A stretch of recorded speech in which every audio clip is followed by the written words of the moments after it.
Alright. Let me open this up.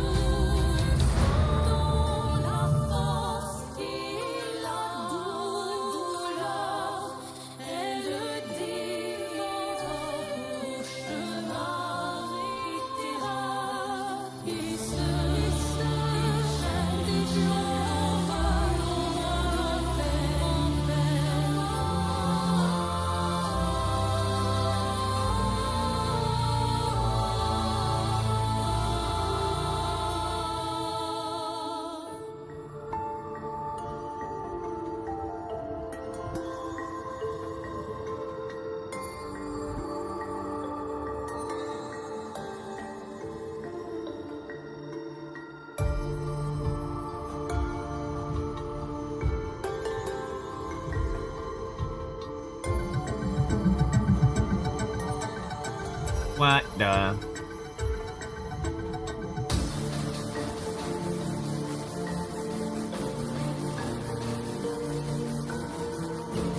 Oh. Oh yeah, that's right.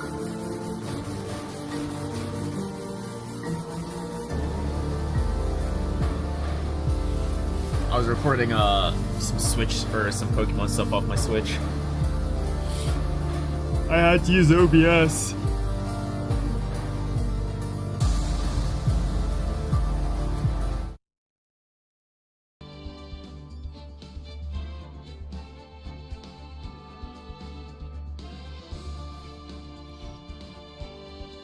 Let's see. 12 o'clock. I have to get ready at 5. I probably have enough time to do Investigation Day 1 and Trial Day 1.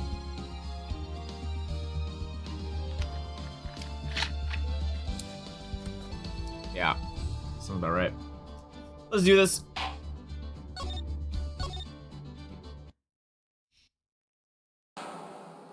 Now, the moment you've all been waiting for. Who will be this year's Grand Prix champion? Who will be our hero of heroes? I feel like I just did this. Oh shit. Will it be last year's runner-up, Jammin Ninja, or maybe Captain Sapon all the way from the lovely tropical island of Senpai? I see the students of a certain starry school, the global hero Oyako doesn't want to go home without the prize. We hope Lady Luck is with all our heroes tonight. And now, the winner of the 3rd annual Hero of Heroes Grand Prix is me. Sephiroth? The Moon Lord? The true hero of the night has appeared. It looks like this year's Grand Prix goes to this fantastic warrior. A Steel Samurai! Oh, the Nickel Samurai. Too bad, Jammin Ninja. Looks like the title eluded you again this year.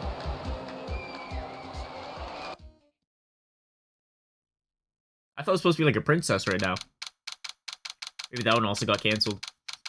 Gatewater Hotel. Oh, no.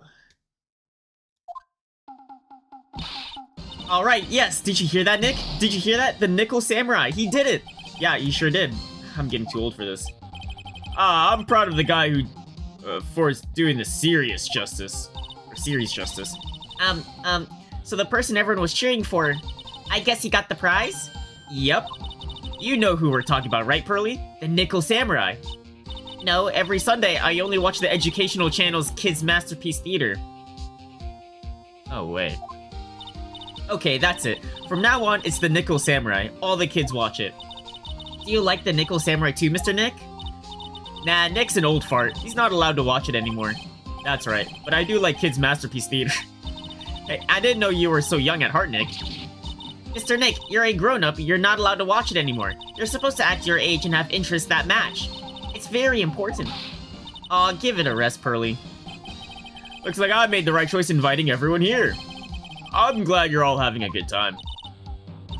It's like a dream. Too bad for the Jammin Ninja, though. I'm assuming he is. Oh, never mind. Last year, he lost to the Pink Princess Warrior of Little Old Tokyo. I thought this might be his year. Yeah. Oh, hey, did everyone else think that Jammin Ninja looked a bit different today?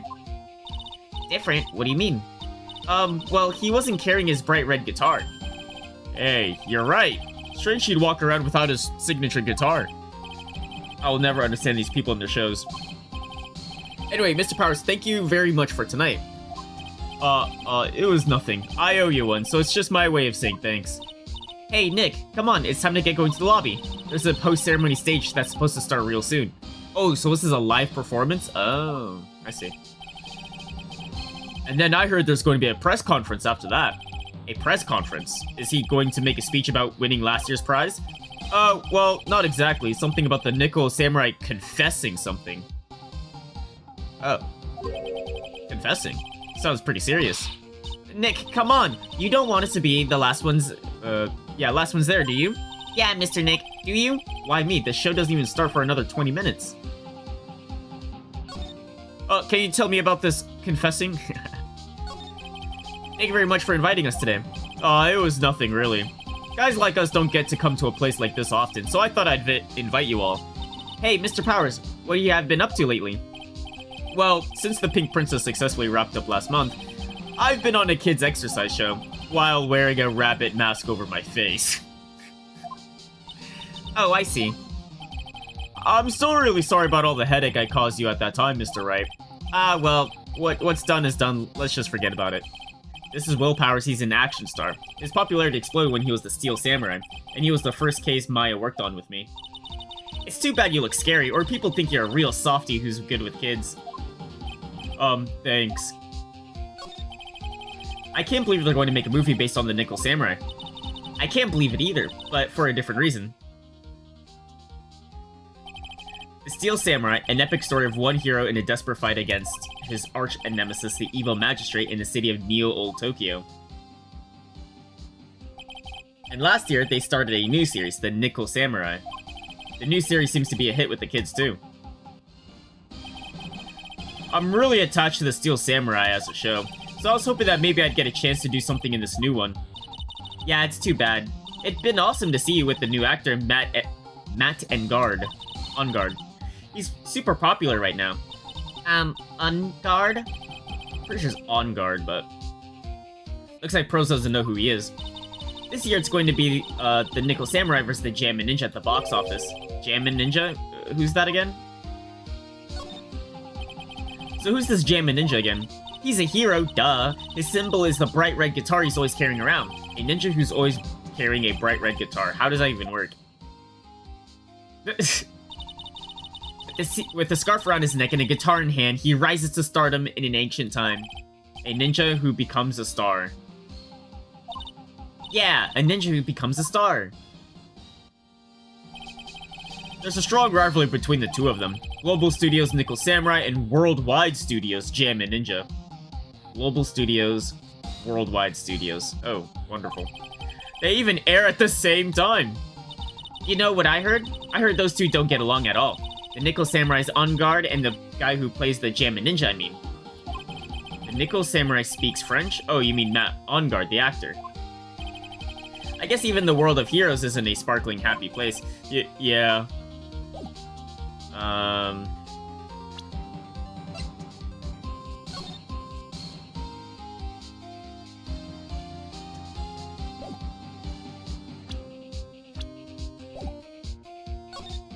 Let's leave. 102. 1 something something. Wow, what is with this place? Looks like I've stumbled into Oz or something. Way in the back, there's a sign for a bathroom. Maybe I should visit it while I can before the show starts. Who lives in here?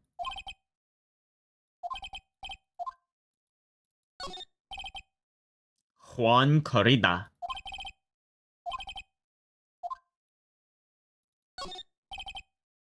Matt Engard. Oh. So Matt Engard, he was the guy... the Nickel Samurai. But it seems like he's a bit more popular. Or... this is a wall of flowers.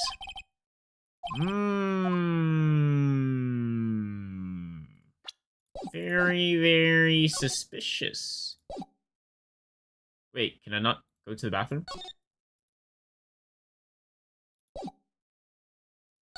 What is this?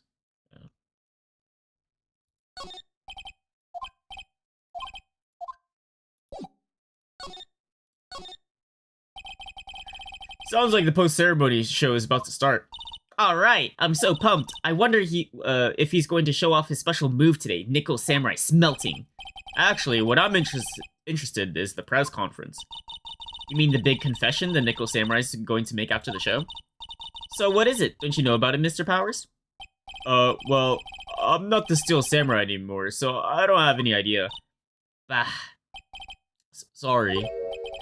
So I guess you are all going to the press conference then. Yeah, of course. If that's the case, then here, take these tickets so you can get in. Alright. Alright, thank you very much. Well, let's get going to the lobby. It looks like it's over this way, Mr. Nick. Okay, for great justice.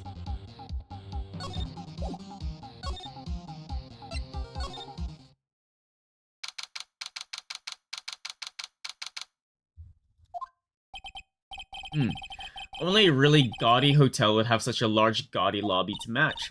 I think they're going to have a post-ceremony show over there. They're using a compact stage, I see.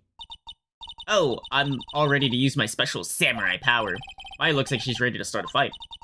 Your attention, please. Your attention, please. The Nickel Samurai's post-ceremony stage show will not be held tonight due to unforeseen circumstances. What? Ow, you didn't have to pinch me. Pinch yourself if you don't believe it. We are asking for everyone's cooperation at this time, so please stay where you are. This is a special request from the police. Police? Did they just say the police? Do you want to go check out what's going on? Wait, I'll come with you. Freeze! You two, didn't you hear the announcement just now? It just finished telling you not to move. That voice. I've heard that voice somewhere before. Honestly, youth these days can't be bothered to listen to other people when they talk. Just the other day, it was the same thing. I tried to tell... don't tell me this is who I think it is. I'm not kidding. It really... Well, I really... no, off that break, honestly. The kids these days... For... this non-stop chatter. It can't be. Miss Oldbag? What is it, you young whippersnappers? Do I know you? Wait, you! You're Powers, aren't you? Yeah, what happened back then? You didn't even get nominated this year, did you? Oh, that's right, you're doing that children's exercise program trying to play nice. Yeah, that's me. Thankfully, I still have a job. I love that show, and you're a hoot! You're the big brother character, right? Yes, even with your face covered by the mask. Work of art, but that's how it is, you know? I mean, if you didn't work, who knows how many TV shows you'd break? Really, you're getting what they deserve, and that's why what are you doing here? Look at my uniform and tell me you can't tell I'm a member of security.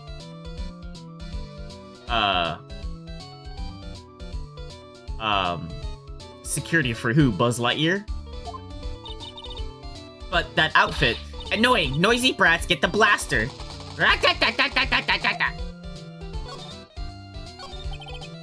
Miss Oldbag, what are you doing here? What happened to your position at Global Studios? Oh, that old place? Well, since that incident, they've been letting people go. When they cut the team, I got the pink slip. What accident? What did you do? I didn't do anything, you youngin'. Don't you remember that incident a year ago? When this lady got on the witness stand and testified? Yeah. And you? Weren't you the one who was bullying me? This fragile girl at heart? I plead the fifth. But you know, I think maybe I rubbed the upper management the wrong way by testifying. Yes, that has to be it. Everything is all your fault. Me? I thought about being a bodyguard at first, after being handed old Pinky. You, a bodyguard. For your friend, that fiery good-looking guy with the red jacket and the ruffles. Powers? Oh, Edgeworth. Mr. Edgeworth? But... that sort of arrangement would be entirely too troublesome for me. That's what he said to me. What did I ever do to deserve that? Okay, but why does she have a toy gun? Alright, what happened? I don't have all the details, but it looks like another one of those incidents happened again. An incident? Like a murder kind of incident? Maybe. You see, I'm a bit of a devilish woman, so wherever I go, showers of blood are sure to follow. Bet you didn't know that. And shouldn't you quit being a security job, at least for other people's sake? Silence, whippersnapper! And then she shoots me. Hey, Nick. What is it? I don't like that devilish smile playing on your lips. Let's make like we're going to the bathroom and check things out. No way, the police told us not to go anywhere, remember? Huh? How boring. You're such a boring guy. You've got no motivation, no spirit. Huh? What? What's going on? Are you giving Mystic Maya trouble again, Mr. Nick? Not you too, Pearls. Please don't stick your little nose into this one. So listen to this, Pearly. This one time at lawyer camp, Nick... Okay, I get it. Let's go take a look. Yay, I know you can say no to me, Nick. That's right. You'd walk over miles of hot coals for Mystic Maya, wouldn't you, Mr. Nick? That would be every time we work a case together. Well, what are we waiting for? Let's go already. You can come along too, Pearly. Goody, I get to come.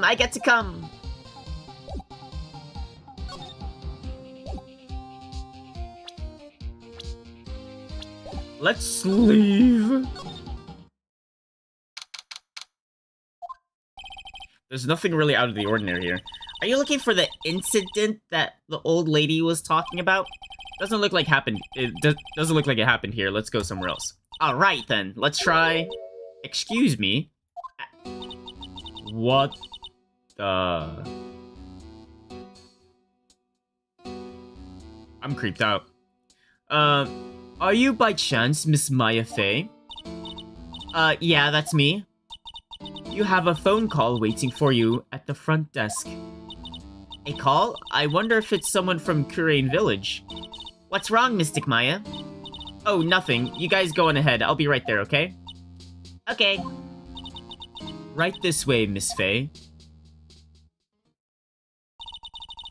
Let's go look somewhere else now, Mr. Nick. Yeah, okay. This is a little exciting and a little scary. I mean, none of this looks suspicious, so let's just go. I told you, I get people the info they want, which means that I've got the right to know. Nope, don't care who you are, we're still don't care who you are, pal, we're still investigating, so you can't go in. What's your problem? Just you wait, it'll be all over the Scruffy Detective's secret scandal revealed. You'll see, I'll get you back. Do I know those two as well? Those two sound pretty serious. That southern accent can only mean... Oh, is it Gumshoe and Lotta? There's no way, it's a reading. Hey, Wright. Hey, Lotta. Come on, don't a gal a favor and tell this cop I'm just doing my job and I've got rights. Ah, you! Detective Gumshoe. Hey, pal, help a guy out. Tell her that only the police are allowed here. This is the scene of the murder, and so she has to leave this to the pros. A murder? Aw, shoot. Me and my big mouth. See, I knew it. My gut instinct told me so. I always trust my gut. A murder, it said, and that's what it is. A genuine murder. Hey, wait. Yeehaw! A murder of a big star, no less. Oh, man. I'm in trouble now. Alright, what the hell happened? So, what the hell happened? No, that's not... I've got my facts mixed up for a second there, pal. Mr. Nick, is the dead person the Nickel Samurai? Huh? Why do you ask? Well, Mystic Maya was rooting for him, so... It wasn't the Nickel Samurai that got bumped. Actually, the Nickel Samurai is the one under suspicion of doing the bumping off. What? The guy that died was this hero named the Jammin' Ninja, pal. The Jammin' Ninja. That woman with the big puffy hair that looks like cotton candy. Wait, don't you remember? You mean Lotta? That woman, she was there at that time too, right? Yeah. At the Kurain Village. When Mystic Maya did that channeling. Oh, that time. Well, Lotta's a journalist, so that's why she was there. Journalist? It looks like she was hanging around here before the murder happened. Hanging around? Yeah, hiding in wait in front of the Jammin' Ninja's door, pal. Why would she... She wouldn't tell me, pal. She said something about getting my big scoop. Scoop? What sort of news could she be after? So the victim was the Jammin' Ninja. Mr. Jammin' Ninja? He was on a really popular rival TV show to the Nickel Samurai. Oh. The victim was the action star, Juan Corrida. He got a big push and rode the express train to stardom. I mean, even I know who he is. Yeah, even I recognize his face. But I heard lately that Matt Ongard been taking the wind out of his sail. Ugh. I'm telling you, pal, as far as who's popular, those two are hogging all the limelight. I guess there's no space for Mr. Powers at all, huh? Poor guy. Mr. Ongard, that's the Nickel Samurai, right? Yep. I mean, no, you've got to say it with more oomph. The Nickel Samurai. Anyway, so now that Juan Corrida's gone, that means Mr. Ongard has the whole stage to himself, wouldn't you say? I wouldn't bet on it, pal. We can't have that happen, you know. Can't have that happen? What's that supposed to mean? You know anything about this?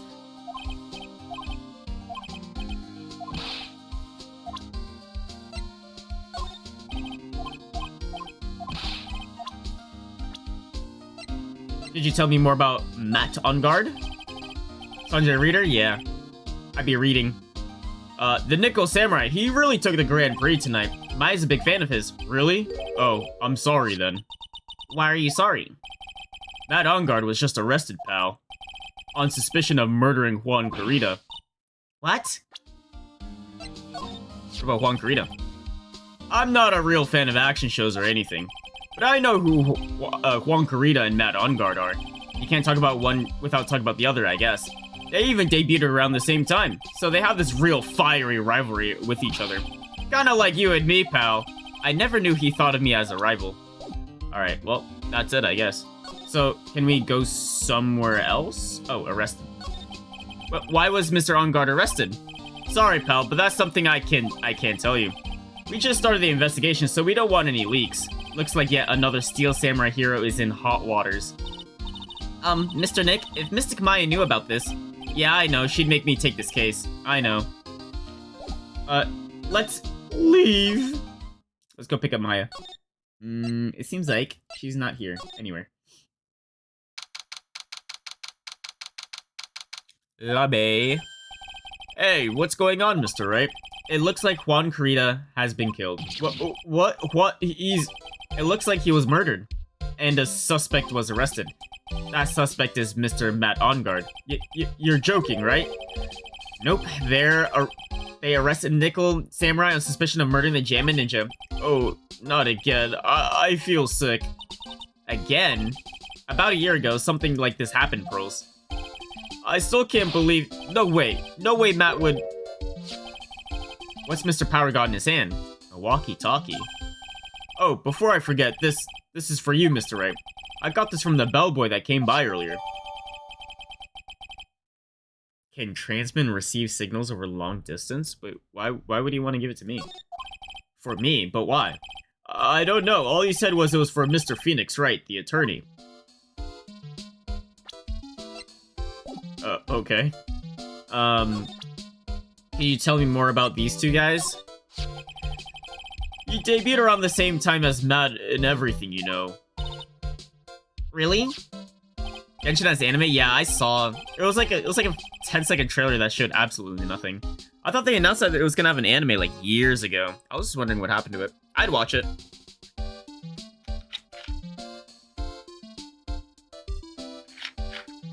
I think it'll probably be good as well. Yeah, it started out small. First it was singing contests, then swimming competitions, then it was bowling tournaments, then it was who could throw the best, New Year's party, Juan was always trying to one-up Matt. But lately, those two were escalating to more and more dangerous things. I thought that no good would come of it all, so I began to worry. Too bad Juan's story ended so soon. Matt's younger than me, but you can practically see his star potential. His star potential? I got his autograph the other day. Feels kinda wrong now, doesn't it? I don't care what people say. Matt didn't kill Juan, I know he didn't. Alright. You're trying to buy the Jufufu? I don't know, maybe like, you know, like... No, you gotta think about it like this. I buy it for $2, I sell her...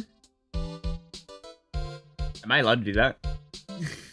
buy her than sell her. Matt is the most energetic and active actor out there right now. The Nickel Samurai really sealed his place as a pop star idol. Or pop idol. He kept adding fuel to the fire of his rivalry with Juan anyway. Mr. Juan, he's the Jammin' Ninja, right? Those two would butt heads over everything they could think of. But I'd say that Matt was the one who always came out on top. I guess some people only know how to relate to others by butting heads like a ram. Juan said that he'd take Matt on this time too, so he joined a rival TV show. And that was the Jammin' Ninja? The stylish Nickel Samurai and the burning Jammin' Ninja. Well, things turned out real messy fast with those two using their shows for their personal war. And the final tally? Look around, it's pretty obvious how things ended up. Matt even won the Grand Prix this year. The final win over his rival, I guess. Mr. On Guard was going to hold a press conference, wasn't he? That's what I heard. Though, if you wanted to get technical about it, it was the Nickel Samurai's conference. The Nickel Samurais. Yeah, he was supposed to wear his costume and give the press conference that way. He was going to be in costume, but why? I'm not sure. They don't keep me in the loop anymore. I was just wondering, where's Mystic Maya? She's been gone a long time. That is true. Now that she mentioned it, Maya was only going to answer a phone call. Maybe she got lost? I'll take a quick look around for her. I'll go with you. I don't think I want Pearls walking around alone. What is it, Mr. Nick? I'm not sure. It's coming from this transceiver. Yes, hello? Right here. Is this Mr. Phoenix Wright, the attorney? And you are? You don't need to know who I am. I think you have other things to be concerning yourself, such as... Help, Nick! Oh my god. Mystic Maya! Maya? So, Mr. Wright, wouldn't you agree that the more important issue is the fate of the girl? Her fate? Does he mean what I think he means? Maya, where are you? Are you hurt? Come now, don't fall apart on me yet. This can't be. Now that I have your attention, Mr. Attorney, I have a modest proposal for you. What is he doing? If you do what I require, then I will return to you. Wait, I will return to you your valuable item unharmed. What is this called again? Your fancy lawyer term? Kidnapping for ransom. Yes, that's it. This is a kidnapping.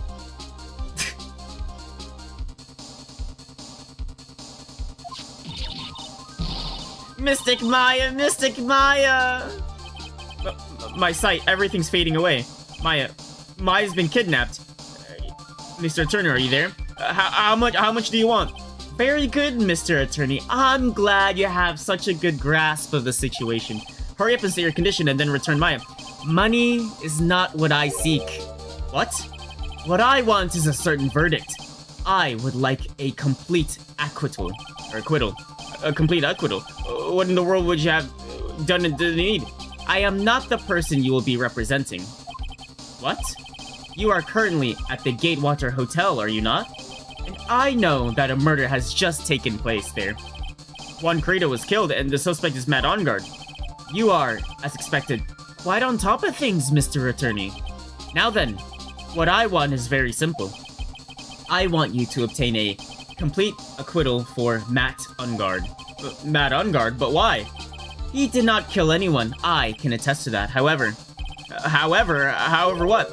However, someone is framing him for the murder. A very smart someone who is setting him up to take the fall. If I agree and do what he wants, then I'll believe he keep his end of the bargain. You are, of course, at liberty to take me at my word or not.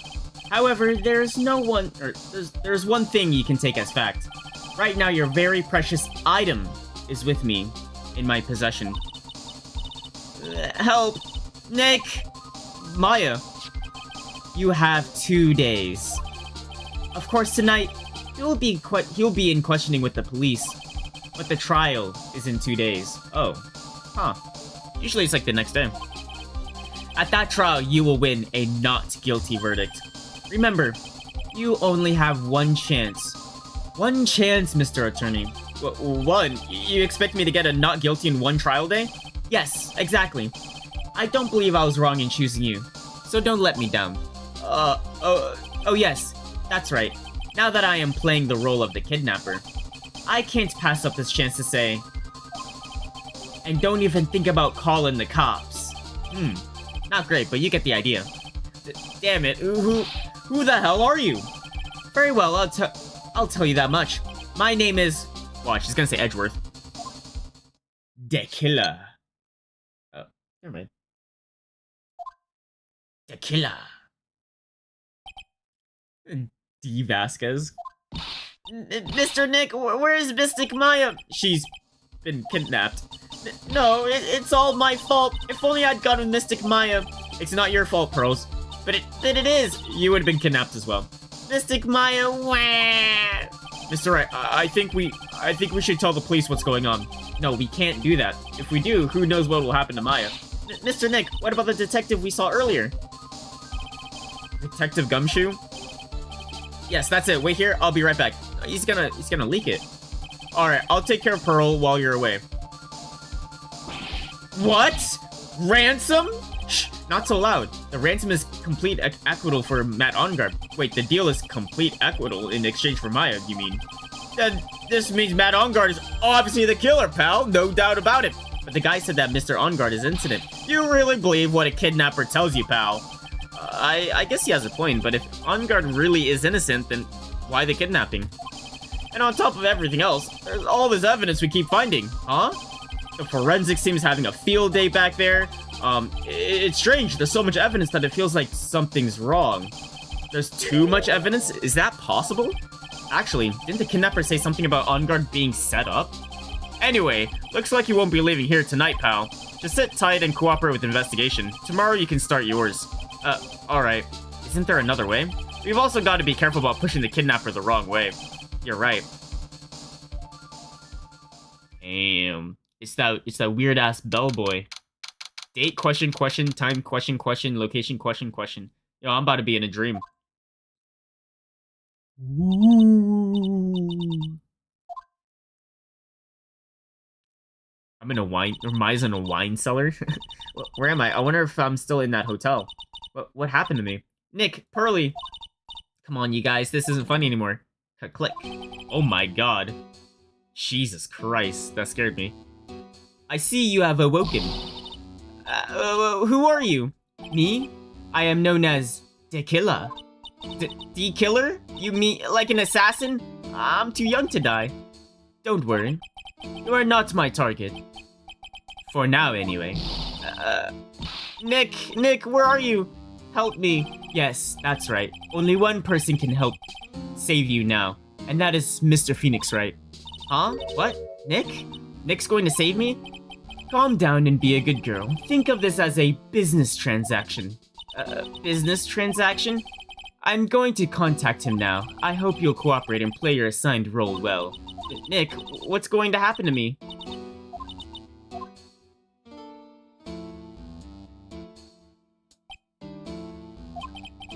Is this Mr. Phoenix Wright, the attorney? You don't need to know who I am. That's when the phone call happened. Or the radio transmission happened.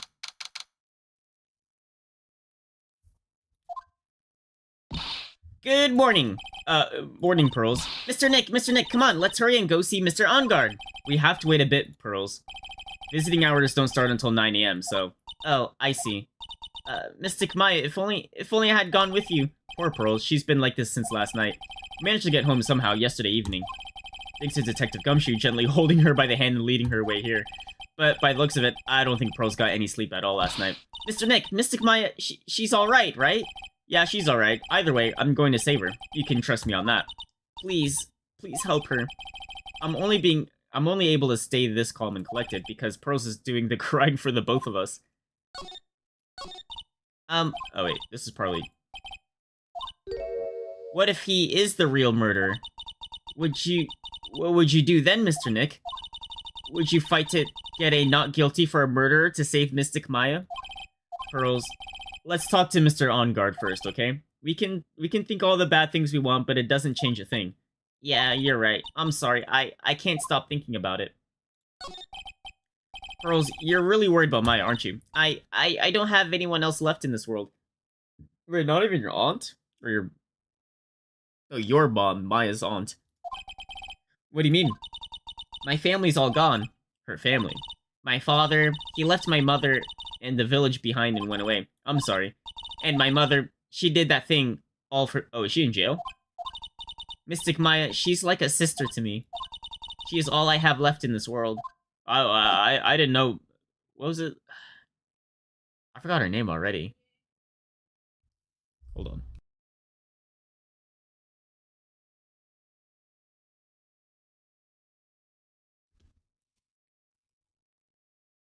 Yeah, I forgot her name. Let's leave.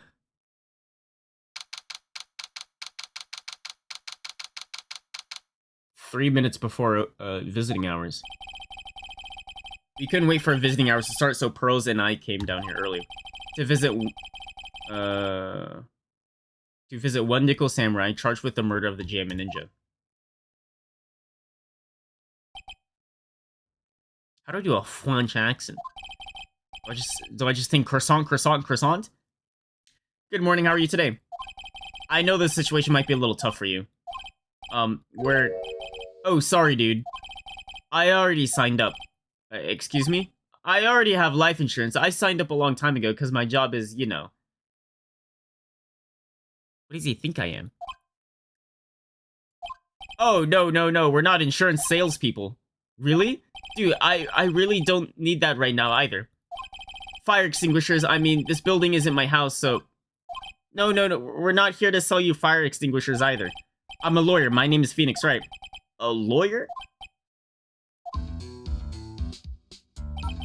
Hold on a sec, I'm going to ask my manager. What? The Nickel Samurai sure is a strange person, isn't he? I think strange is an understatement. Sorry about that. You're just in time. Huh? You're a lawyer, dude, right? My manager's looking for a good one right now, so how about it? Mr. Nick, this is our chance. I have to make him let me take this case. I have to. Alright. Sorry to intrude, but I would like to ask you a few personal questions. That's okay, but dude, my autobiography is coming out soon, so if I say stuff without the publisher's approval, then I'm gonna be in real hot water. Holy shit. Hold on a sec, I'm gonna ask my publisher, okay?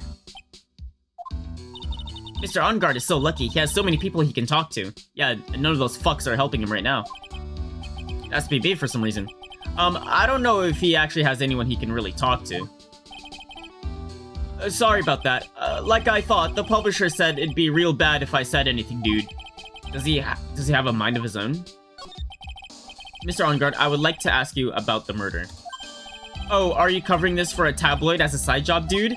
Well, if you want my statement on this, you should ask through my staff. No, I'm not asking on behalf of a tabloid. Dude, I gotta show him the badge, huh? Hold on a second, I'm gonna ask the president of the studio, okay? Are you even allowed to have communications? Like a phone? Is he alright, Mr. Nick? If we're here to talk about Mr. OnGuard's brain here, I wouldn't put my money on it. Sorry about that. The studio president said, even Neo Mount Fuji itself knows that I'm not the murderer. Mr. Nick, what's Neo Mount Fuji? It's a mountain in the city of Neo Old Tokyo, the city the Nickel Samurai protects. How does Phoenix know that? Alright, time to show him the badge. Mr. OnGuard, this is an attorney's badge. Dude, I'm sorry, but I don't have the free time to be looking at... Wait, what? Huh? I'm much too busy with the Nickel Samurai stuff right now. I don't have the time to take a lawyer's correspondence, of course. Why does he believe I'm a salesman? Insurance, then extinguishers, now this?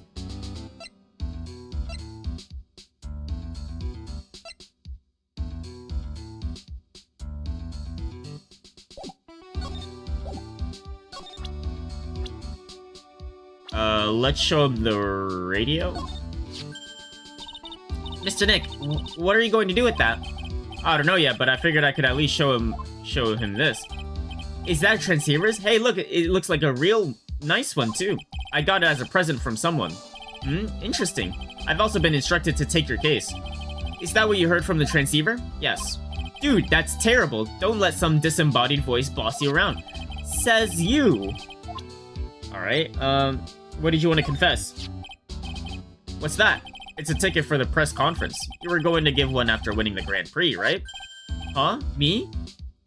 Yes, while you were in costume, no less. I never heard of anything like that, dude. I only heard about the stage show. I always leave that kind of stuff to my manager. Oh. He didn't know. That's odd.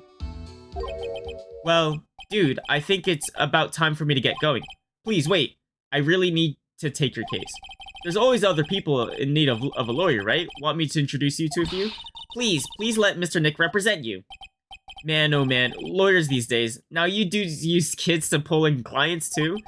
If you don't take me as your lawyer, then D Killer is going to... Wait, what did you just say? D Killer. D Killer? What's he doing? He looks like he's mulling over something. Alright, dude, I accept your terms. Huh?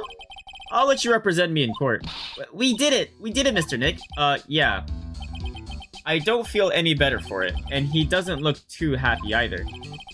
Go ahead, ask me anything, I'll help out as much as I can. Or who are you? Then I think my lucky stars that people know my name. Well, you're quite the hero and you're in the national spotlight. I didn't know who he is. Does that mean I'm not a good citizen? No, it means you're not brain rotted.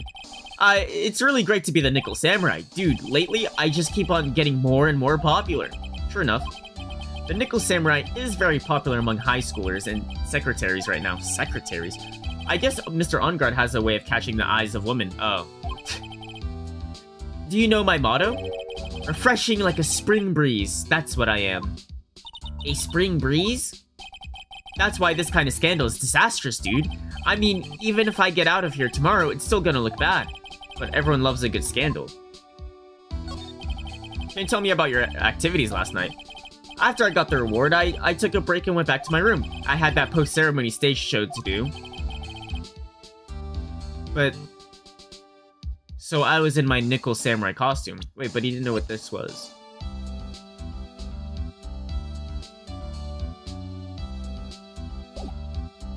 Hold on, I'm gonna present that again. So I was in my Nickel Samurai outfit, and you were alone the entire time. My manager was running around being busy, so yeah. Because of the press conference you were supposed to hold after the show. I told you, dude, I have no idea about any press conference. Wait. Press conference.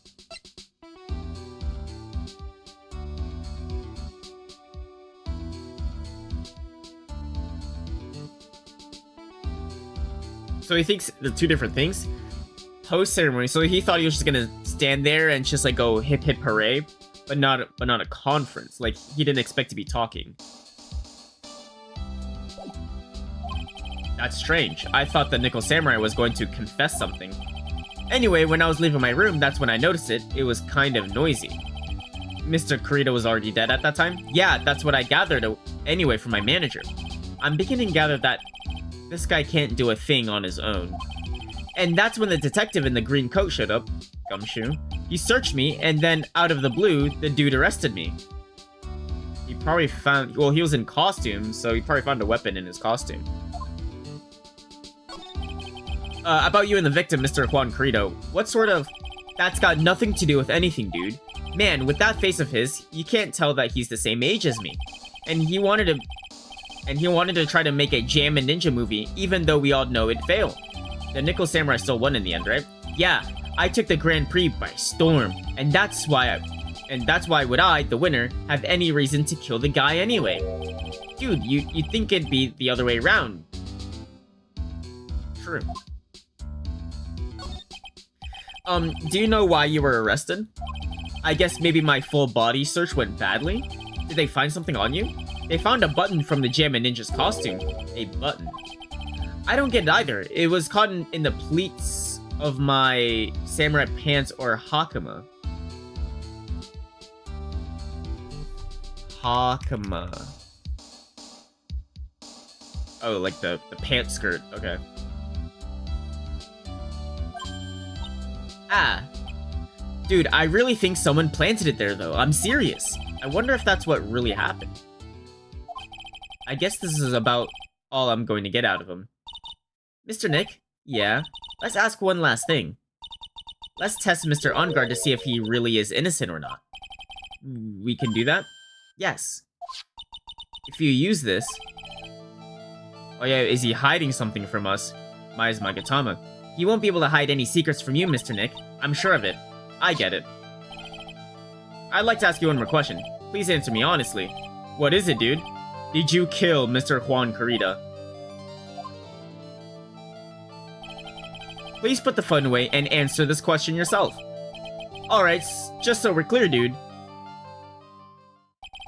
I didn't kill anyone, and that includes Juan Carita, okay?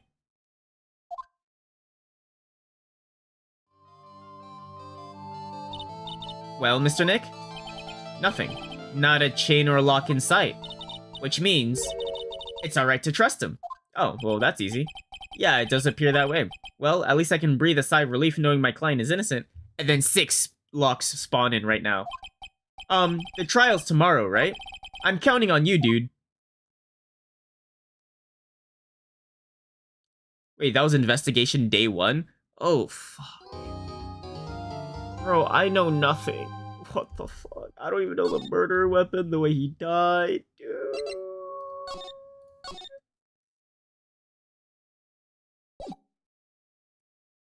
Oh, no, we're still investigating. Oh, thank God.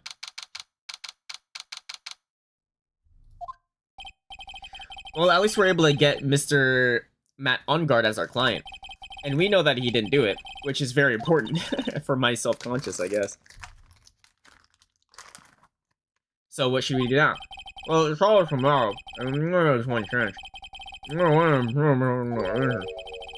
We have to find the real killer. Okay, let's start looking around.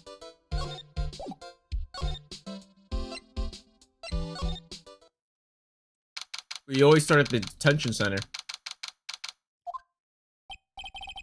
Oh, the lawyer dude. So what did you find out? Well, I'm still in the middle of the investigation. I see, but I've already told you everything I know, dude.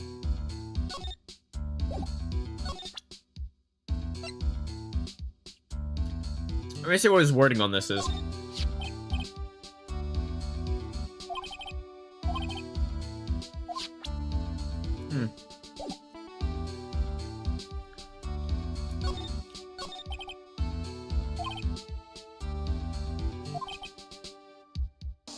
Post-ceremony stage show.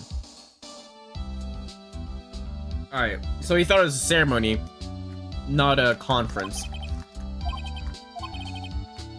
Alright.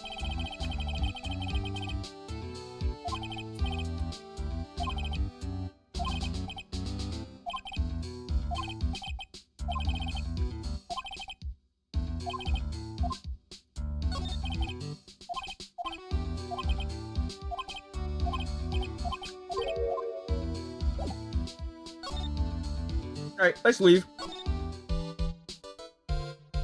What's for dinner and breakfast and lunch and breakfast? Pop-Tarts, lunch, chicken salad, dinner, Wendy's. Man, you got it all planned out already? Damn. I don't even know what my midnight snack is gonna be. Let's see. Hey, what do you think you're doing? You can't come in without... Good morning. Hold on, it's you. What is going on around here? I hear poor Juan was killed. Is that true? It's a bad rerun is what this is. Another steel samurai doing the most evil of deeds. Well, you know, it's not entirely... I'll have you know that I was a huge fan of Juan's. Why do all the stars I'm interested in drop one by one like flies? It's always been that way ever since I was a little girl. The class hamster was fine until the other kids started calling me the Queen Reaper. Whoever you name in your evil spell dies. Actually, I wanted to ask you about the murder and what happened. Don't push me, boy. Mr. Nick, I couldn't hear everything she said because she was talking too fast. You could just ignore everything she says. Miss Oldback, could you please speak a little slower? Don't boss me around, you spiky-haired smarty pants. And then she shoots me. Oh, cool. Okay. How wonderful. Alright, about the victim. My dear Hammer died a year ago in that dreadful murder, and only recently did I finally find a star that makes this heart go ba-dump again. I don't know what to say. I ask you, why does every star I cheer for ends up kicking the bucket? I'd watch your words. No one's going to get away with saying anything bad about my Juan. But I haven't said anything. Well, I don't believe a word that woman says anyway. Woman? What woman? That irritating backwater girl with the afro and the horrible country accent. Oh, okay. I mean, what is the manner of speaking supposed to be? And why does she never stop? Honestly, women these days, they don't know the meaning of the word modesty. When I was a young maiden, I was so beautiful, and despite this, I pressed flowers or stars. Pearls, are you thirsty? A little. Okay, let's go get some juice or something. Thank you very much. Hey, are you paying attention? Youngins these days. Well, I'm guessing Miss Oldbag heard everything from Lotta. I want to ask you about what happened around the time of the murder. I don't know anything about that. I was here getting ready. Getting ready for what? The show, of course. Well, and the press conference afterwards. Cue mysterious music for the magical press conference. Anyway, I don't trust anything about the murder. Oh, I see. But if you're asking about what I saw, that's different. I saw it very clearly. What? I saw the most important moment of the night. Oh, what did you witness? The most important moment. You don't mean... Oh, so now you treat me with respect, you disrespectful child. When you speak to your elders, you should always be polite. Really, kids these days. Please tell me, what did you see? Oh, fuck you. Holy shit. 4? The murder last night was gruesome, wasn't it? But then, what murder isn't? Please don't stray onto another tangent, please. If you want to hear more, then show your respect and bring this lady a present.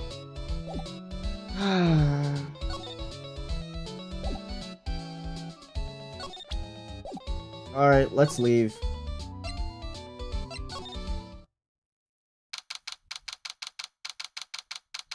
Oh my god, 4 locks? Looks like the investigation is still in full swing. The hotel staff and police are running around like a bunch of headless chickens. I wonder if we can do any investigating of our own in this kind of atmosphere.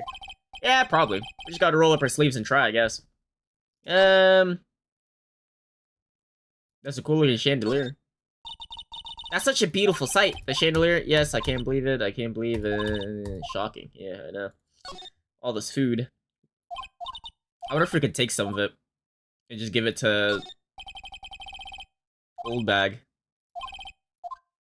Wait, what?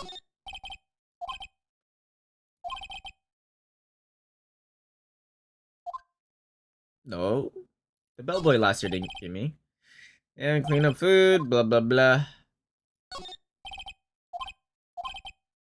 If only we had all gone together. Yeah, I knew splitting up was a bad idea.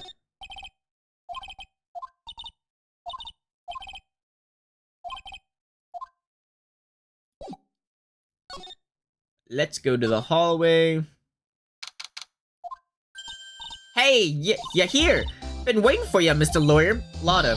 Hey, Mr. Copfella, the thief showed his face. What? Arrest him, put him on trial, find him guilty, give him the death penalty. What's wrong, Lotta? Are you feeling alright?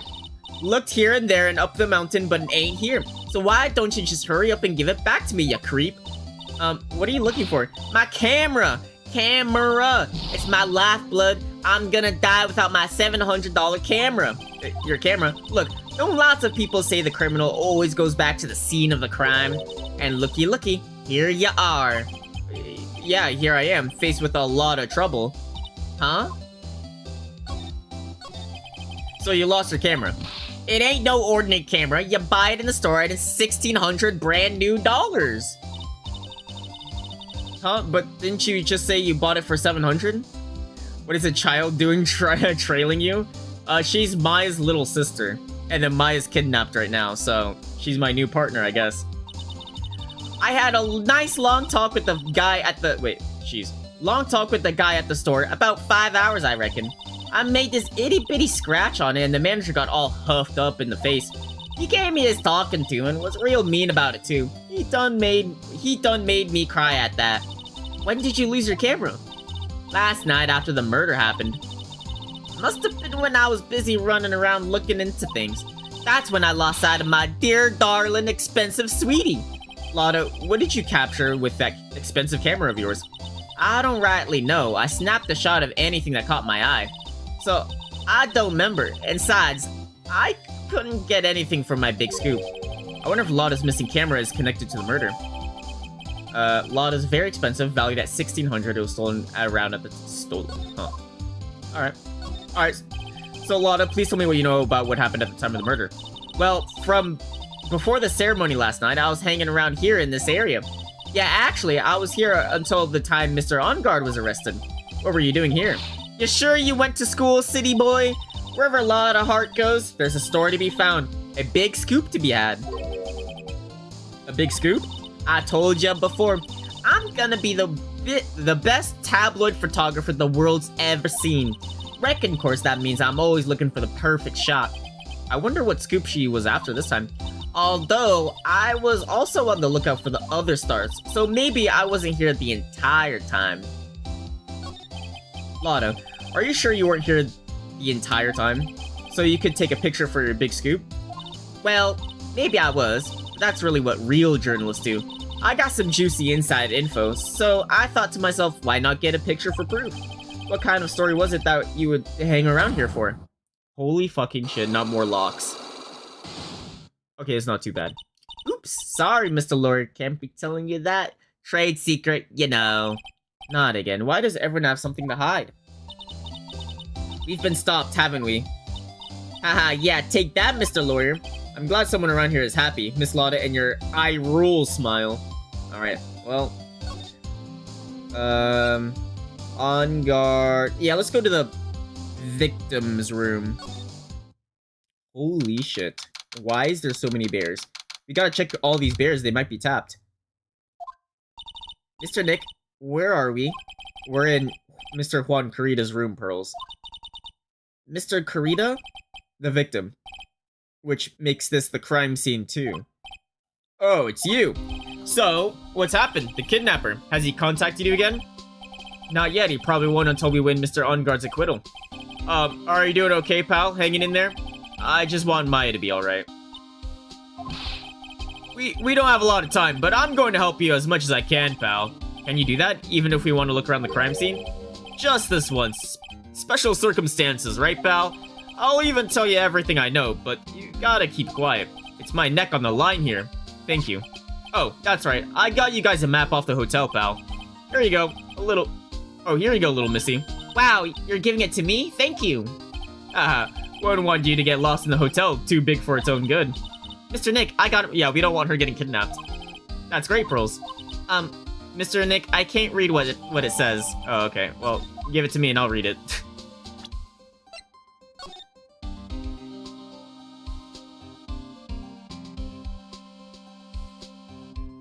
Okay, well, where was the body found?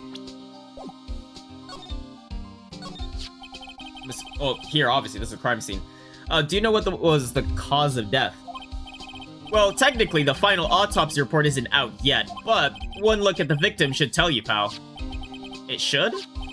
Yeah, here's a picture.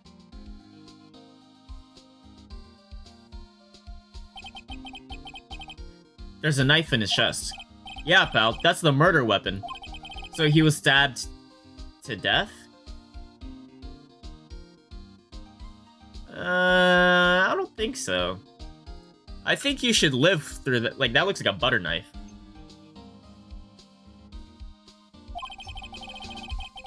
They're looking at the fingerprints down at the lab right now. There were fingerprints on the knife? Yup. And it looks like they're pretty sure they're Mr. On Guard's prints, pal. That's bad. Real bad.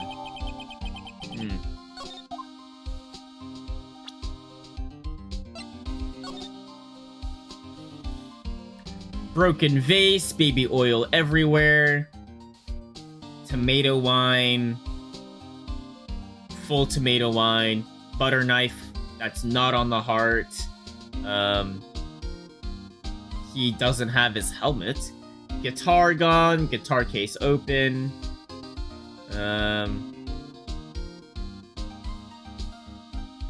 This was in his room? Where's all the bears? It's in this room?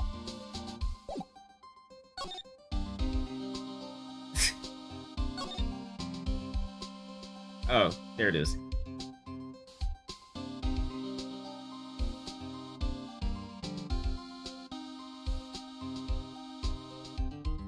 I like how there's bears everywhere, but this area. Oh, it's even soaked with blood. This is a guitar case, I guess. It's a little beat up, but still usable. That's strange. The guitar is not here. Maybe he forgot to bring it to the show. Why would you bring an empty guitar case? But Mystic Maya, she said the bright red guitar was Jammin' Ninja's signature item. That's true. Huh? The guitar case is wet, but it's only wet on the top of the lid. Yeah, there's no water inside the case. This is water, isn't it? Oh, it's water? Oh.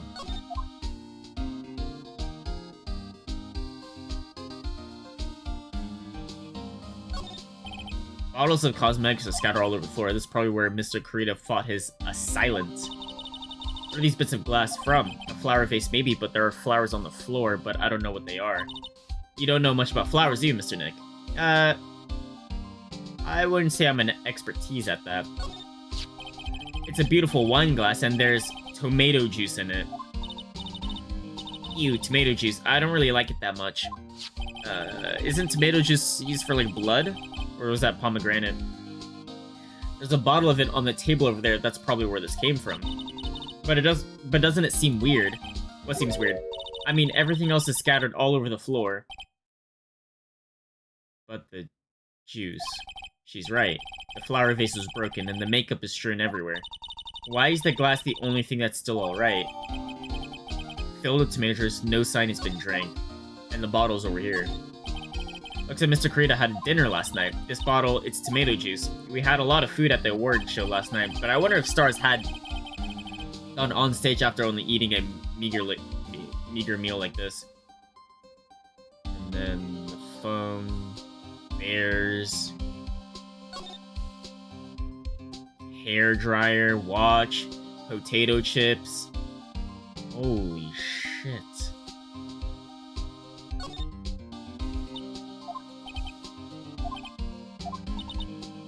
There's even a few in the trash cans. It's hard to bear with all these problems. I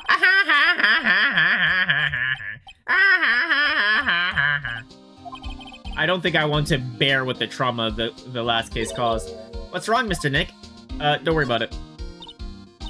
It's so messy here. Rose really likes things neat and tidy, I take it. There are a lot of electronics in here that I've never seen before. Hey, Mr. Nick, can you tell me what these are? Yeah, that is a watch. You wear it on your wrist. I know what a watch is. Oops. For a second there, I forgot I was talking with Pearls, not Maya. Get one. It's a suitcase. There are so many things in it, I bet. It barely closes. There's clothes, a dryer, an electric shaver, a calculator. Do all stars pack too much stuff like Mr. Kurita? I don't know why he needs a calculator.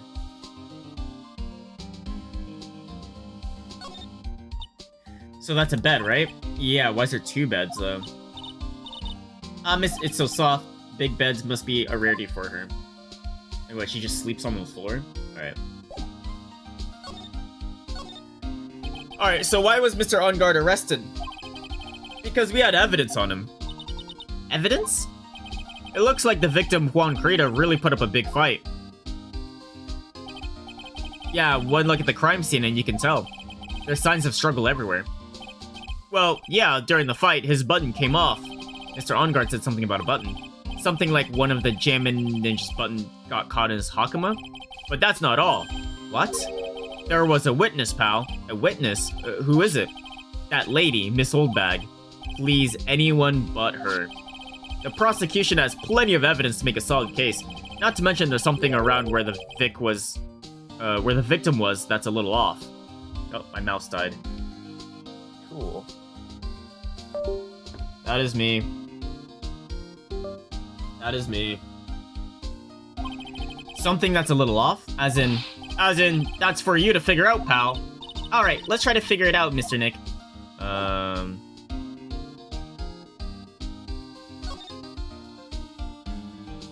Well, I mean, I figured out everything, right? Well, this wine glass, right? So, about this wine glass. So you noticed it, pal. The whole crime scene was a mess, but this wine glass was the only thing that was untouched.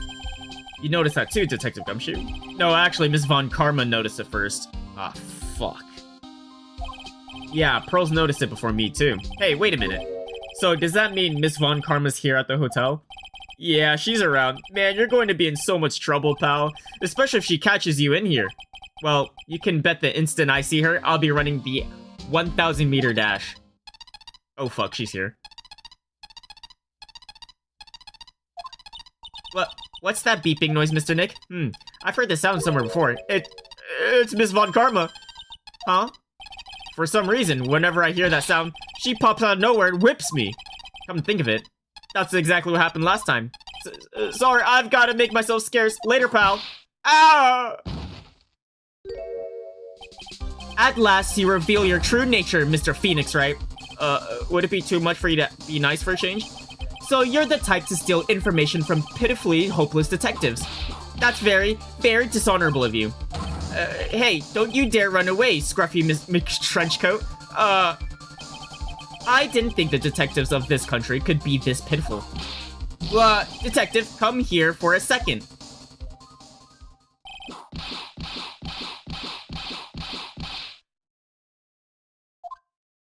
I think we should leave. I think he's dead. I feel better knowing at least you were man enough to face your punishment. He was so scared he just froze up on the spot. Mr. Phoenix Wright, you have soiled my perfect prosecution record. I'll never forget that. This time, victory is mine. Victory is yours? Is that all this means to you? What? Come, Scruffy, the investigation briefing is about to begin. Yes, sir. This isn't over yet. I swear on my family's honor. What is this? Well... Okay, check it. I gotta get back. If you ever need me, come down to the Criminal Affairs Department, alright? And if you can, try not to let Miss Von Karma see you. Alright, so what did I get? Oh, this. Mr. Nick, what's this piece of paper? It's called an autograph. Autograph? The paper's got Mr. Kurita's name on it, so it's his autograph. I can't read it at all. To be honest, I've never seen writing that looks like this. It's a special way of writing called cursive. Look here, see how it says, "To my dearest Wendy" in normal letters here? This sloppy, unreadable writing, it's crazy and cruel to give this to someone. Hold on. Wendy, that's old bag. Alright, so we got... Well, she has 2 locks on her, so that's for sure gonna be one of them.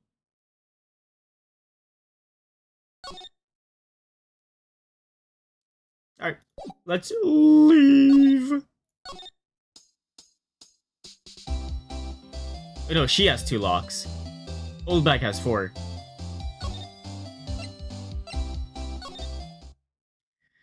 Alright, what's in here? In On Guard's room. Where are we? We're in Matt On Guard's dressing room. This is our client's room. May I help you with something? Oh, who is she? You're Mr. On Guard's lawyer, correct? I gathered as much.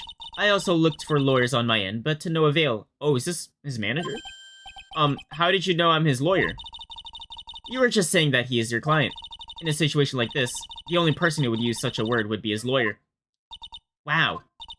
It's a simple deduction, really. The trial is tomorrow, and Mr. On Guard's situation is looking rather grim. So you came here, one stop in your mad dash to find clues to build his case, correct? Well, you're not totally right, but you're not totally off either. It's really not the time to be showing off, Mr. Nick. I'm Adrian Andrews. I hate to waste time, so let's get down to business. Alright. She may be of small stature, but appearances can be deceiving. I'll take a look around first, actually.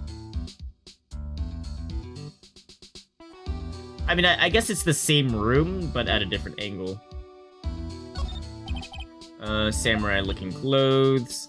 I think that jacket's called a happy. Alright.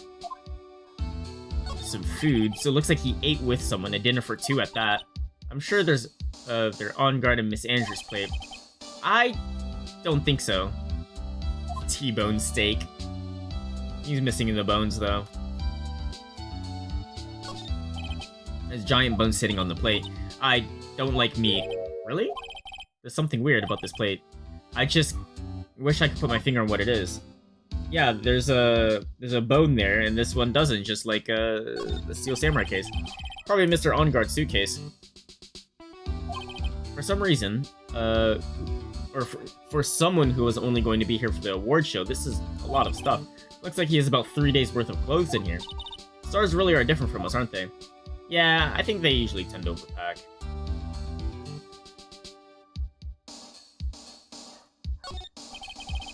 That's the bedroom over there. That's a bed? Wow, they really have big beds here. Alright, hold on.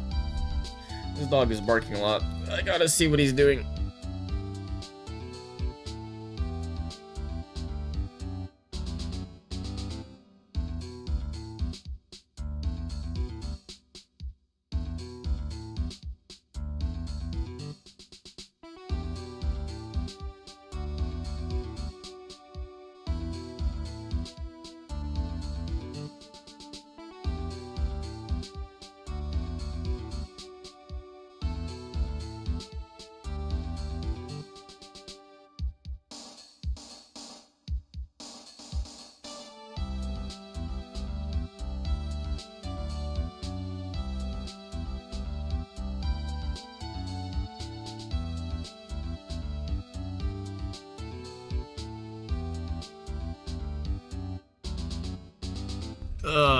Alright.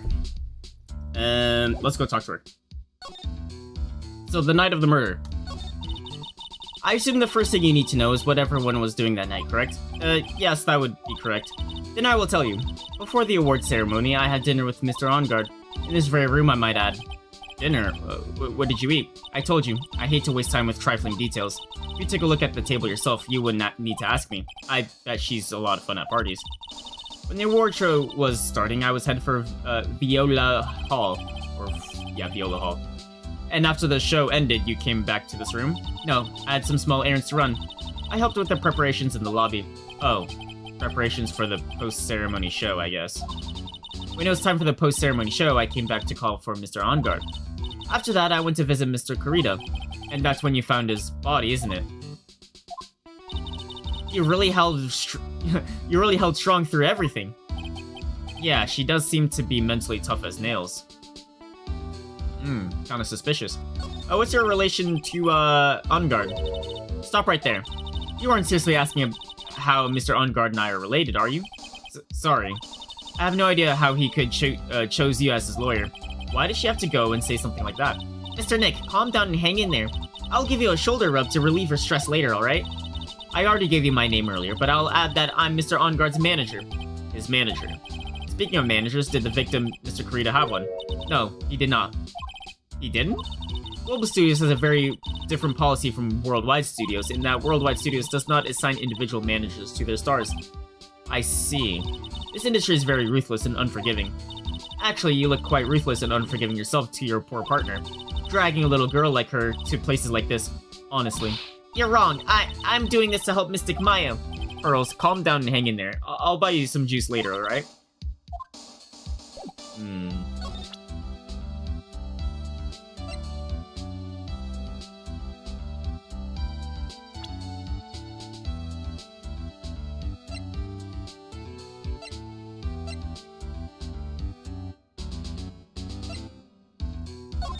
Just go in line.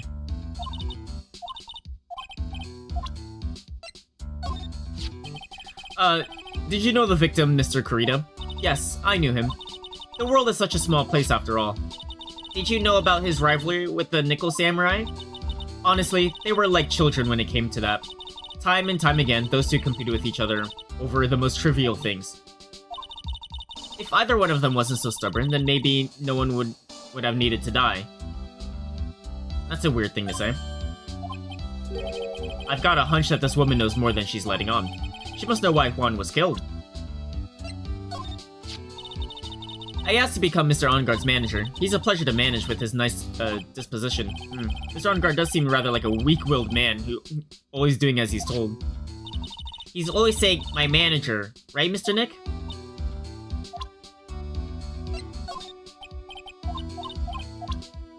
How about you tell me about yourself? Oh, okay. Worldwide studios. She might know Will Powers then.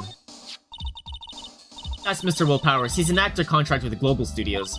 He's a very nice man. Oh wait, no, actually, she's in Worldwide. She would. Oh, he's a very nice man, a man with a good heart. But that's all he is and ever will be. Society doesn't care about genuinely nice people, Mr. Wright. For a second, her face twisted in pain. I wonder if something happened to Miss Andrews.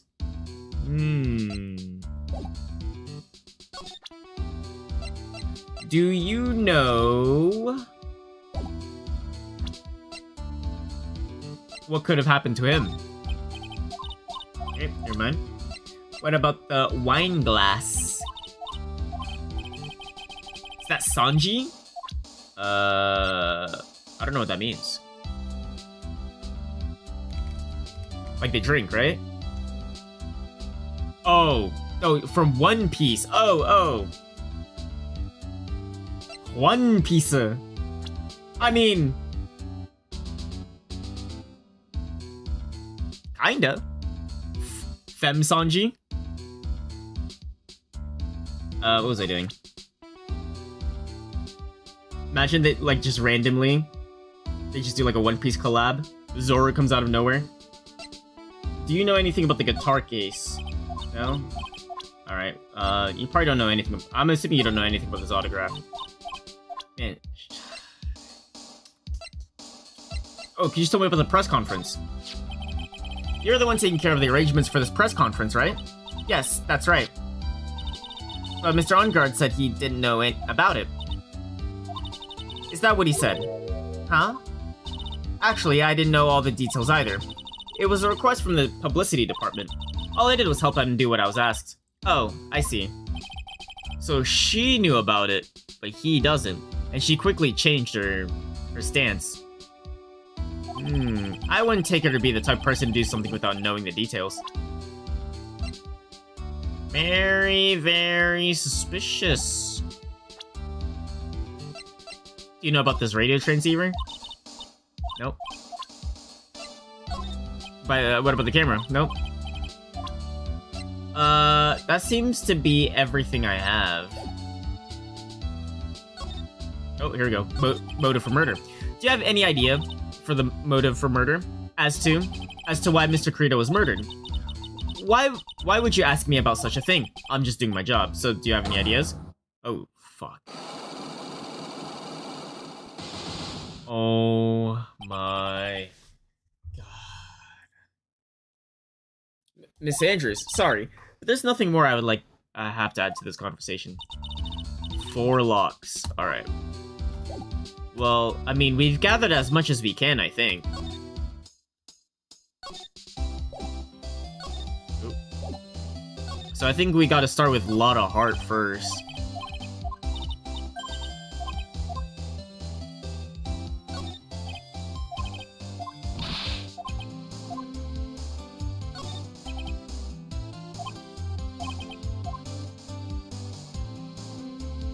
I think it's weird that there's a lot of flowers covering the door. This woman will be a nightmare? Oh god. I already gotta deal with a lot of locks already. Oh no, and this is different now. Oh no. Oh, Mr. Wright, how are you? Mr. Powers, have you been here the entire time? Yeah, people connected to the murder aren't allowed to go home, let alone leave. Wait, connected? Alright. Can you tell me a little bit more about the Nickel Samurai TV show? Okay. The Nickel Samurai is an action hero program aimed towards kids. It's the sequel to the Steel Samurai. I see. This time, there are 3 samurai brothers. Aluminum Samurai, Tin Samurai, and of course, the Nickel Samurai. It's a Love Y. It's a Love Y in Neo Old Tokyo. What does that even mean? I see. Wait. A Love what? A Love Y. This girl, Seo, works at the tea shop and all 3 guys fall for her at this... No shot. Oh, I guess the Y-shaped is like 3 brothers colliding over this one girl. Anyway, Seo is actually the daughter of the evil Strawberry Clan's leader. Sounds like an unusual situation, like Romeo and Juliet, X3. Yeah, strange thing is, this sort of forbidden love story is really big with the office ladies. So Old Bag likes this show because... okay. This whole case will either be your favorite or makes you want to slam your head against the wall. Well, it has a Steel Samurai, and I like the Steel Samurai, so it's gotta be good. Yes, Pearl? What happens next? I want to know. It's to be continued. Miss Sayo, does Miss Sayo fall in love? She does, doesn't she? Every Sunday at 8 a.m. I'm going to stop watching Kids Masterpiece Theater starting this week.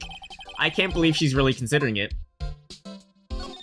Alright, so what's the Jammin' Ninja TV show like? It started from a remake of an old movie, to tell you the truth. The Jammin' Ninja, like the Samurai show, is geared towards kids. It's the story of a ninja who can't scale a wall, but become a big pop star anyway. What? He was a really lousy ninja, absolutely couldn't do any ninja things right at all, so Naruto Uzumaki. But boy could he sing. With his trusty big Wright guitar in hand, he took the ancient world by storm. A ninja with a bright red guitar. And then, the final fight in front of his beloved Princess Misola. Jammin' versus the Miromachi 5. Suddenly, our brave hero catches a not-so-jammin' cold the night before Battle 3. Ah, that's too bad for him. Yeah, but this kind of pop music-based love story is something high school girls really like. Okay. Yes, Pearl? Well, what happens next? I want to know. The Jammin' Ninja, will he be able to sing? What about Princess Misola? Every Sunday at 8 a.m. Which show should I watch? I can't believe she's really considering it. Okay. So, all the high schoolers love Jammin' Ninja. And then all the old fucks like the samurai one. How old is Andrews? 23. What are the chances Von Karma watches Jammin' Ninja every Sunday morning?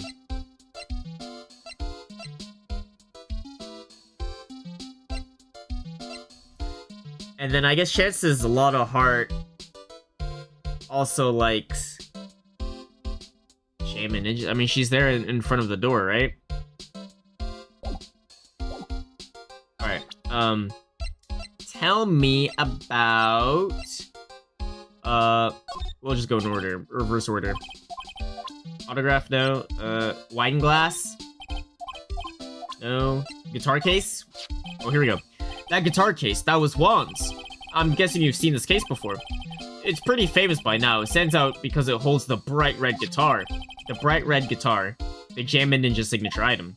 But if the guitar's so important, how could he forget it for the award ceremony? That does seem a little strange.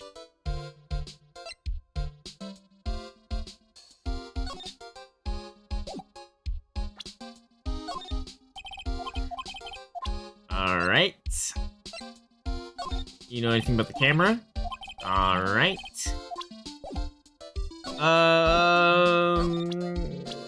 Tell me about the manager. Hey, that's Miss Andrews. She's Matt's manager. Actually, I was interested in her for a little bit. No way. How old are you? 20. Perfect. You're 24? For just a little bit. So Mr. Powers likes this type of woman. Oh.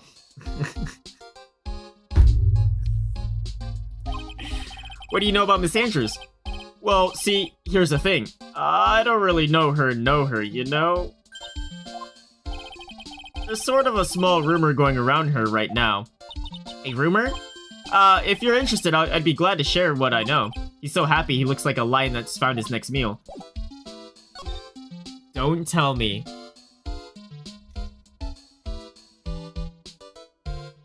Don't tell me that Will Powers likes her. Juan Kurita likes her. And I guess, fuck it, On Guard also likes her. Would you mind telling me about this gossip? Oh, so you are interested. I figured you'd be. Yeah, I have such a weakness for celebrity gossip, too. Oh, really? You too, huh? Yeah, so take a look at this. Looks like a tabloid Miss Oldbag would read. Alright, let's see here. Jammin' Midnight Rendezvous. To the mysterious yet beautiful manager to the stars of Miss A.A. Wait, what? You see... Juan Carita was serenading Miss Andrews. No fucking way. What?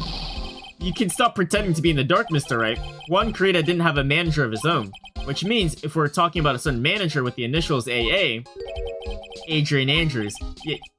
Yes, exactly, this is big news. But it seems kind of odd that woman, Miss Andrews, together with the biggest rival for client. It's that wonderful thing that can only happen between two people. Mr. Powers looks so happy. Rose is just following along, not having any idea to why he's smiling. Well, like the saying goes, one man's garbage is another— What? What do you mean, garbage? Do I get a summary of this, at least? Oh, here we go. You see the store staying on an ultra-hot mega secret. Reliable sources say that Juan Carita has been getting in close with the mysterious yet beautiful manager to the stars, Miss AA. Damn. Alright, so Old Bag will like this. Let's go to the lobby. Nothing happens, we come back to Lada. Nothing happens. Actually, let's go to the— Here we go, Criminal Affairs. Why is that window open? It doesn't look like Mr. Scruffy Detective is here. Great, now even Pearls is calling him Scruffy. Thanks, Francisca. They said something about an investigation briefing earlier, right? Why don't we come back and try again later? Okay, I guess that's all we can do.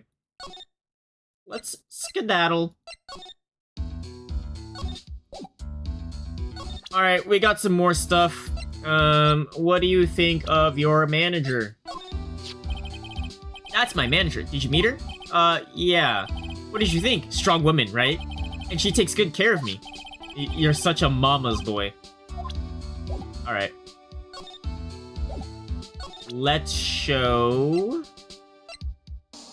You know about this? What do you think about this article?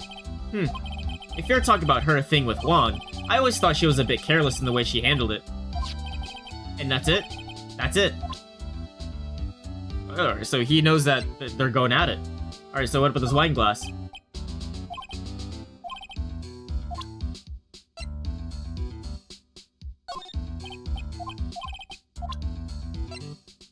Okay, what about this guitar case? Nothing? I'm surprised. I'll show him the crime photo. Nothing? Really? Okay. Camera? Really? Nothing? Alright. Well, that's everything I have, right?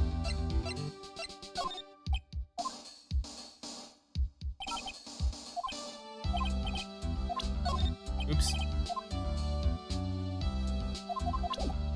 Alright. Well, he's useless. Let's go... Wait, how do I get out? Office. Hotel. Voila. Hallway. Dude, traversing sucks. Alright, anything new? No. Let's present some stuff. You know about this?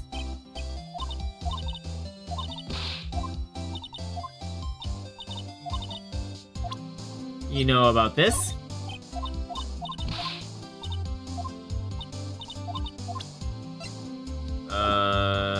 You know about Miss Andrews? Alright, nothing at all. So let's just try out the... Let's just try unlocking. Real quick. Big scoop.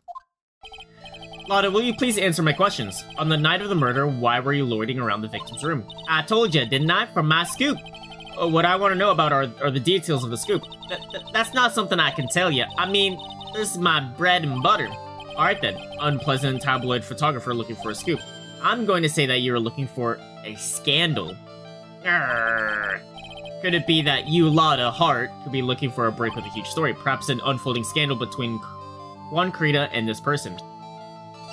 Miss Andrews. This woman. She's Adrian Andrews, Matt Onguard's manager. The Nickel Samurai's manager, caught secretly meeting with his rival, the J-Man Ninja. It would be the hottest story of the season, wouldn't it? You're pretty good at this guessing thing, Mr. Lawyer. But you can't just make up any old thing and think it'll make the papers. You gotta have backup. Backup? Yeah. You gotta have, like, what's it called? Nuisance? Oh, you mean news source. That's it. So show me something that shows that one guy had something with Miss Andrews. Bing bang boom. Kabloom kaplow. This is the article from the certain weekly tabloid. Jammin' Midnight Rendezvous. To the mysterious yet beautiful manager to the stars, Miss AA. Got him. Mr. Kurita didn't have a manager of his own. What's more, his rival, Mr. Ongar's manager, Adrian Andrews, she has the initials AA. You saw this article and then thought to take some pictures of them as proof. That's why you were lurking around Mr. Kurita's door last night. Got him. Too easy, too easy.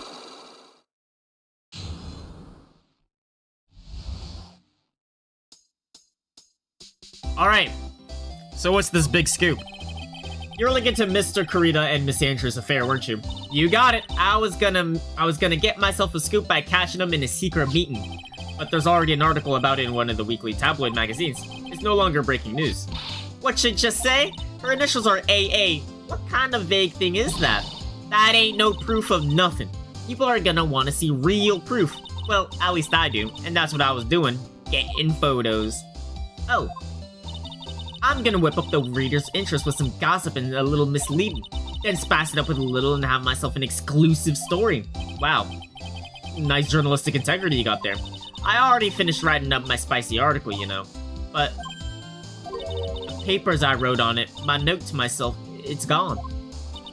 Your note to yourself? It was inside the case of my $1,600 camera. They done run off together. I came here for my big story. Didn't come up here to have my treasure disappear on me. Yeah, I understand. It's enough to make a gal go bonkers. I tell you, what's with people nowadays? I never thought I'd see the day when someone done steals something from me. You really want that note back, huh? I've got no idea why, though. The story on that note is probably a bold-faced lie. Alright. Well, I got nothing else. But I guess that is an updated evidence piece?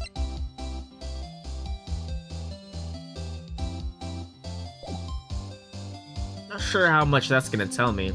Oh, I guess I could connect this with Andrews, I guess. I could say that she stole the camera. Because she did get, like, some stuff out of it, right? Hypothetically, metaphorically, theoretically, potentially, hopefully.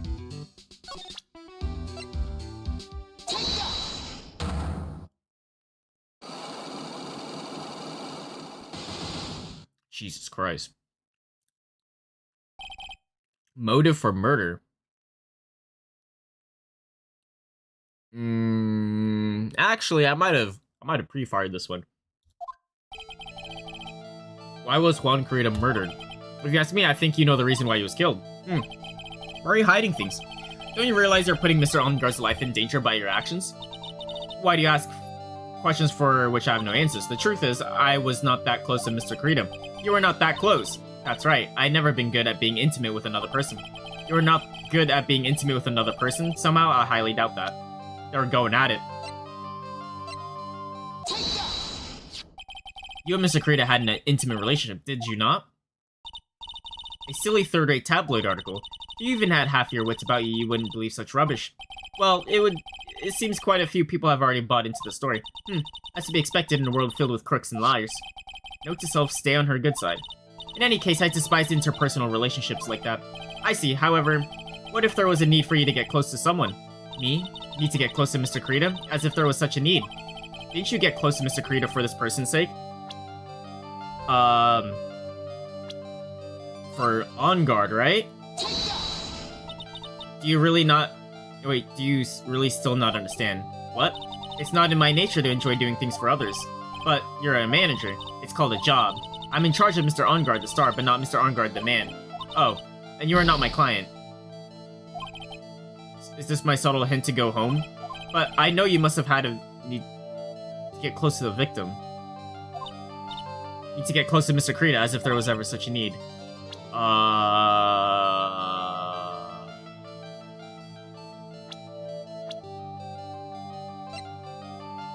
I actually don't have anything for this, I think.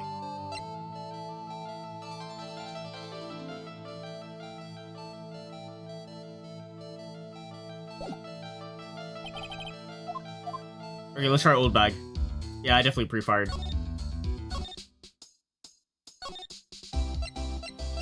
If I know how to get to old bag.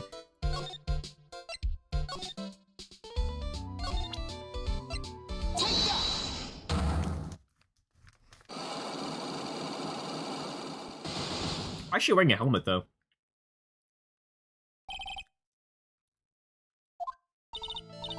Alright, I'll be honest for you for now. Please, shut up. But what a waste. Here I thought I have a perfectly good chance to have a little fun at you youngin's expense. I am a little devil after all. I imply you aren't a good person. Alright, I'll give you what you want. Your autograph. That's Juan's autograph. Yes, it is. And it even says, to my dearest Wendy. That's me, right? Right? My name is Wendy Oldbag, so that Wendy has to be me, right? Well, it may say Wendy, but somehow I don't think Juan had this Wendy in mind when he signed it. Oh, please, give it to me. Let me have it, please. I can't let you have it just like that. Yes, I know. Then how about an exchange? Oh, shit. Wow, she must have really want this autograph. My offer isn't good enough for you. Fine, Mr. Wright, you win. Wendy Oldbag ready to open up her heart, all for my dearest Juan. Oh, damn. Wait, it was that easy? Oh, shit. Oh, I wasn't worried at all. She instantly folded. Alright, what did you witness? I feel bad for you now. Huh? I tell you, I saw him that night. I saw him coming out of Juan's room. You're kidding. Oh, no. It was about 10 minutes before Juan's body was discovered. Okay. It was just a coincidence. I was on my way to the toilet, minding my own business. Okay. And did you tell that to the police? Well, of course. I thought I could get a gift certificate or two out of it, maybe more. Gift certificate? I've been recruited again for that part at the trial, you know. The trial tomorrow. This time, you're gonna get it. I'm gonna work hard to get your client pronounced guilty. But Mr. Ongard hasn't done anything bad. I don't care about details like that. I know he did, my dear poor wanted. I just do.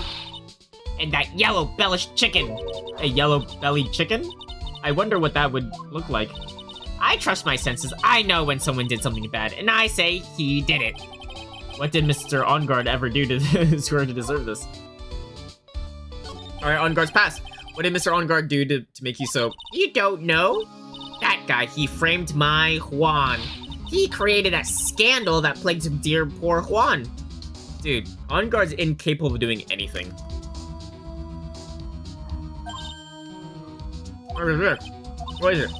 What's a scandal? Oh, I'll tell you when we get home.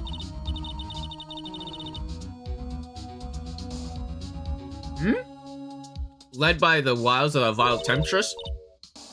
The wiles of... Don't worry, Pro. She's talking about witches. How about we just listen to what Mr. Oldback has to say for now, okay, Pros? So, Mr. Oldback, who is this woman you're talking about? Adrian Andrews, of course. Who else? That guy, he shoved the girl onto Juan on purpose. Okay. His own manager, but why? I thought lawyers were smart. It was to create a scandal to make Juan lose face. That girl drove Juan into a scandal that dragged his reputation through the mud.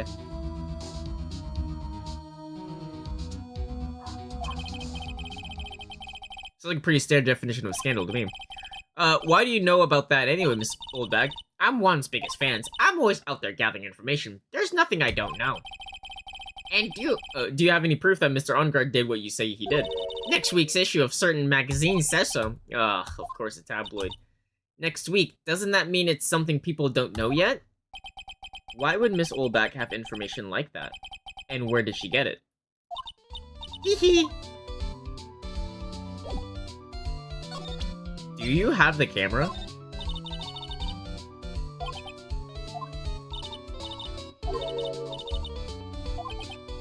Measurements? What?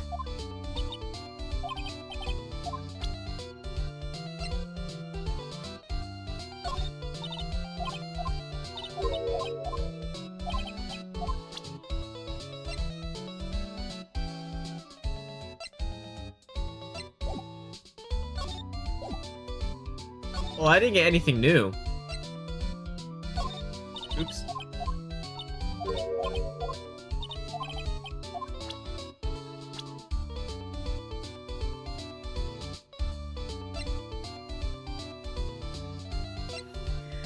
But, so then I was right that she did it for On Guard. Right? Or she did it for herself.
For her.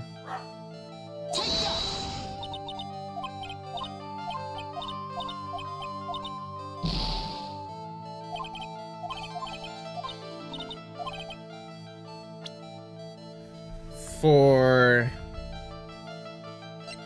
Juan?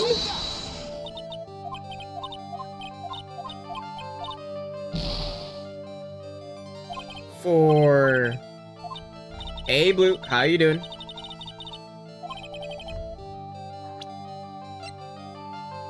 Old bag?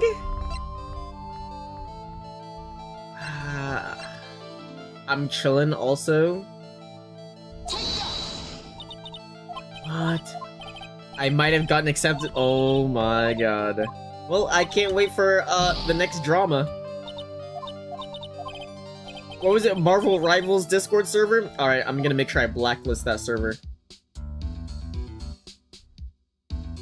The NDA might be sent next week. Here's the trick, you don't sign the NDA, and then you leak everything. Well, where did they... Wait, why the NDA? Are they gonna, like, tell you, like, future patches or something? Like, what's the secret information? Maybe? Oh, it's probably, like, events, I guess. Like, in Discord events. You know, like, the Valorant server? I pretty much know about, like, I guess agent stuff.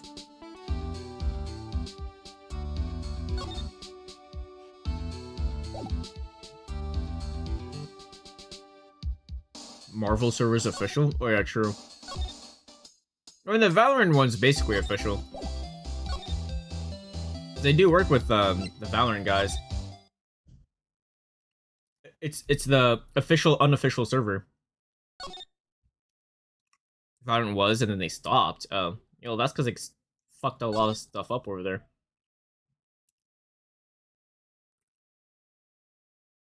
Dude, I am missing something. I just don't know what I'm missing. Let me go talk to... Oh, let me check the Gumshoe. Hey, Cloudy. Oh, Cloudy, are you in the Marvel Rivals, official Discord server? Oh, here we go. No? Okay, don't join it.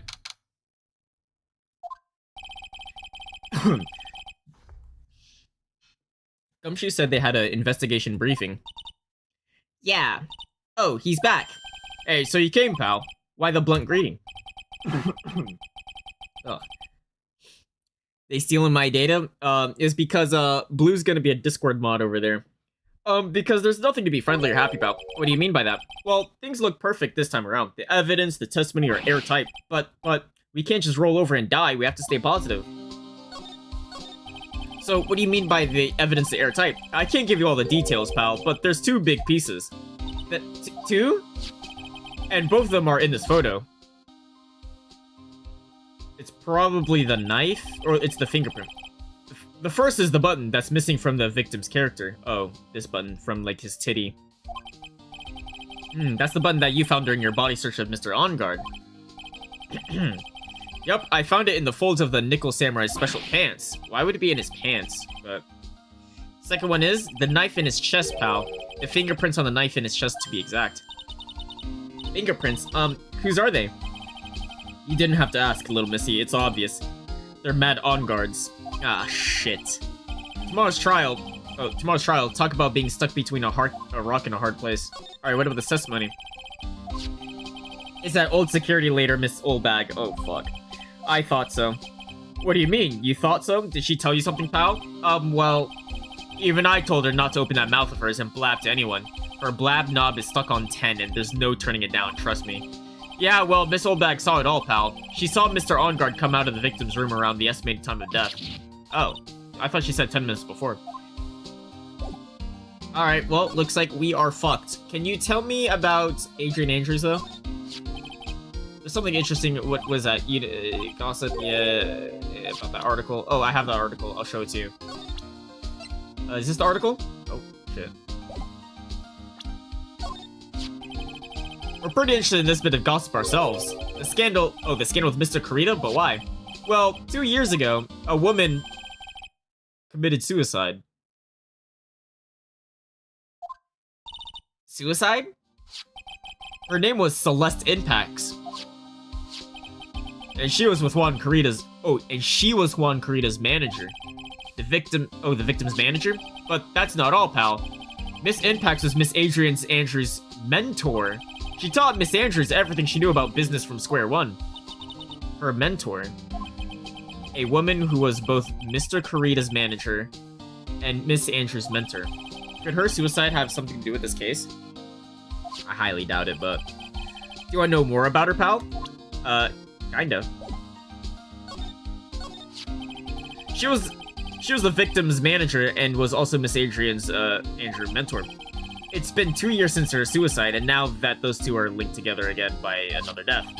Or maybe it's just a coincidence, but... Oh my god. I'm getting sick of dealing with one foolish idiot after another. Ms. Von Karma, you can't seem to stop allying yourself with the enemy, can you? I don't need a traitor in my midst. You don't mean... I do. Scruffy. You have 30 minutes to get out of here. You are no longer needed. Goodbye. That's... Wait, please wait, sir. If I don't get this month's pay, I'll... Quiet. If it weren't for traitors like you, I would have won. Is that what you wanted to say? Who? That voice. Edgeworth? It's been a long time, right? This person... This is Mr. Edgeworth? What am I going to do with you? Still blaming others when things go wrong. You haven't changed a bit, Franziska. You, how dare you show your face without a shred of shame upon it? You've soiled the Von Karma name, dragged it through the mud. You even ran with your tail between your legs like that ill-bred dog you are. Are you talking about the Von Karma family creed? To be perfect in any way? In every way? Then let's hear it, Franziska. How are things going? I hear you are having a rough time maintaining perfection in this country. You seem to be getting crushed under the weight of it all. That's why I came back. Keep your assumptions to yourself. I haven't given in yet. I won't lose. This case is mine. I'll never hand it over to you. Never. Mr. Phoenix Wright, I will see you tomorrow, in court. It will be a clinical lesson of the meaning of total victory. Still the same wild mare she always was. Don't tell me... Never mind. I thought the prosecutor Miles Edgeworth, had gone and died. Mr. Nick! I never wanted to see you again. I think that's enough of a warm welcome for someone you haven't seen in a year. Are you going to run... Wait, are you going to run tomorrow's trial? You heard her, right? That wild mare hasn't given in yet, it seems.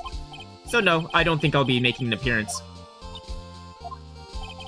Your hatred for me is quite unhealthy, not to mention one-sided. But I will say one thing. You can't win on your own at the trial tomorrow. What is that supposed to mean? I have something definitive that you lack. And working together is the definition of teamwork. It's the power to find the truth. Oh my god, we're gonna work together? The truth? In order to understand this case, you have to understand a certain truth. Well, if you ever feel the need for my assistance, it is available to you. I'm not in charge of this case, so I can be a bit more generous with information. Just what is going on inside his head. A lot of things may have happened, however, Manfred von Karma was still my mentor, and a perfect win record is proof of a von Karma. 1 year ago, you could not establish guilt in a few cases. Are those losses the reason you suddenly disappeared from the prosecutor's office? Did you leave because you had lost your perfect win record? To think your motivation for prosecuting trials was so selfish. It'd been better for everyone if you never came back from the dead, Edgeworth. I see. Then let me ask you something. Blue's going to be a mod? Holy stinky? Yeah, that's what I'm trying to say. It's about to be a disaster. Why do you stand in the courtroom? What is your reason? Well, with Francisca, she almost always says, I will defeat you this time. the instant she sees me. But the courtroom is not a personal battlefield for prosecutors and lawyers. I stand in the courtroom to defend my client, to save their lives. To save your client, you say. Those who think only of their own ego-driven goals. Those kind of prosecutors are reprehensible to me. No. Wait, but you're about to sign an NDA. Unless it's an NDA like, I can't say if I've been hired or not, so maybe I did get hired? Maybe. Okay, but are you at least gonna be paid to be a mod? If it's a paid role, that's one thing.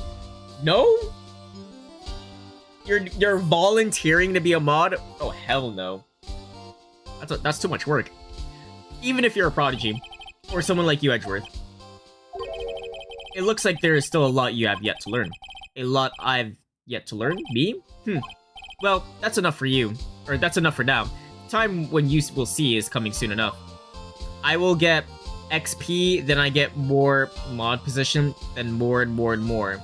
And then when you're mods of 10 servers, then what?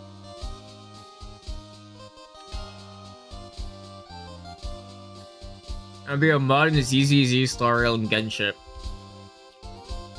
And then what? And then you're gonna mod the country, right? Alright. Well, I don't even know how much he knows about this case. Can you tell me about Adrian Andrews? She holds a large secret within herself. A secret? You can't help but feel that this whole case revolves around her. Alright. What about Celeste Impacts? This woman is another key to solving this case. Do you really think so? She was Adrian Andrews' mentor a long time ago, but she was suddenly called away by a different show and became Juan Corrida's manager. And then a few months later, Celeste Impacts died. But her death was ruled a suicide, right? Yes. But there is still one riddle we've yet to solve. A riddle. Her suicide note. What? And then you have a good-ass valued mod, aka me. No, honestly, I think my sister's a better mod than you, Blue. I'm not gonna lie. It went missing, no one could find it. A suicide note that just vanished, huh? Huh.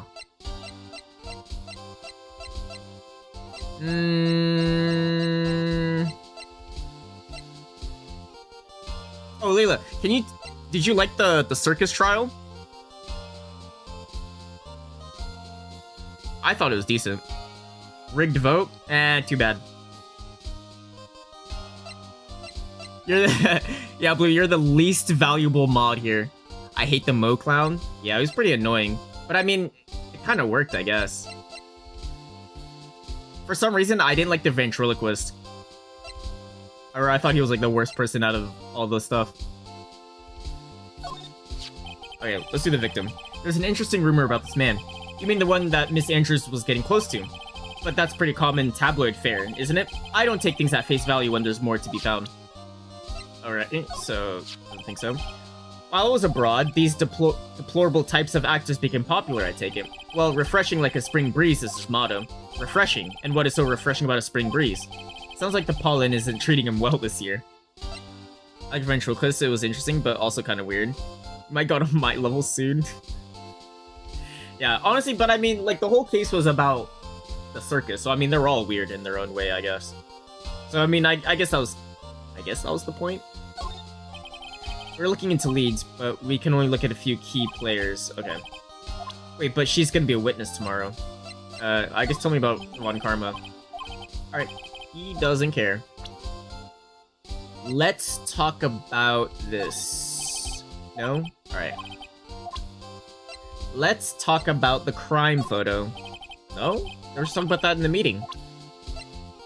Let's talk about the guitar. No? Alright, let's talk about the camera. No? Alright, let's talk about the transceiver because Maya's gone. No? Okay, let me show you Maya. She's gone. No?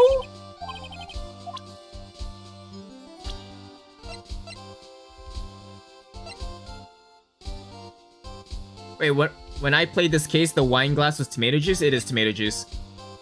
It's filled with tomato juice. No sign it's been drank. And he has no idea what it is. So he's useless. I feel like I should get something new out of him. Oh, here we go. Missing suicide note. I wish there was like a slight notification, like new added chat or something. Miss Impact's death was most certainly a suicide. Of that, there is no mistake. However, we could not find her suicide note. That's when the police began to suspect that someone had hidden it. The suicide note? But how do you know Miss Impact's even written such a note? There's no solid evidence. However, we did find traces of ink on her right index finger, which makes the likelihood of a suicide note very high. But who would hide such a thing? The police think it was Juan Kurita himself. That hid the suicide note?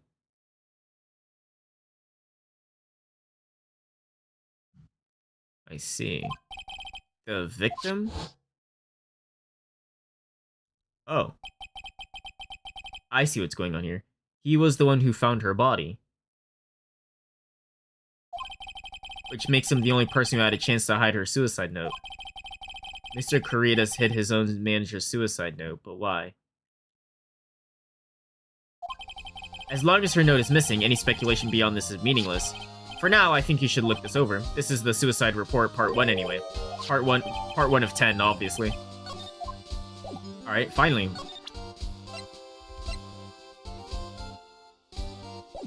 Okay, so now that we have that, we could probably maybe confront,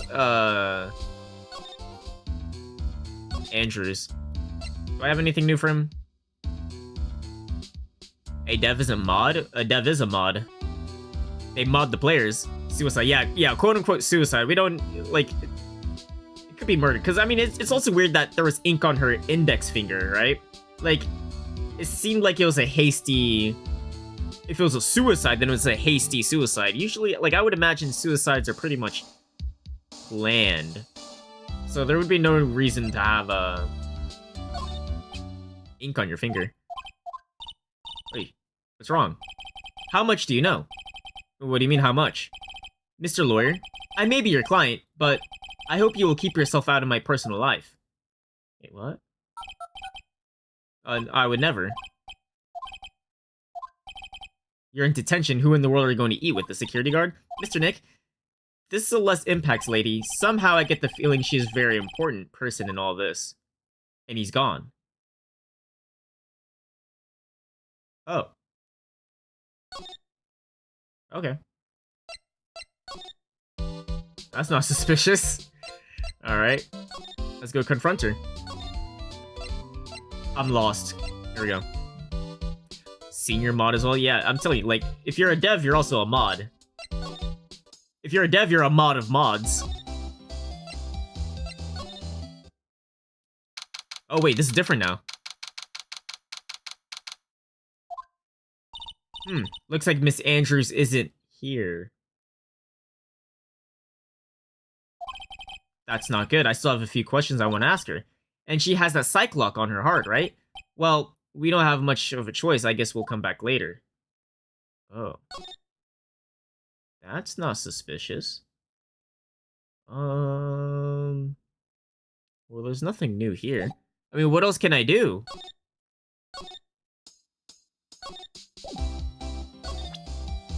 The only thing new I got is suicide report and Celeste Impacts.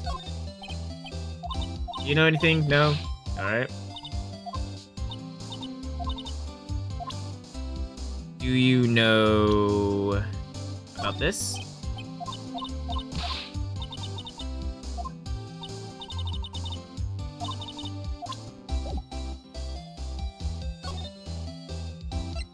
I guess we go in here.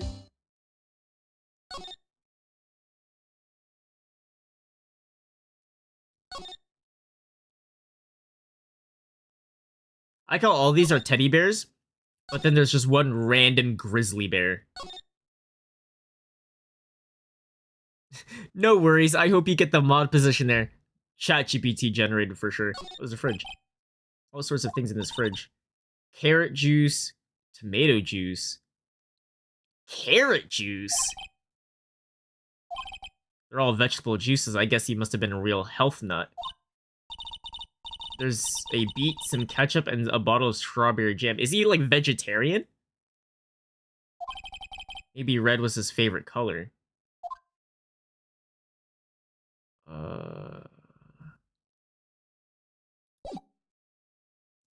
But...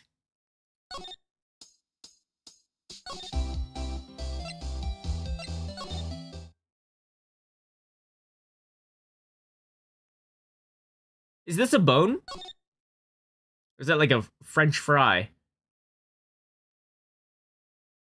Because that's a T-bone steak. Or a sausage. Yeah, it's a bone.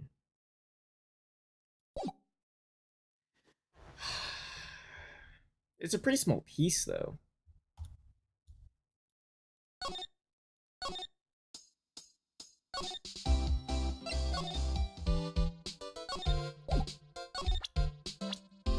Alright, can you tell me about, Celeste? Alright. Cool, you're useful. Can you tell me about Celeste?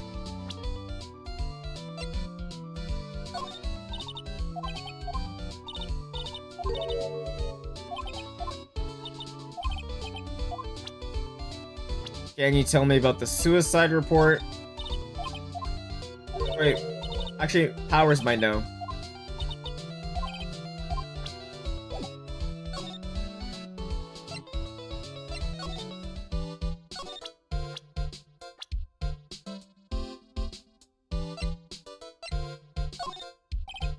No? Alright. I guess we go back to the criminal affairs department.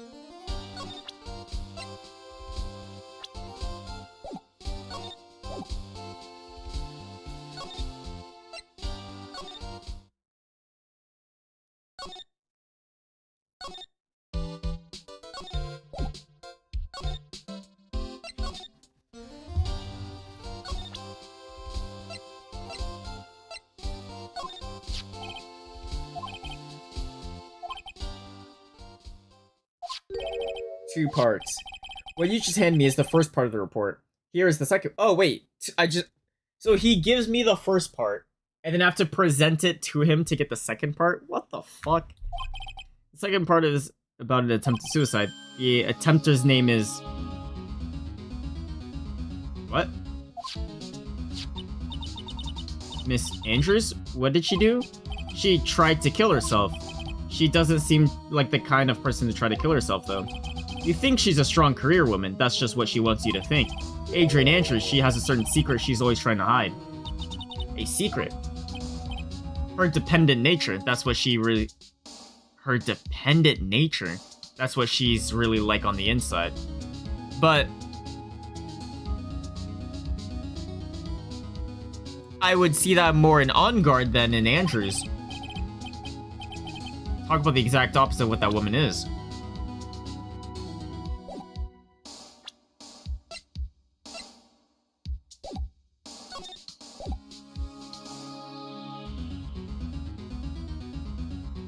Wait, let me read that part again.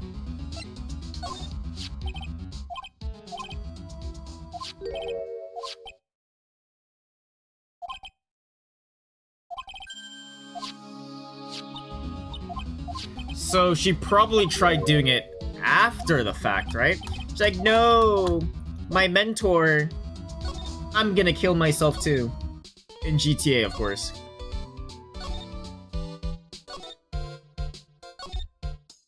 So is she gonna be there now?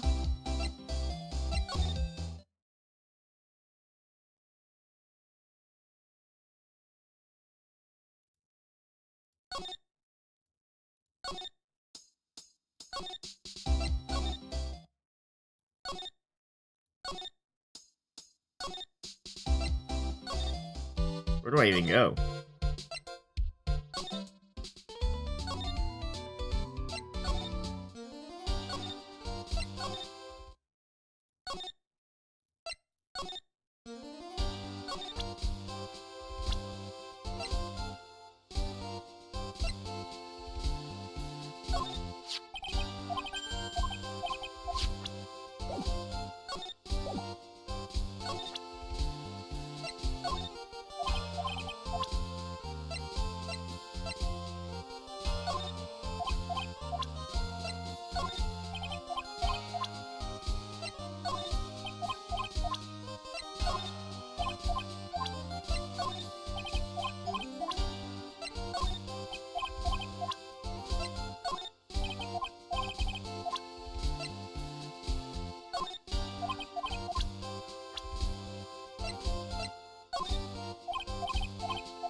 Tell me about yourself. Alright, so I've talked to everything about him. We can go...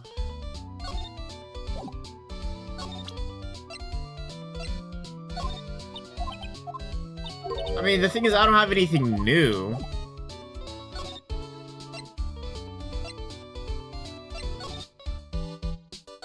The only thing new I got is this suicide report.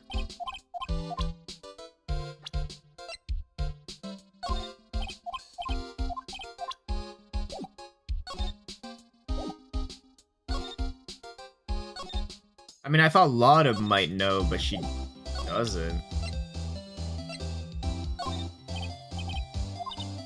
I'm gonna wake up tomorrow hearing that Blue nukes the Marvel Rivals Discord server. I think it takes more than one person to cause a nuke like that. She's not gonna... She needs to be a Scarlet Witch to, like, nuke that place. Maybe X4. She needs to be, like, a Nightmare 4 Scarlet Witch boss to nuke Marvel Rival servers like that. I don't think she's up to that level. You know about this person? Oh my god. Dude, what do I do? What can I do? Where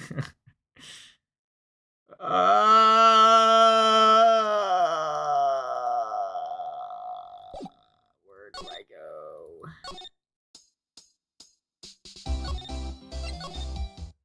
I've gone everywhere, I checked everywhere, I talked to everyone.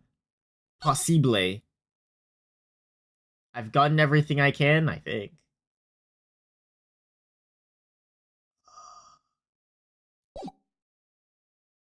Y'all need to learn not to push this far? What?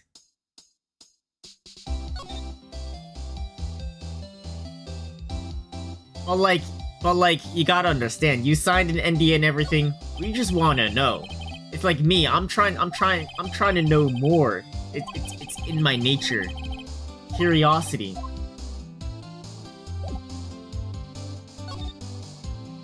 I want to share some good news. Oh, I want to be a Marvel Rivals mod too. Yo, can you sign up for me? I want to spam gifts.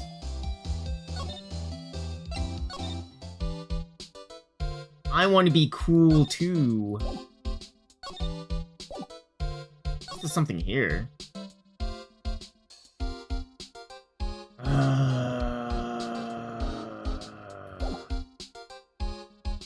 I might have to look this up. I'm actually just stuck. I guess I didn't really explore this.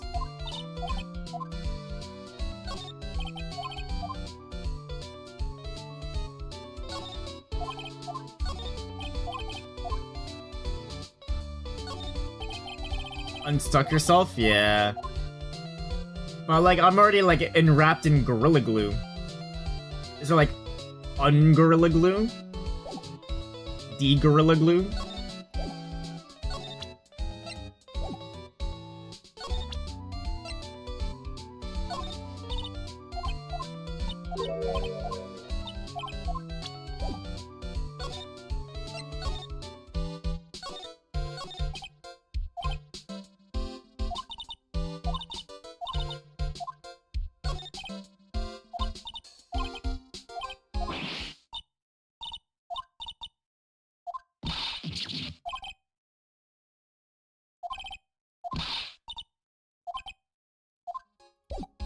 What?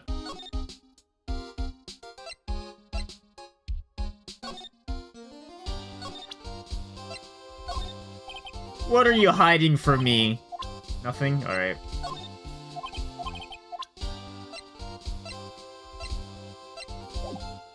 I'm gonna have fun, guys.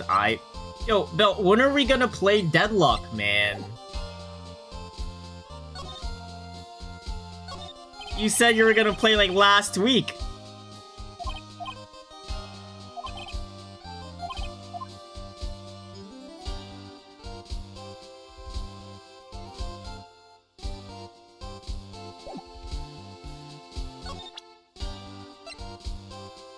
Oh yeah, I'm looking this up.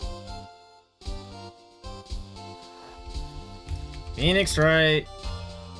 Justice for All. Walkthrough. Case 4.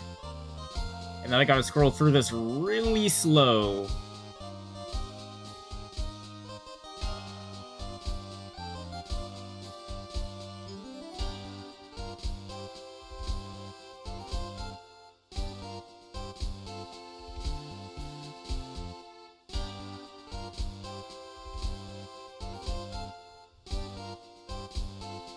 Alright, talk to Edgeworth about missing. Present.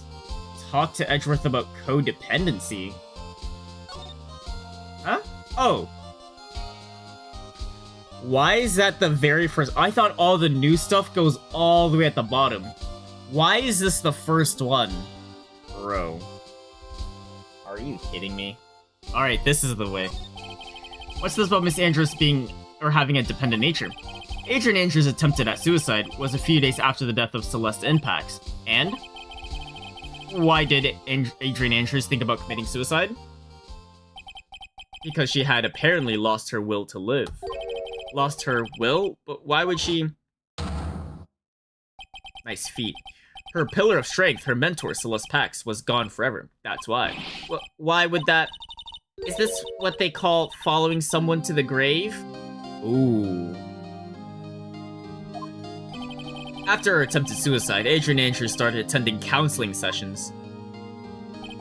She is someone who needs a person whom she can trust absolutely. And once she finds that person, she'll do anything she can to keep them near. Without such an anchor in her life, her crippling anxiety stifles her ability to live. And that's the nature of her dependency on others? When Celeste Impact suddenly committed suicide, the world before her turned pitch dark. That's according to Adrian Andrews herself. Then that means her super confident attitude. It's all a facade. She's only copying her mentor's behavior to hold herself together. How terrible.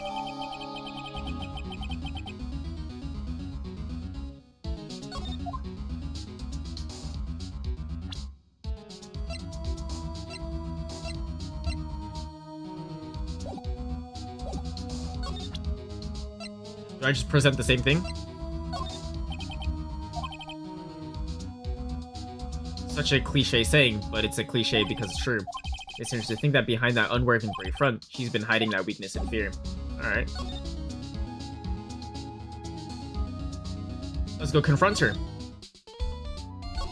She's gotta spawn in now.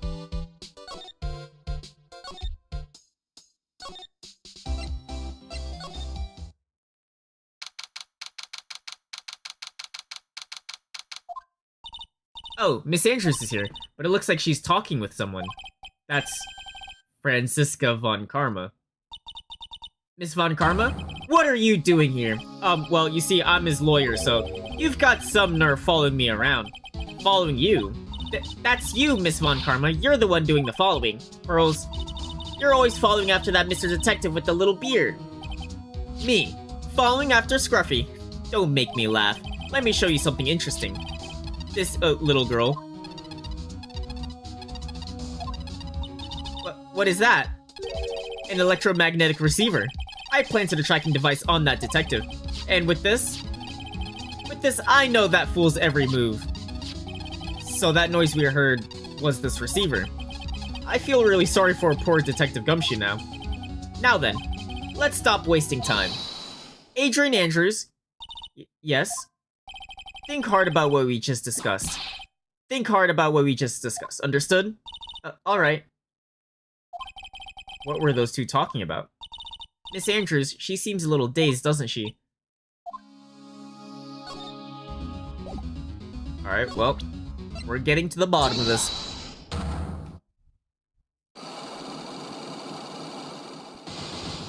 Although, I don't know who she's covering up for exactly.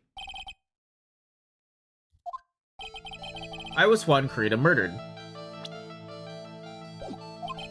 If you ask me, I think you know the reason he was killed. Why are you hiding things? Don't you realize you're putting Mr. Unguard's life in danger by your actions? Why do you ask questions for which I have no answers? The truth is, I was not that close to Mr. Kurita. You were not that close. That's right. I've never been good at being intimate with another person. You are not being good with being intimate with another person. Somehow I highly doubt that. Well, it's this. You and Mr. Kurita had an intimate relation, did you not? A silly third-rate tabloid article. If you even had half your wits about you, you wouldn't believe such rubbish. Well, it seems that quite a few people have already bought into the story. Well, that's to be expected in a world filled with crooks and liars. Note to self, stay on her good side. In any case, I despise an interpersonal relationship like that. I see. However, what if there was a need for you to get close to someone? Me. Need to get close to Mr. Kurita, as if there was ever need. For this person's sake. It would be for Celeste Impax. Celeste Impax, your mentor. How did you know about Celeste? Miss Impax, she committed suicide, didn't she? But it looks like no one knows why. Right before her death, she was Juan Kurita's manager. So I believe you got close to Mr. Kurita so you could find out more about her suicide. You have a great imagination. You may have a future yet as a slimy muckraker for a putrid third-rate tabloid. Miss Andrews, there's no mystery surrounding her death. None. It would be pointless for me to force myself into a relationship for nothing. Is that really true? Was there really no mystery at all? I don't believe you're completely at ease with the way her suicide was resolved, because you attempted suicide. Get a hold of yourself. Huh? If you want advice on oh wait, other way around. Wait, what?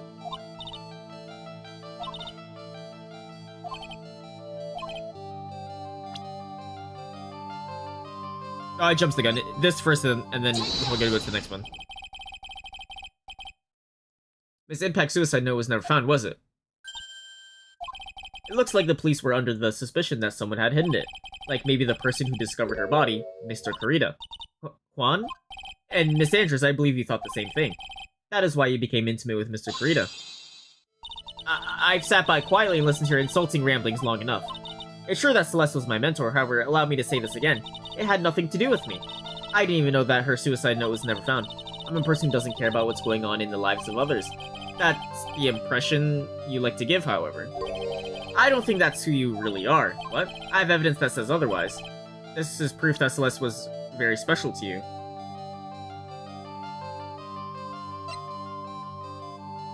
Oh, reason shock, yeah. Miss Andrews, you nearly went through it too, didn't you? Went through what? Ending your life. Miss Andrews, you look and act like a very strong woman who has it all together. You don't ask for anyone's help, relying only on yourself. Yes, I've been very independent ever since I can remember. However, that is all just a lie, a facade. You've always searched out people on whom you can depend on. You were dependent on Miss Impax, weren't you? Which is why, when she passed away, you lost everything you had. Stop! When Celeste passed away so suddenly like that, I died a death of my own, but No matter how hard I tried, I couldn't stop thinking about what had become of her note. You must have heard about the police report. The one that said the police suspected Mr. Kurita of hiding Miss Impax's note. You heard about it and thought to recover from him by getting close, am I right? If that's the case, then everything changes. What do you mean? What topic did we start this conversation on again? It was, why was the victim killed? Exactly. Somehow, Miss Andrews, it seems that you have become one with a reason to want Mr. Kurita dead. Me? Miss Impax was everything to you. And then she died. And you would do anything to find out why she killed herself. Even commit murder. Murder? Vibin? Yep.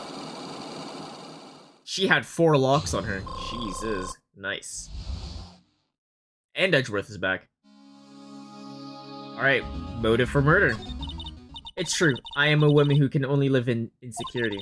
I'm physically small and I don't really have a lot of self-confidence. I've pushed against all that through, though I've tried to live strongly. I never wanted anyone to find out the truth.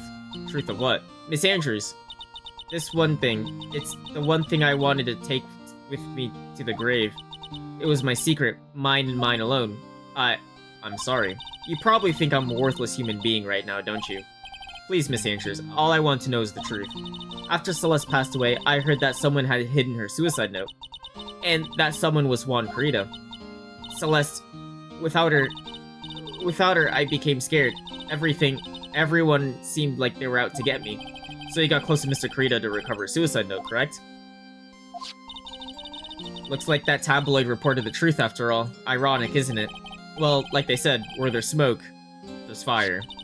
And if they purposely add fuel to the fire, they keep the celebrity world burning. But as for the suicide note, I didn't and wouldn't kill anyone for it. It just doesn't suit me, that's all.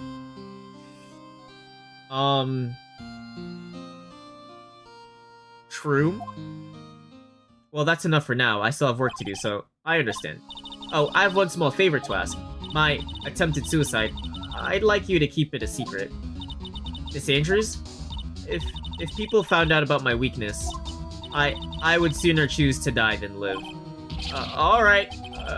I'm being emotionally blackmailed. Wonderful. Alright. Probably never says anything without carefully thinking it first through. Thank you for your discretion. Emotional blackmail. Yippee! What is it? Miss Andrews has been playing with that card in her hand ever since a little while back. That card, yeah, I guess she has... Miss Andrews, what is that card you're holding? Huh? Oh, this? I don't quite know. It just suddenly appeared in my handbag. What the hell is that? Is that a teapot? Seashell? Another character with extremely interesting psychology behind her. Unable to live on her own, always seeking for guidance, yeah. Which makes it tricky, because she has a motive to want Juan Kurita dead, but could she have committed the murder herself? Probably not. And if she did, she probably did it with someone else. Like, pretty much like she needed someone else's approval, essentially. So in that regard, I don't think she's the murderer, if that makes sense. That's what it looks like, doesn't it? I honestly don't remember owning this card. I wonder where I picked it up from. Her not remembering something clearly sounds like it would be a rare occurrence. Well, I must be off. I leave Mr. On guard in your capable hands. Alright, well. There's nothing else for me to do. I guess we'll wait until tomorrow. Well, I think we've gathered about all we can. What about Mystic Mai? Is she alright? Oh, Pearl, she looks worn out by all this. She hasn't slept at all and has just been walking all over the place with me today. What's wrong, Mr. Nick? Let's go back to the office for a little while. You're really tired, right? Oh, no, I'm okay, really. I'm fine, I really am. You don't look fine to me. Let's skedaddle. Oh, I walked back. Oh, I'm clicking on all the wrong things. Hotel lobby. Phoenix, right? Alright. So, what now? Well, we did find one thing for sure. Miss Andrews has a motive. You mean Miss Impax's suicide note? That's right, she was also one to discover the victim's body. Clever. Ah, Mr. Nick, the transceiver. Hello? Mr. Attorney, you're not answering a phone. Maya, where's Maya? As I promised, I have not gone within a few feet of her this whole time. Which is why I suppose she's absolutely famished. Oh. What? So I suggest you win a quick acquittal, my friend. At any cost. Wouldn't you agree? Wait, let me hear her. Very well. Ask my... Maya, is that you? Sis, ask my sis. Oh. Damn it, he cut me off. Mystic Maya said ask my sis, didn't she? Oh. I guess Mia Fey, huh? Sis. Does she mean by that? Come on, Phoenix. You're a hopeless one. Yeah, Mia. I have a message from Maya, so come ask me anything you want about her. Is she okay? How's Maya? She's safe, for now. That kidnapper is one to keep his word, it seems. I'm glad to hear she's safe, but Mia, how did you... As soon as she was locked up, Maya called for me. I read the note she left. Then I gathered as much information about her surroundings as I could. I didn't know you could use spirit channeling like that. Pretty smart of her. The kidnapper. What's he like? I don't know. Apparently, Maya went to answer a phone call at the hotel and was drugged there. And? She didn't see the face of her attacker. Maya's locked up in a very dark place right now. I'll tell you everything I heard when I was with her. When you were with her. I forgot Maya's IQ was 9,000 in that damn situation. Yeah, and she's usually dumb, which is actually surprising. I'm starving. I could really go for some apple pie. I mean, at a time like this, sweets are the only way to go. I have to stay positive. He promised he wasn't going to kill me. I'm not going to die. I wonder if you're with Nick right now. If I don't do something to the door first, I don't think I'll be moving anywhere. Alright, well. Let's check on the door. It's locked. Door lock seems easy to open. On TV, the hero always uses a plastic card or a stiff piece of cardboard. Then click, they magically open the door. I wonder if there's a card like that anywhere. Oh, there's a card right there. Seashell. Oh. Oh, okay. Someone dropped a card here. It kind of looks like a business card, but there's no name on it. It's a picture of a seashell, I think. What a strange card. That's it, a seashell. If I use this, I can get the door open. This might be my key out of here. I have a feeling this card might be useful. I'm such a genius. Alright, now if you'll excuse me, Mr. Kidnapper. Oh. It worked. Now I'm getting the heck out of here. I shouldn't keep Nick waiting or worried. And then the bellboy's right there. He's like, no, no, no, no. Very suspicious. The same card.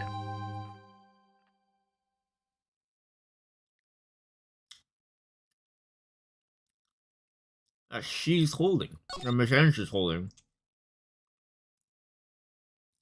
Now, could it be that there's more than one card of that? Because at a hotel, they always give you 2 cards or 2 keys for the same room. Or at least whenever I go with like a group, they always hand out 2.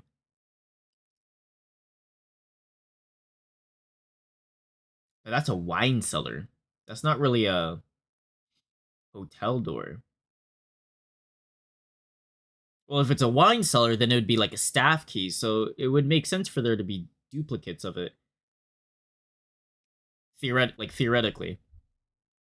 But even then, why would she have it, though? She found it in her handbag. But is she the type of person who's like, oh, I just randomly found it in my bag, I'll just keep twirling along with it? I don't think so. Very suspicious. Very suspicious. YouTube auto game thing finally got it the right... Wait. The word is healing. Or the world is healing. Auto game. I don't know what that is. Like an auto battler? Let me quickly grab some food right now.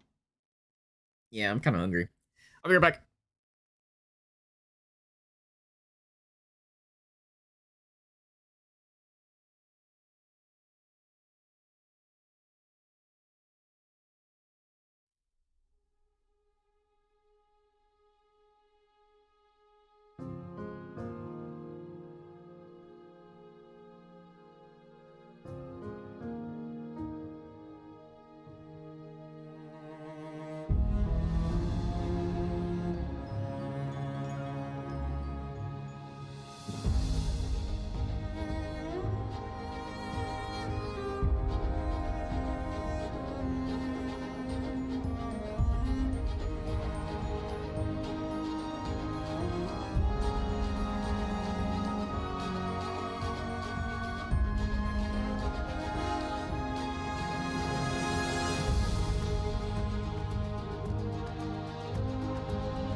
You know what?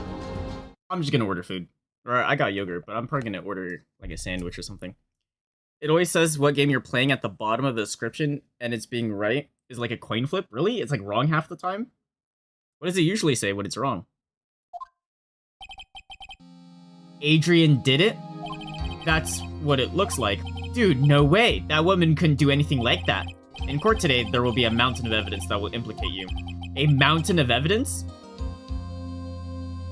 Is justice for all right now? Nice. Maybe it thinks I'm playing like Wuthering Waves from my starting soon screen. I'm certain that there is someone out there trying very hard to pin this whole thing on you. Please, Mr. Lawyer, dude, like I said yesterday, I'm refreshing like a spring breeze, alright? I can't let any sort of scandal ruin that. I understand. Well, it's almost time. Mia, we must get a complete acquittal today. I know, but I can't focus on Maya's situation right now. Or Pearl's either. No matter what, I have to focus on winning this case by the end of the day. Indeed. Well, let's get going. It's him. This is Wright. Good morning. This is it, Mr. Attorney, the day of the trial. Maya, she's unharmed, right? Well, when I checked on her earlier this morning, she seemed a bit, how shall we say, tired. Don't worry, people don't die that easily. Besides, what you really should be concentrating on is winning today's trial. Great. For my sake, as well as yours, you must win today's trial. Which is why I sent you a little present this morning. Present? What in the world would you give me? You'll figure it out once the trial starts, and even if you don't like my gift, I expect you graciously accept it and win the day's contest if you please. Wait. The kidnapper sent me a present? Mr. Lawyer, dude, who was that? No one. It has nothing to do with you, so forget you heard anything. Dude, did your nose get longer? Ah, I'm not lying. Am I?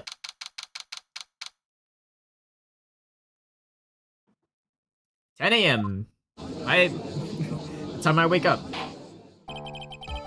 Court is now in session for the trial of Matt Dawnguard. Are the prosecution and defense ready? Defense is ready, Your Honor."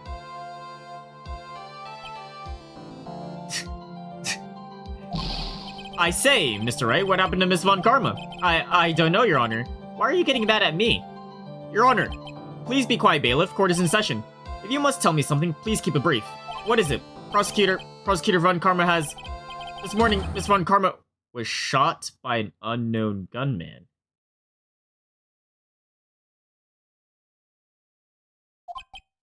What? Shot? Somehow, I think this is the present that man was talking about. His present? Miss Von Karma is one of the top prosecutors in the country at the moment.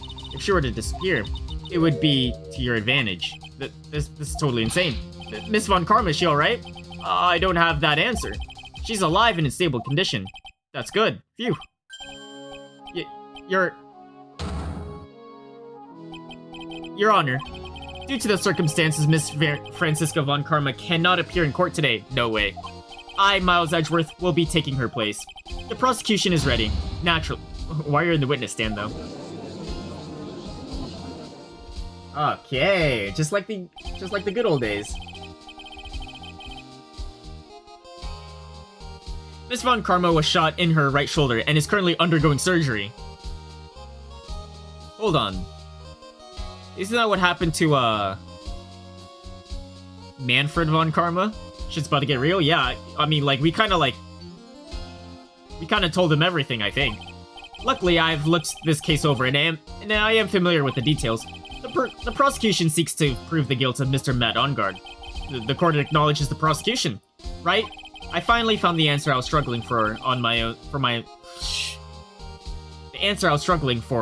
long journey this past year. By the time this case comes to an end, you too will know the answer. Now then, the prosecution would like to call its first witness. Please bring Detective Gumshoe to the witness stand. Oh shit. Witness, your name and occupation. My name's Dick Gumshoe, sir. I'm a detective down at the precinct, for now. For now? After this trial is over, I'm supposed to turn in my badge, sir. Detective Gumshoe. The prosecution has no need for a depressed witness. Lift your head up and face forward like a proud officer, Detective Dick Gumshoe. Yes, sir. Now, let's have your testimony. If we want to explore the various facets of this case, we must start with that. Get ready, Phoenix. This is going to be one very tough fight. Yeah, it would seem that it would have to be with Edgeworth as my opponent. The answer you were struggling for. Show me this answer you finally found, Edgeworth. Not the best thing to run in the family, all things considered, yeah. And then whenever Von Karma has a daughter, she's gonna be like, yeah, I'm gonna make sure my daughter or son gets shot in the shoulder as well. Bare facts of the case. This murder happened after the Hero of Heroes award ceremony, sir. The victim, Juan Credo, was found dead in this hotel room. After looking into the cause of death, we believe he was definitely murdered, sir. At first, we thought there was something suspicious about the empty guitar case. However, we later found out the guitar case had nothing to do with the murder. Okay. After the award ceremony ended, the victim was alone in his room? Yes, sir. Both the victim and defendant went alone to their rooms, sir. I see. Mr. Wright, you may begin your cross-examination. Alright. This murder happened after the Heroes of Hero. Can I get a time? Would you please give us a brief timeline? I should do this IRL. A brief timeline of what happened after the ceremony. Okay, pal. The ceremony started at 6 p.m. It ended around 8 p.m., and then there was a short break. A special post-ceremony show was supposed to happen 30 minutes later. And that's when the victim's body was found, correct? Which is to say, the murder occurred during that 30-minute break period. Please continue with the testimony, detective.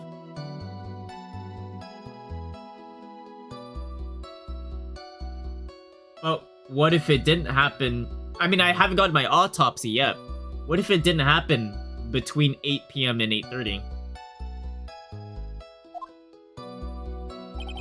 The victim, Juan Credo, was found dead in the hotel room. Oh. I missed IG? Yeah, me too. The person who discovered the victim's body was Adrian Andrews, correct? Yeah. Who is this Adrian Andrews you're talking about? She's the defendant Matt Ongard's manager. She's a real pretty lady, sir. Ah, so she's a pretty lady. I wonder if she will grace us with her presence.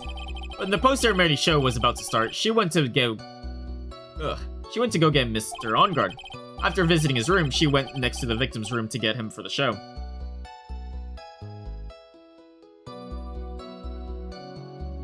Went to Ongard, then to the victim's room to go get him for the show. Why would she go get him?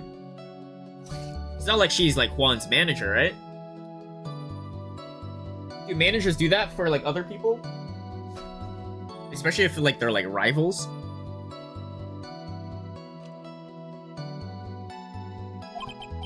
I see. And that's when she found the victim's body. Wait. Oh yeah, I did press. 2! After looking into the cause of death, we believe he was definitely murdered. The cause of death. Wasn't that because Mr. Credo was stabbed in the chest? Only a careless amateur would believe something so brainless as that. Take a good hard look at the crime photo. Now a real pro's attention would be drawn to this bandana. Oh shit! I didn't even notice that. Gotta say, choosing a favorite prosecutor is pretty damn hard. Well, I've only seen like, what, 4 prosecutors? It goes Edgeworth, Von Karma, or Franziska Von Karma, then Manfred Von Karma, and then that Payne guy or whatever. But I don't even know 4. I didn't even notice that bandana, though. Banana. His bandana, sir. That thing's wrapped around his neck, sir. Ah, yes, I see. His banana-scented bandana. Then, what about the knife? It seems to have been stuck in the victim's chest on purpose after his death. You have a crafty murder on your hands. Yeah, I don't believe this thing was the murder weapon at all. It was probably just stuck in, like, after the fact. Because, I mean, like, that's not even where his heart is. It looks like a butter knife. Like, what the fuck? And this guy's in his full costume. What the fuck? Strangled with scarf, then stabbed with knife. Oh, never mind. Time of death, 8:15. Okay, I was wrong. It did happen during that 30-minute period.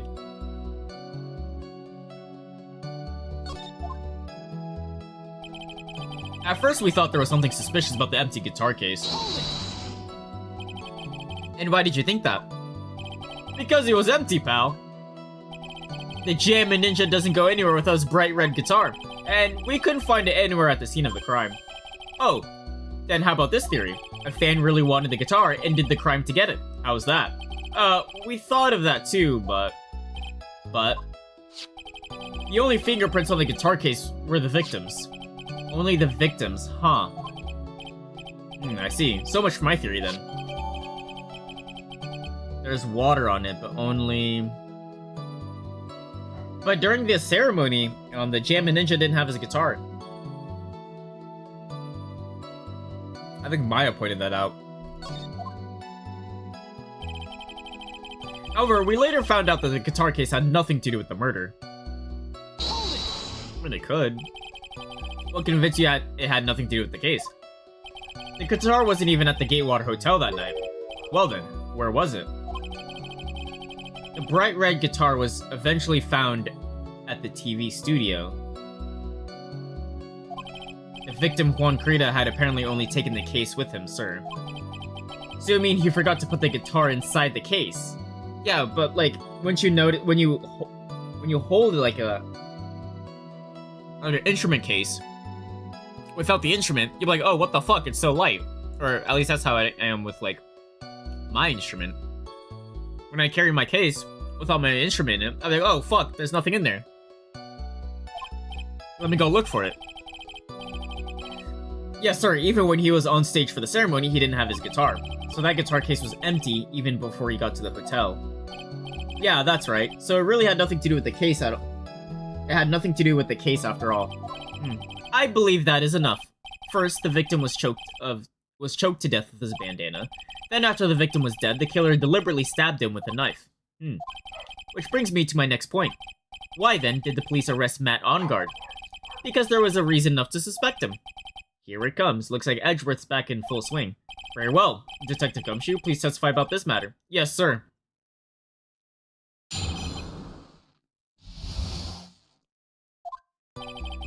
Matt Ongard and Juan Carita were huge rivals with each other. Dude, this fly's been bugging me. They each thought the other guy was in his way. That's motive enough in my book. And as for evidence, there's the Jammin' Ninja's button. It was ripped off of the ninja's costume and is found in Mr. Ongard's Hakama. The defendant's fingerprints was also all over the knife. The defendant brought the knife for the crime, which makes this a premeditated murder. Oh wait.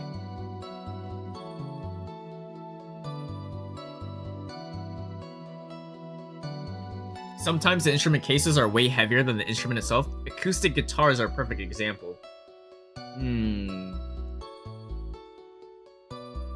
I mean, I guess that is true. Because I was thinking, like, because I had a saxophone, and I guess, like, because I would notice my saxophone missing. But I guess with acoustic guitars, I guess so. But even then, it's kind of like, well, if your case is like 20 pounds, and then your guitar's like 5-10 pounds, I feel like you would still notice like a 5-10 pound difference, I feel like.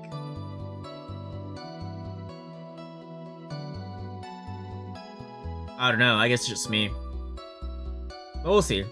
I'm sure it'll be noted somewhere along the line. Like, did he notice about like the guitar not being in his case? Blah blah blah. I'm sure someone will bring it up. Whoever brought the knife for the crime, which makes this a premeditated murder. Yeah. Wait, could this be the knife that he was eating? The T-bone steak with Andrew? Oh shit. That's not good. So the defendant's fingerprints were found on the knife used in the stabbing. It was sort of sticky on the handle, so the fingerprints came out pretty clearly, sir. Sticky, huh? Okay. In the grip, Gatewater is engraved, yeah, so it was the hotel's knife, which he was probably using to eat the T-bone steak. Which someone then, probably Andrew, planted afterwards. And then there's this button. Found in the defendant's clothes. And this button is also covered in blood? Yes, and we know that the blood on it is the victim's blood, sir. What? But I thought he was strangled. Jammin' Ninja's button added to the court record. Where the hell did they get the blood? I mean, I guess from the stabbing, right? That's a lot of, like, they purposely tried, implanting all of this on him, huh? Because he died from choking.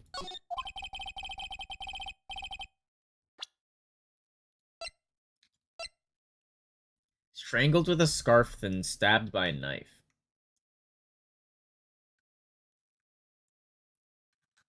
I mean, I guess it doesn't really say what the killing blow was. Yes, it most certainly does, Your Honor. Ready to give in yet, right? I'll find the hole in your argument somewhere. You can press as hard as you'd like, just hurry up with your usual pointless questions. Matt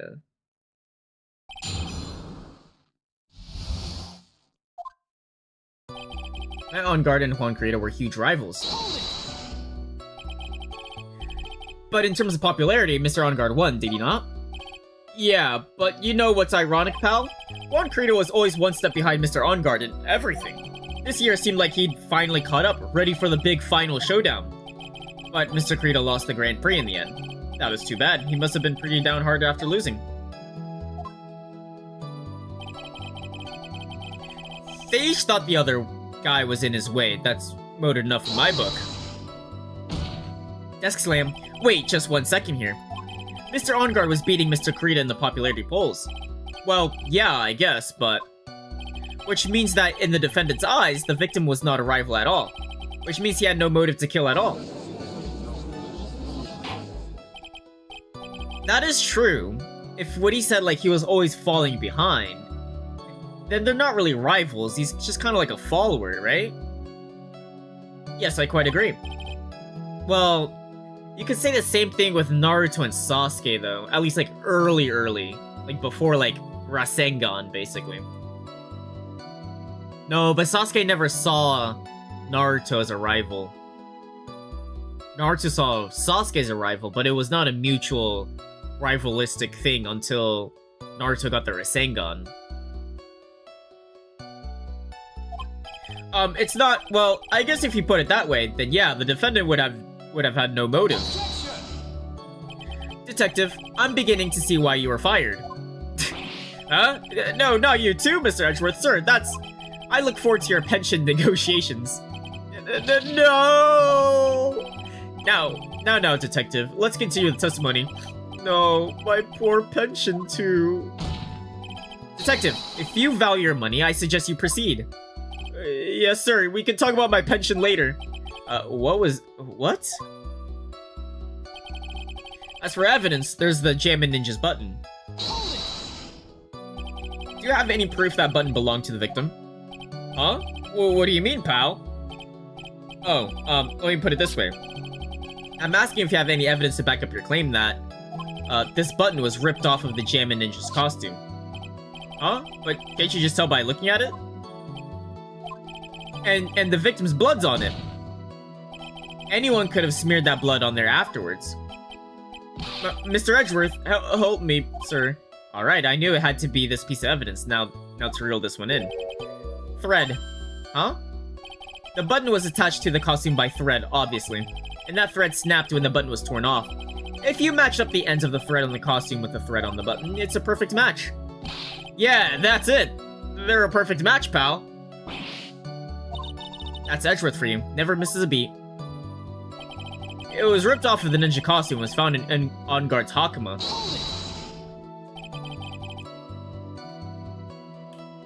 When was this button found? Pretty soon after the body was found. We rounded up everyone who knew Mr. Carita, and then we did a search on them all. That's when we found the button. So it was almost immediately after the murder. Huh. The police didn't have the free time to lollygag and play tricks unlike some people. Hey, what is he trying to say about me here? The defendant's fingerprints were also all over the knife. How were the fingerprints arranged on the knife? Huh? Well, what do you mean, pal? By examining the fingerprints, you could determine how the defendant held the knife. For example, did he hold it normally or overhand? That is true. Oh, is that what you meant? Oh, well, we didn't really think about that. I can't believe the bumbling. I can't believe the bumbling of this department. Hopeless. Were you paying attention to the testimony, right? The defendant fingerprints were all over the knife. There's no way to determine how the knife was held at the moment of the murder. So, is the defendant the owner of this knife then? The defendant bought the knife for the crime, which makes this a premeditated murder. No it wasn't. Do I have it? Yeah, it says Gatewater. We'll press, but we're gonna contradict it. There is no way this was a premeditated murder, even if he bought the knife. Sorry, pal. This isn't some pocket knife. It doesn't fold, so it's not great for walking around either. Well, this is not good. If the prosecution can prove it was a premeditated murder, we're done for. Phoenix, yes, there's something very interesting.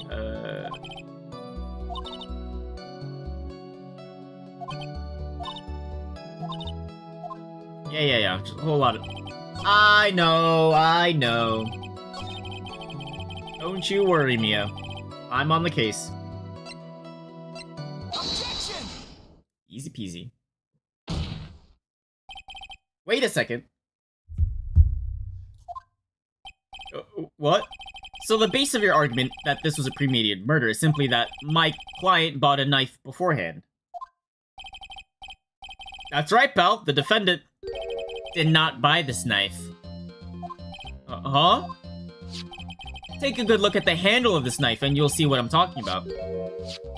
Huh? It has Gatewater seals set into the handle. Gatewater? I think I've heard that name somewhere before. That's the name of the hotel, the Gatewater Hotel. Uh-oh. The murder knife was actually property of the hotel, which means this murder was not premeditated. I like the short uh-oh. Yes, that is very true. This is very big. What is it, Mr. Edgeworth? I'm sorry, but the defense is simply too careless. What? I think whether the crime was premeditated or not has already been determined. How so? I admit this knife is hotel property. There is no one currently on the police force that is dumb enough to realize this. But I did it. The question is, where did this knife come from? Why is that obvious? It came from the victim, Mr. Kurita's room. Sorry, Your Honor, but that is incorrect. It came from... The victim ate a last meal before he was murdered, with that being the case. I would like to draw the court's attention to what is on top of the table. There is a knife and fork on the table. Then, where in the world did this knife come from? If it pleases the court, I would like us to recall the room of the defendant, Mr. Matt Onguard. Yeah, this is what I was thinking of as well. I've been thinking a lot about, Eric Fan, Zeke's has aura. I don't know that guy. I'll say I'm pretty new to the series and characters it'll take a bit for me to have full opinions on. Yeah, I don't know that guy. There's something missing. Perhaps it is a single knife? We investigated the leftover dishes for fingerprints, and while we were investigating, we came to the conclusion that Mr. Matt Onguard's knife was missing. Oh. Mr. Onguard had gone to the victim's room with the knife he had used during dinner. Why would he carry a knife on to visit? To kill, of course. And with that, I believe the prosecution has proven this was a premeditated murder.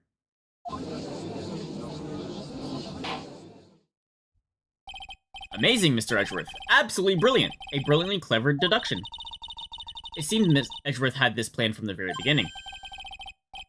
This must be one of those traps I just walked into. Oh, it's later? Okay. A murder weapon with fingerprints and a button from the victim's costume. There's quite a sizable amount of evidence here. I can safely say that any further deliberation is a waste of time, Your Honor.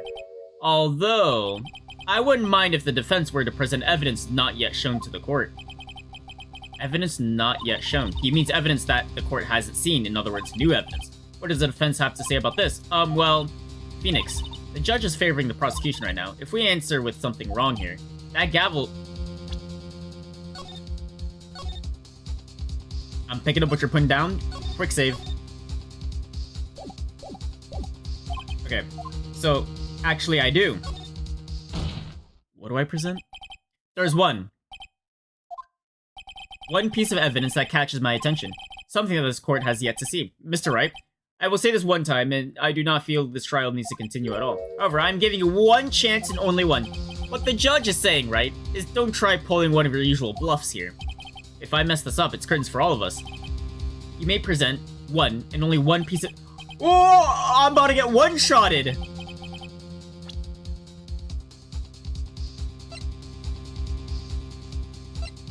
I mean, it's gotta be the wine glass, right?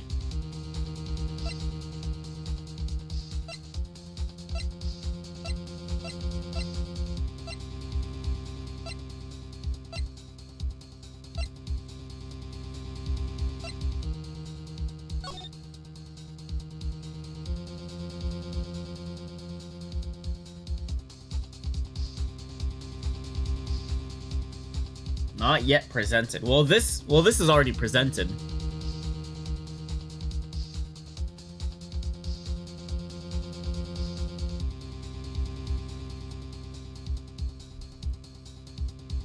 So if it's not the wine glass,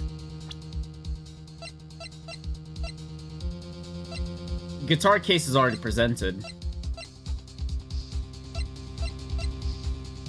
Yeah, it has to be the wine glass.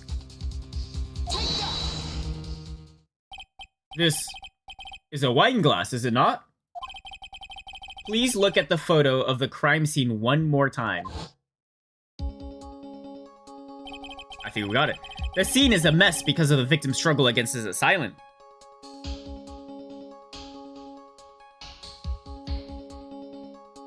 Okay. The vase was broken. His makeup is all over the floor. These were all things that were at one point sitting on top of the dresser. Well, yes, I see your point.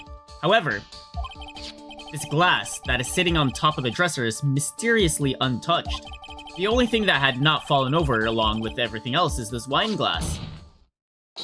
This piece of evidence is more than strange enough to warrant further consideration. Well, what do you all have to say? Well, yes, it is a little peculiar. Yes, isn't it? I thought it was. You can stop looking at me with those puppy dog eyes of yours now.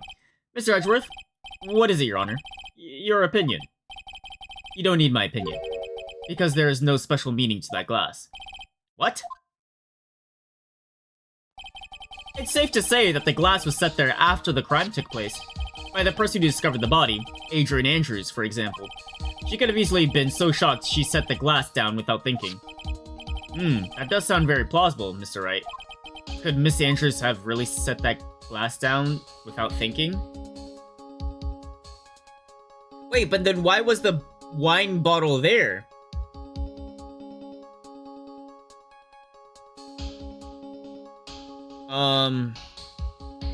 How do I respond to that?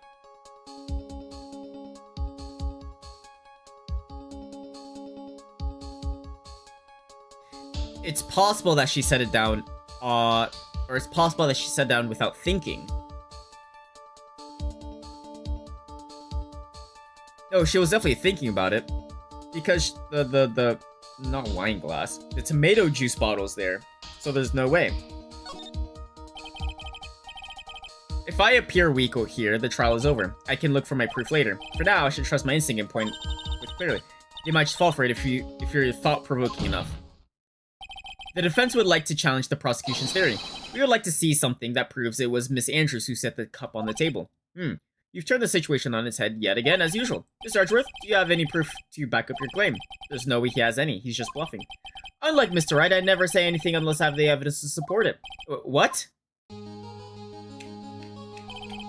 You're not thinking hard enough today, Wright. Did you think this wine glass escaped my notice? Then... Of course it had been thoroughly inspected. For fingerprints. Fingerprints. There were only one set of fingerprints left on this wine glass. Only one? Well, whose were they? They were not the victims nor the defendants. Rather, they were one of Adrian Andrews. What? Fill with tomato juice bears Andrew's fingerprints. That is why I said that the person who had discovered the body had left it there. Are we done here, Mr. Wright? I can't believe I fell into another trap. Miss Andrews was probably holding the glass when she went to see Mr. Kurita. But upon seeing his dead body, she was stunned and set the glass down on the dresser. What you just said makes a lot of sense. Tisk, tisk, tisk. Now, do you see, Wright? You can't change any part of my scenario as it explains everything all too well. Yeah, I can. I've thought long and hard this past year about what it means to be a prosecutor, and from here on out, I will show you the answer I've come to discover. But wait a second, Mr. Edgeworth. I think the prosecution has provided enough evidence for me to enter my verdict. Unfortunately, I cannot allow you to pass judgment yet. The prosecution has yet another witness we would like the court to hear from. Another witness. Yes. Bailiff, please bring in the next witness. What in the world is Edgeworth thinking? I mean, to be fair, he's not using fabricated evidence. Oh, fuck. I thought he hates her as well.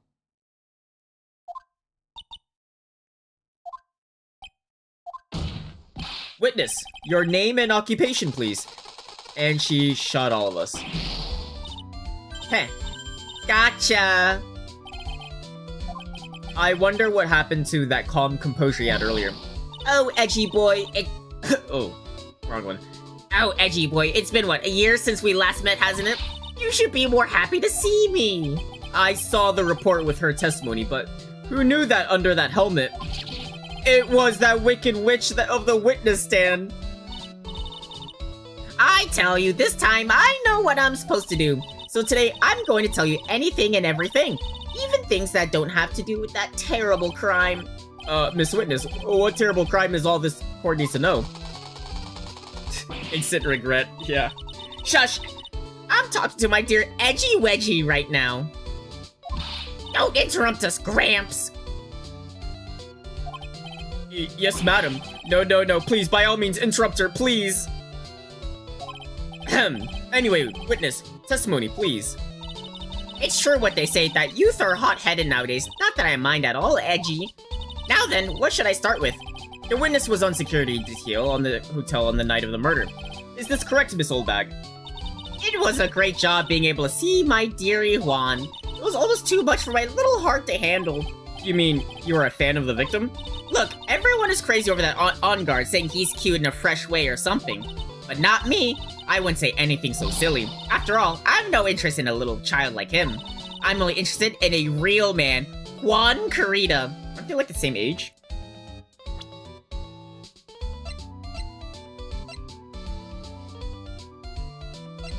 They're the same age. But those two were the... I literally just said that.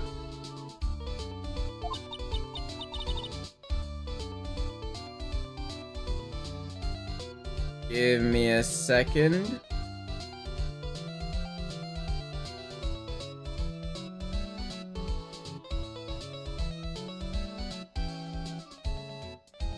Alright. Anyways, as I was saying, I was pacing in front of his room that night. Very well. Please tell the court what you witnessed the night of the murder.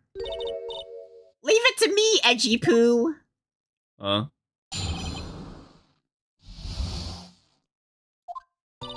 Anyway, after the ceremony, I went to pace around in the hallway in the front of his room.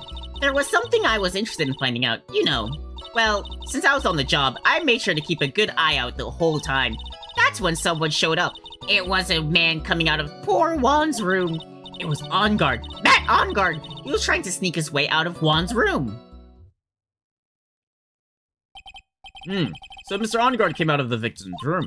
See, it has to be him. He's the murderer. I see. Well, Mr. Wright, you may begin your cross-examination. I'd like to see, like... Wasn't On Guard supposed to be, like, in costume or something?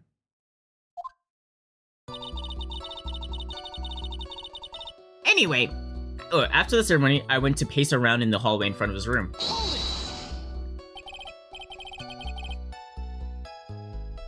Miss Oldbag, where was your post that night? the lobby. I was supposed to help set up the stage for that trifling show. So what are you doing in the hallway? But I refuse to help. I'll have you know, it was for that level-headed samurai show. Heh, I even took out a few of the nails. She sabotaged the stage? Maybe it was a good thing the show didn't go on. Besides, that manager with the glasses seems to be working hard at it without me. So I thought I'd take a break and spread my wings a little. And that's when you went to hang around the victim's door. And so this was around like 8 o'clock, right? There's something I was interested in finding out, you know. Something you were interested in? And just what was that? It's not some little thing I can just go around telling everyone, you know. It's top secret between me and Juan.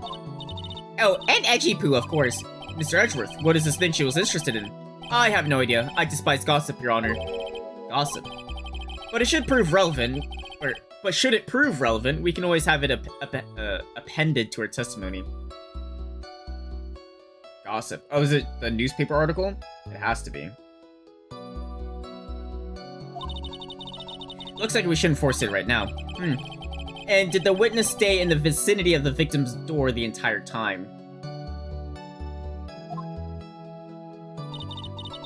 Well, since I was on the job, I made sure to keep a good eye out the whole time. Well, we know what happened last time. Oh, then you would tell us the number of people who went in and out of Mr. Kurita's room. I have no idea. I wasn't born, so I can't... Wait, I wasn't born so I could count things for those who didn't pay attention in class. That's why, ever since I turned 20, I quit keeping track of how old I really am. Oh. Well, yes, that would explain why your age was not included in the report. In any case, the witness then saw someone, correct? That's when someone showed up. It was a man coming out of poor Juan's room. Who in the world was that? I'm not allowed to say. Huh? This sort of information has been carefully guarded from the masses, Sonny. The man that came out of Juan's room, he was... Yes, he was. I'm too scared, I can't say his name out loud. Oh, I thought... Oh, what I wouldn't give to have Francisco whip right about now. Well, I guess I can tell you since he was such a bad boy anyway. It was On Guard, Matt On Guard. He was trying to sneak out of his way out of Juan's room. You saw my client, are you sure about that? Yes, see? Really? Annoying brat. When I say I saw someone, I saw that person. Why do I get a sense of deja vu? Maybe to avoid a repeat of last year, I should delve into this a bit further. The clothes. Please tell the court about the man's clothes in more detail.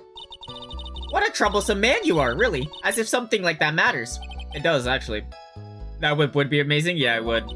Now, what was it? Yes, it was that thing. What, that thing? That gaudy thing he's always wearing. That racing jacket. And he was wearing that at the detention center, too. Okay, so he wasn't in costume. Wait, but didn't he say he went to sleep? Or, like, he was chilling in his room in costume?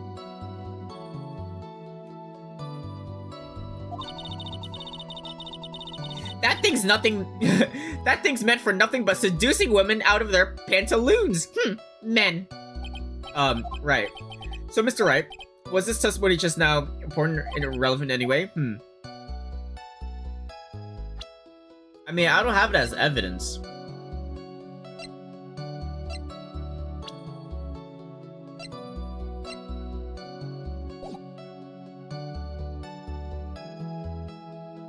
So if I say if it was important, he's gonna be like, okay, give me evidence. I don't have evidence on my court record where my guy was in costume the entire time. Like, he didn't change out of it. So, I guess for now, not important.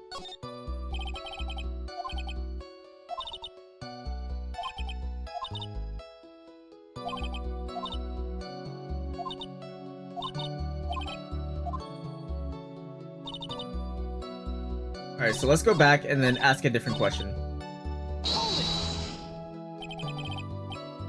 You saw my client.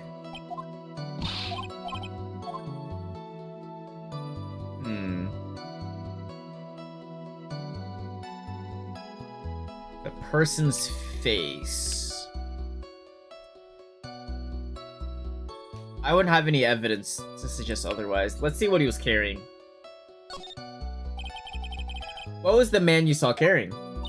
In which hand? His right or left? Both, I guess. Ah, now this is a real mess. I mean, I can't be expected to answer such a vague question. Indeed. Please be more specific with your answer. What was the man you saw carrying in his right hand? Ah, he wasn't carrying anything in that hand. Then how about his left? Empty. Oh. Well. Okay. This testimony just now...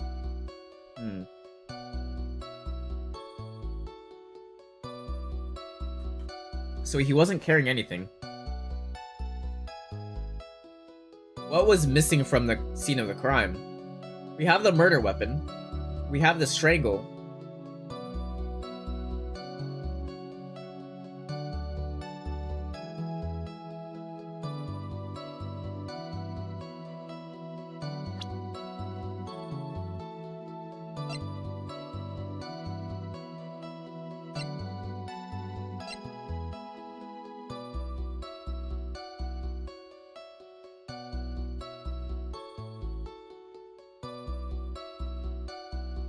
Oh, wait. Was ripped from his clothing is found in On Guard's Hakama. Wait, the clothes. Wait. So I was right the first time. This is the evidence I have that he was in costume. Oh, hold on. I was right. I was just thinking the wrong thing.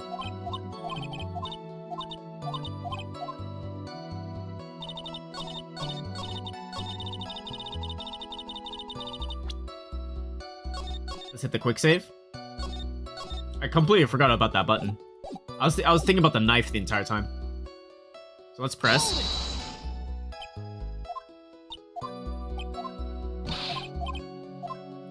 Versus clothes. Skip.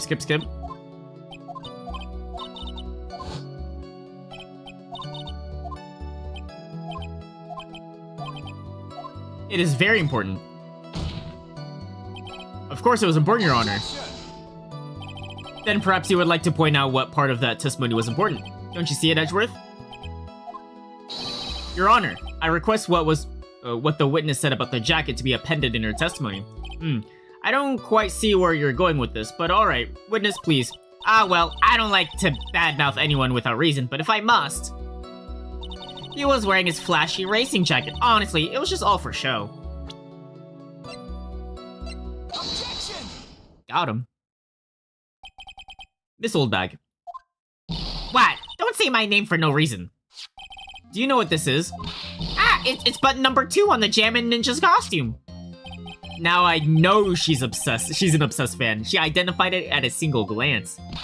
Give it here. If you don't give it to me, I'll punish you with this. And I got shot. Wow, she really is a diehard fan and won a button covered in blood. This button was discovered on Mr. On Guard's body during a full body search. See? This button proves beyond a shadow of doubt it was that rascal On Guard. It was caught up in the pleats of his nickel samurai Hakama pants. See? And On Guard is the nickel samurai. Witness. Now, it may just be me, and I do have an active imagination. But just now, didn't you just say the defendant, Matt On Guard, was wearing his usual racing jacket?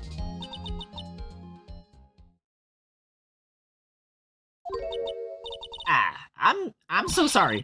Sorry that you judge people based on what they wear. If I wore this trendiest dress, then instead I would have to put up and look at this ridiculous... This outfit is hideous, right? I've got tape recorders. It's heavy, so heavy I wish we would have to switch CDs. Dream of life for all those kids out there. I work... Understand? Now take a look in the mirror. Your clothes are... Documentary on curling. You should take a tip... And I got shot. Now hold your tongue still there for 1 second. So what you saw in actuality was not Mr. On Guard, the man, but Mr. On Guard, the nickel samurai. Wait, what? So she just lied. But when you think about it, there really one in this... Not again, man. Okay, someone else is in that outfit then. It's the steel samurai case all over again.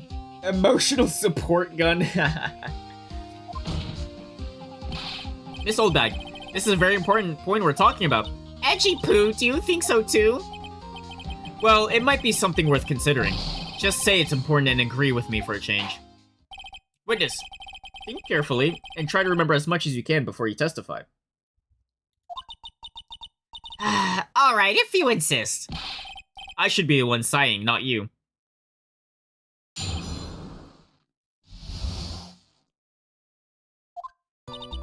On guard, on guard. Yes, now I remember. The Nickel Samurai, that's right, it was the Nickel Samurai that I saw. Yes, it would have been convenient for him to wear his costume during the murder. He had to go to that post-ceremony stage right after the crime, you know. So he must have worn that Nickel Samurai costume when he was stabbing poor Juan.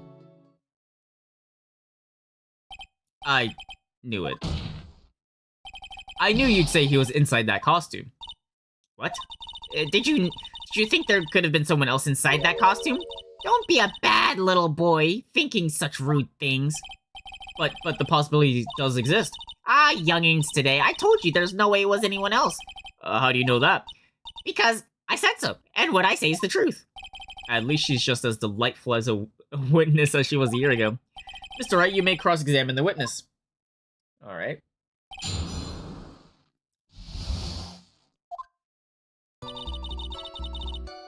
On guard, now I remember.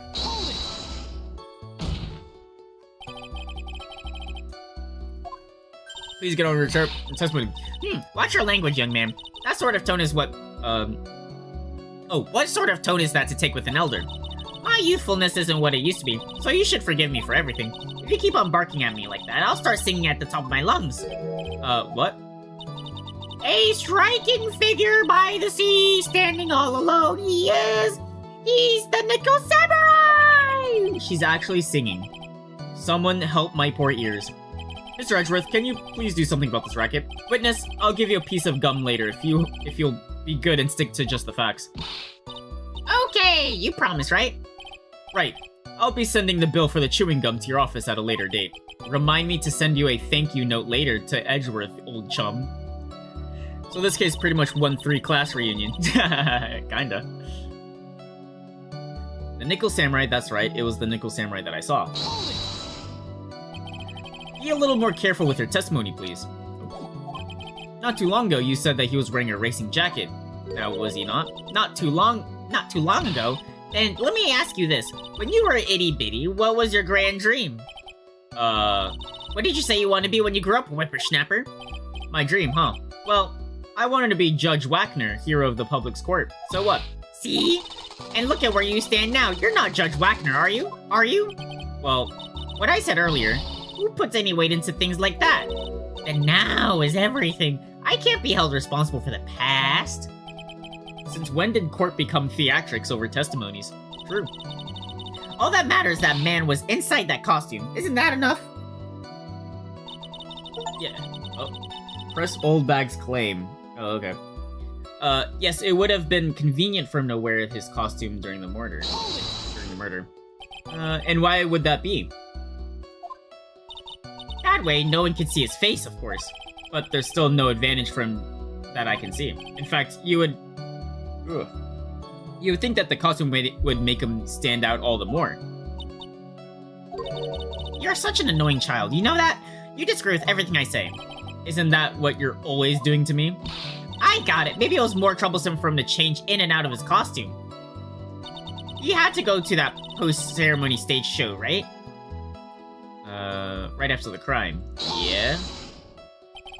Was there anyone else scheduled to appear at the post-ceremony show? Well, all the contestants were supposed to go on stage in friendly gesture thing. And that included the jamming ninja, right? Of course it included him. That's why On Guard came out of dear Juan's room.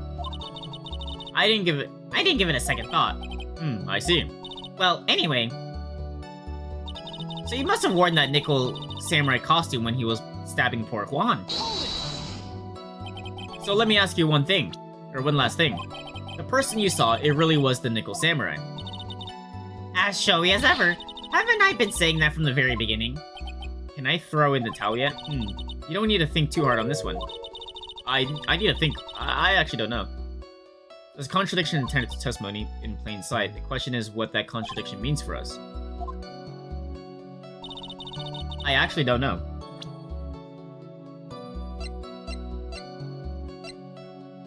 something to do...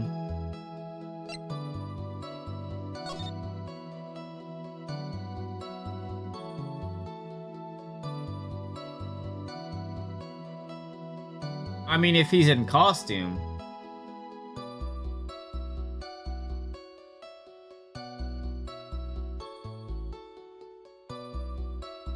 This would be his costume. I don't see any contradictions.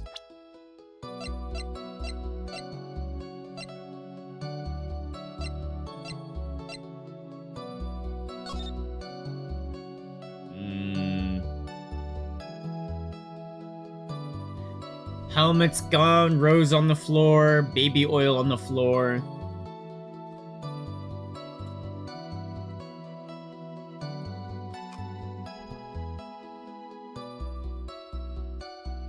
I'm not too sure.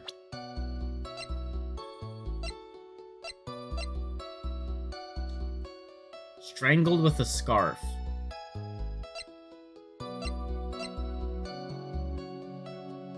Well, I guess if he was in costume, how'd he get the fingerprints? No, that was from when he was eating.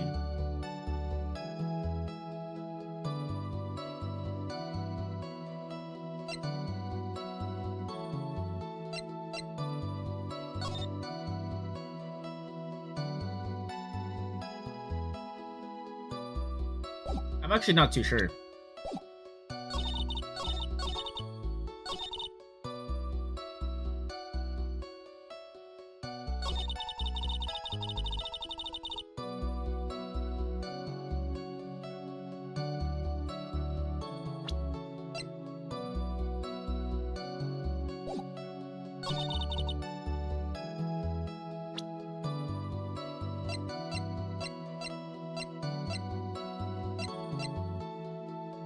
You've seen Slay the Spire 2 yet? I only heard about it. I haven't seen the trailer yet.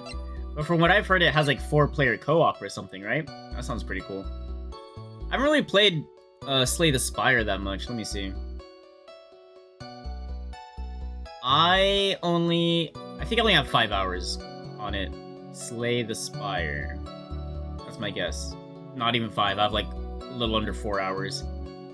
They're doing an early access? Oh, really? Like free early access? I can sign up for it. Slay the Spire 2.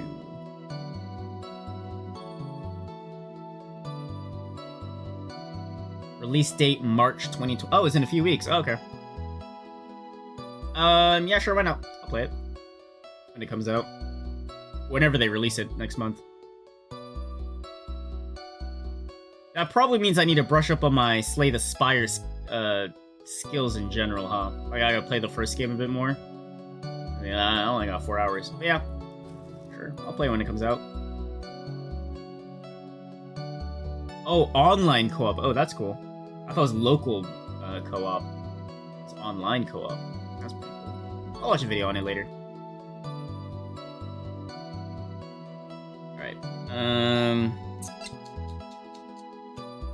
I mean, the only thing I can think of is, we're on the topic of his costume.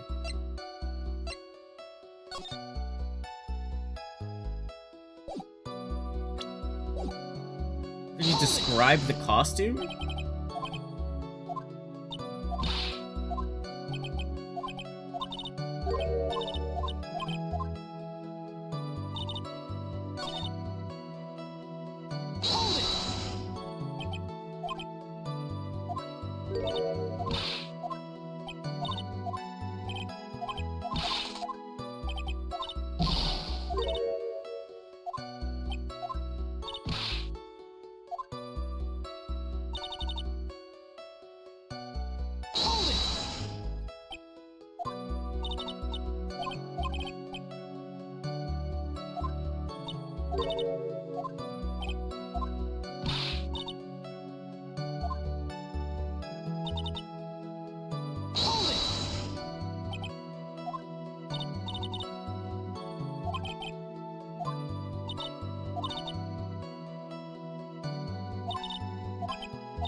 Yeah, I actually don't really know. You don't need to think hard on this? Well, I'm thinking hard. Let me press this first one.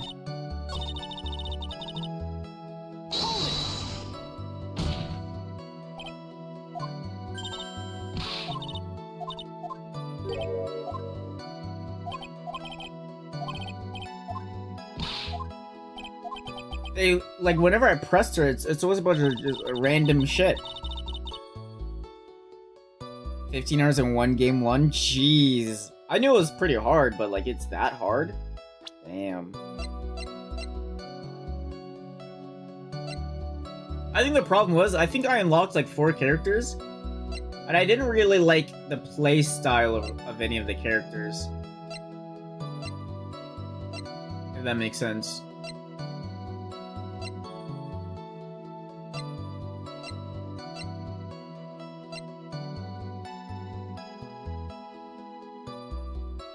So like the gameplay mechanics I thought were fine, but like especially like think of it like a hero shooter. If there's like a certain like archetype that you like playing as, but then there's like a new like hero shooter or a new like thing like, but they don't have like your preferred class or play style. It's kind of like, well, it's a cool game, but like it feels like it's not meant for me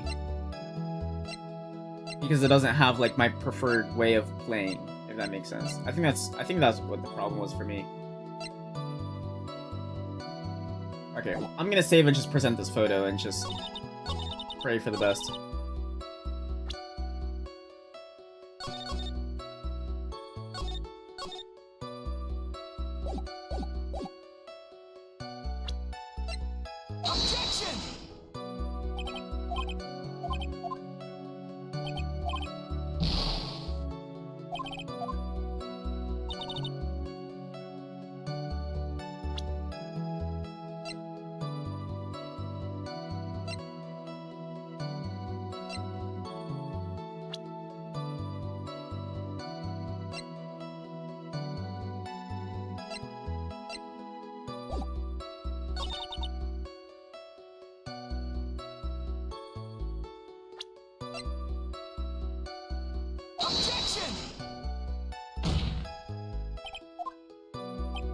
I just did that just cause.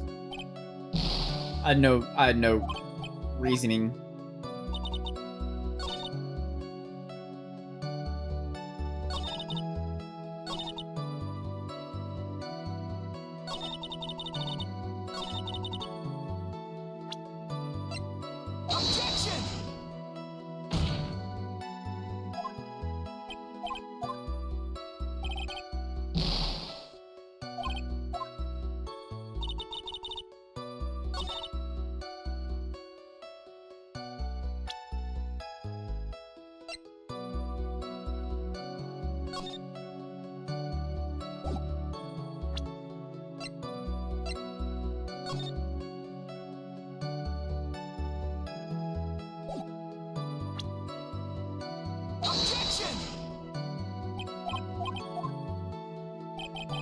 How is this easy?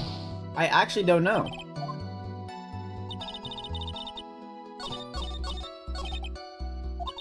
You don't need to think too hard on this one. There's a contradiction in a testimony and it's sitting in plain sight. The question is what that contradiction means for us. We'll have to figure. I don't even see the contradiction, that's the problem. On guard, on guard. Yes, now remember, the Nickel Samurai, that's right, it was the Nickel Samurai that I saw. It would have been convenient for him to wear his costume during the murder. He had to go to that post-ceremony stage show right after the crime, you know. So he must have worn that Nickel Samurai costume when he was stabbing poor Juan. So what?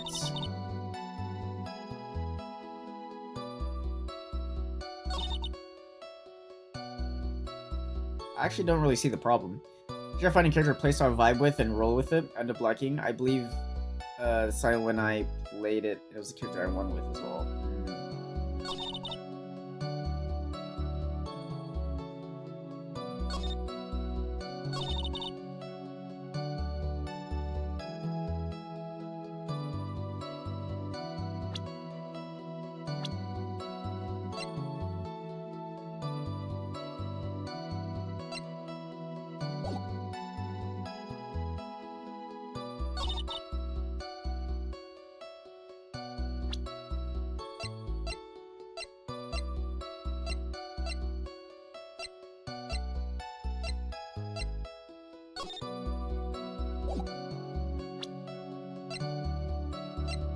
Alright, so what's irrelevant in this testimony? Not relevant, not relevant. This might be relevant. This might be relevant. Not relevant. Not relevant. Not relevant. Not relevant. Most likely not relevant. Not relevant. Could be relevant.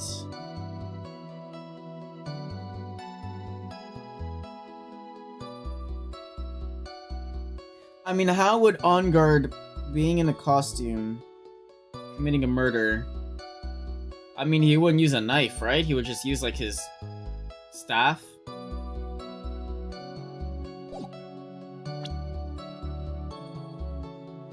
Not relevant, not relevant. Strangled with a scarf and stabbed with a knife.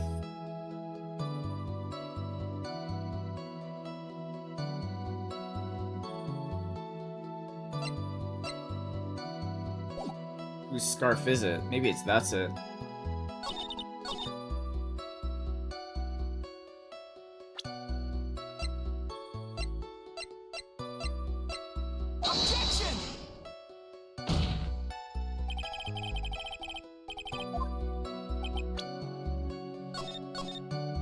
I'm a wee bit lost.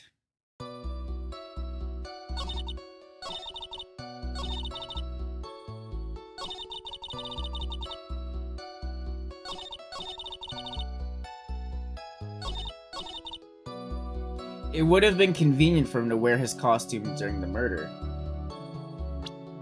It wouldn't be convenient because...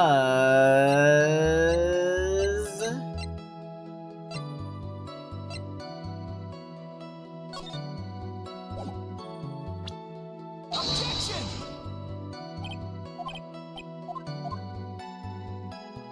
I'm just kind of throwing stuff at the wall at this point. I'm not picking up what they're putting down at all. Like, this seems like a very basic testimony, I feel like. Objection! Should just finish her deck, if I remember correctly. 10 small hits, power finisher up things activate on each use of attack card.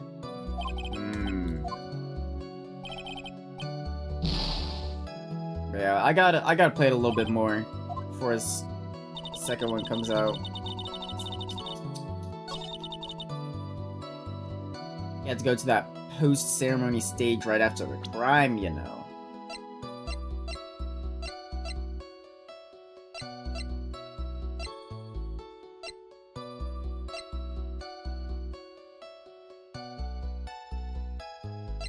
Wouldn't he have this on him? Objection!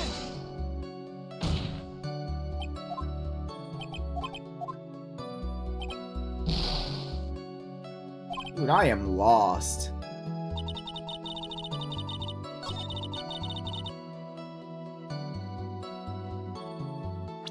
Stabs with this?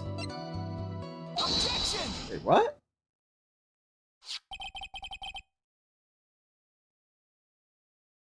Huh?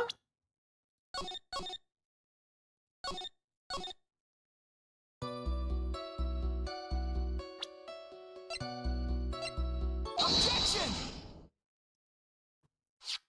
Please take a look at this. Yeah, so it's a knife. Big deal. If you're trying to scare me with that, I'll have you know it won't work. No, that's not my intention at all.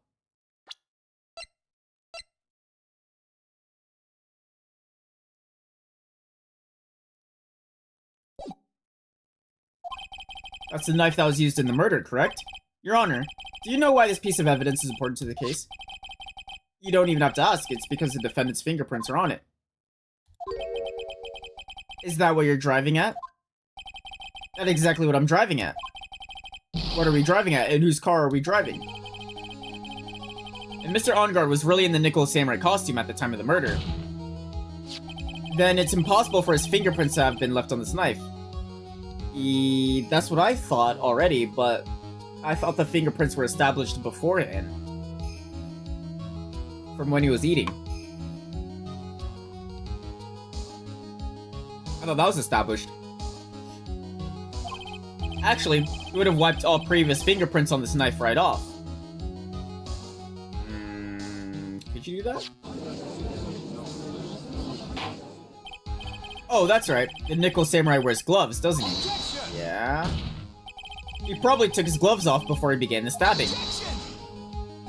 And why would he do something like that? To leave his print on the murder weapon? There's no way he would do something like that. However, there is one possibility. Let's hear a possibility. It's very simple. The defendant went to the victim's room while in costume as a Nickel Samurai. At that time, the defendant held no intent to murder. He was probably just going to relax and talk with the victim about the stage show. Which is why he took his gloves off. But the murder still did not take place. But the murder still did take place. It's well known that there was bad blood between the defendant and the victim. Yes. I've heard that before. Well, Mr. Wright, what do you have to say about Edgeworth's theory? So let me get this straight. Edgeworth's theory goes like this. When the defendant went to the victim's room, he had no intention of killing him. Now, up to this point, are there any problems with this theory?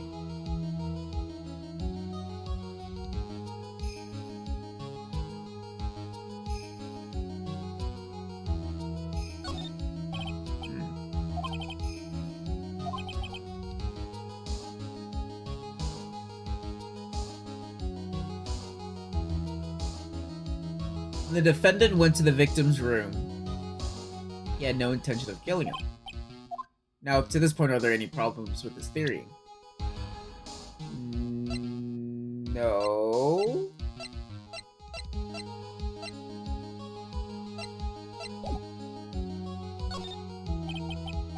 I can't see any real problems with this theory, but if you let Edgeworth's theory stand, then we're one large step closer to guilty verdict. Look at the court records again, take another shot. Yeah, I just have... So there's a contradiction. This theory contradicts something in an earlier testimony. Well, about him, like, being a premeditated murder or something, right? Now, for argument's sake, let's suppose Mr. On Guard was the killer. If that's the case, I think it's impossible for the killer to have gone to the victim's room without intent.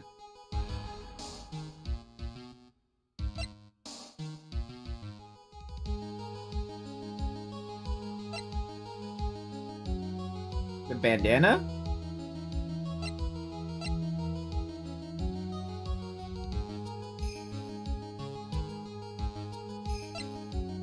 Gamers, are we cooked right now? Maybe.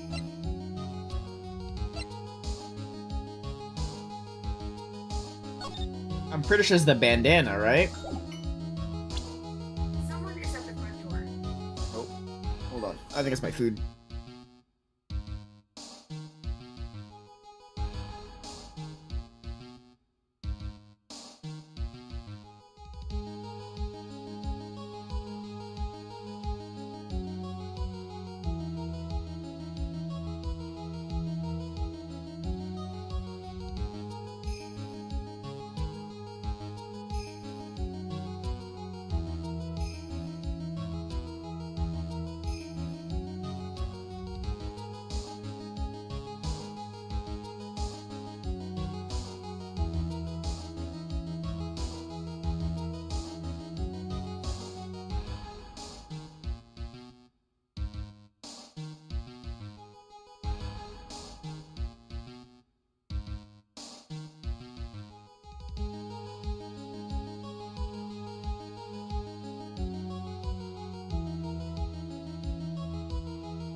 Alright, so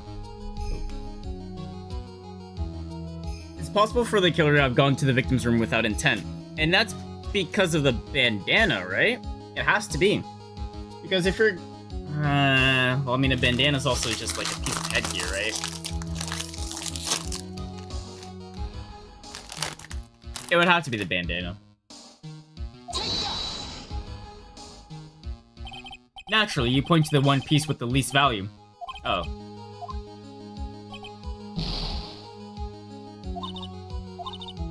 Let's pretend for a second that Mr. On Guard is the murderer. From that angle, if he didn't have a murderous intent from the very beginning, then that means there is a certain object that shouldn't be in the crime scene.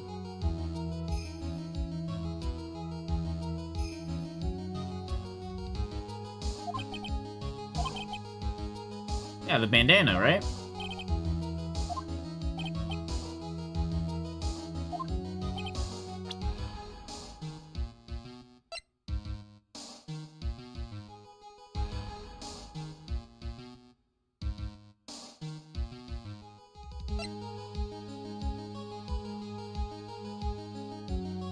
knife? Well, sure, that's from his own room, right? A knife. Actually, that's better. Well, I mean, it was either bandana. I was on the right train of thought. I was thinking of the bandana more so than the knife, but I mean, the knife is stronger than a bandana. This knife was used by Mr. On Guard at dinner. Yes, we did establish that, which means that if my client was in fact the killer, then he brought this knife with him when he went to visit Mr. Kurita, I suppose. However, you just said it yourself. At that time, the defendant held no intent to murder. If that were true, then why would he bring a knife? He wouldn't, would he? Which means, Mr. Edgeworth, your theory was flawed from supposition 1. And one more thing. If the murderer was wearing that costume at the time of the murder, then there should be glove marks left on the knife. Which means the defendant fingerprints shouldn't be all over it like bees on a hive. And that brings me to my final point. This knife was planted by the real killer to hide their identity and mislead us. Order, I say. Order in the court. Was this knife really planted by the killer? Why would the murderer do such a thing? To frame Matt On Guard. It's to frame my client, Mr. On Guard, of course. To frame. Aren't you forcing the interpretation just a little too hard on this one? Oh, we should establish that my witness saw the nickel samurai costume, and if that were true, then there shouldn't be a single fingerprint on this knife. Witness! Looks like I've made your life a tiny bit more difficult, eh, Itchy Poo? Witness, did you or did you not really see the nickel samurai? Well, I guess at first I might have forgotten, but are you saying you mixed up Mr. On Guard with Nickel Samurai, his character on TV? But I mean, I can't really do anything about that now. Like, look, I was waiting around in front of the doors because, well, I wasn't waiting around for the Nickel Samurai, that's for sure. She wasn't waiting for the Nickel Samurai. Alright then, who were you waiting for? That's top secret. I have a feeling that you were waiting for Mr. Juan Kurita, am I correct, witness? Haha. That way you think are a sad amateur with a terrible case of nearsightedness. Amateur? Me? What am I amateur of? So Old Bag was waiting around in front of the victim's room. But it doesn't sound like she was waiting to catch a glimpse of Mr. Kurita. Maybe, Phoenix. Maybe the Old Bag was waiting for that person.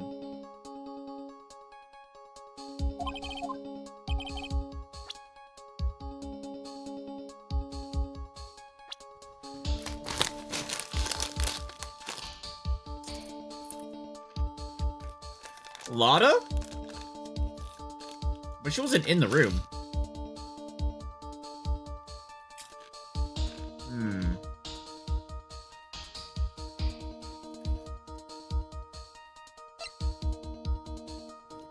Andrews?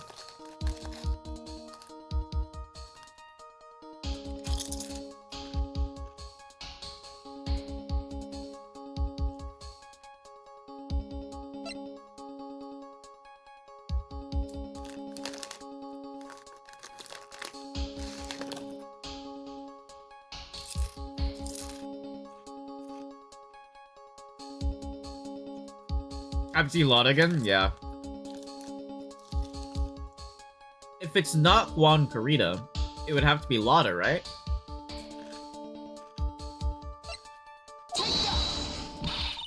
What? Oh. What do you think you're doing flirting in my courtroom?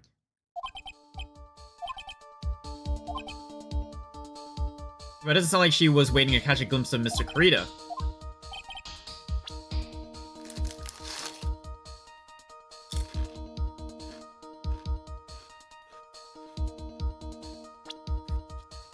And she wasn't waiting for Matt On Guard.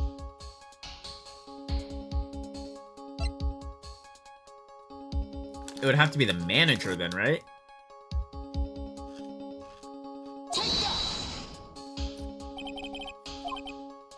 It was Adrian Andrews, Mr. On Guard's manager.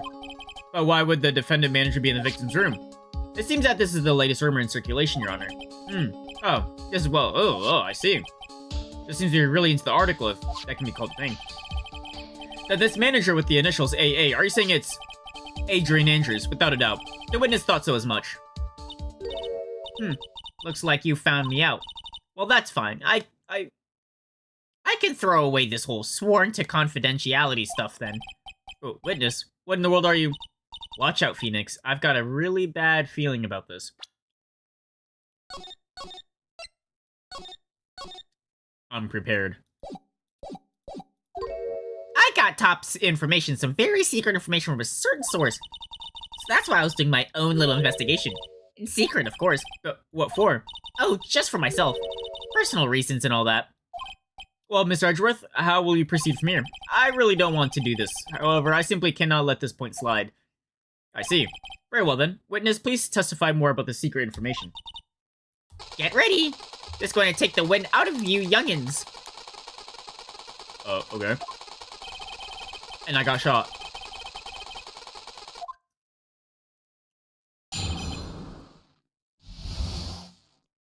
I just don't understand why she's wearing all this. That on guard is one evil, evil man. He thought he could ruin poor Juan by causing a huge scandal. So to do that, he sent his own manager to getting close with Juan. I cannot condone such dirty tricks, so I took action. Oh, and that is top secret, you got that? Nobody else but you and me know about that. Must be the camera then.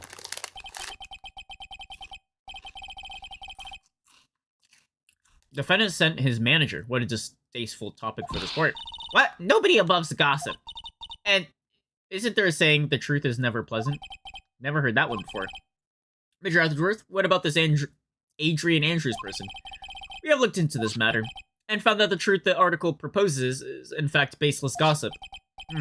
But should this be true, then this proves that the defendant did bear ill will towards the victim. So this means I have to smash this rumor once and for all.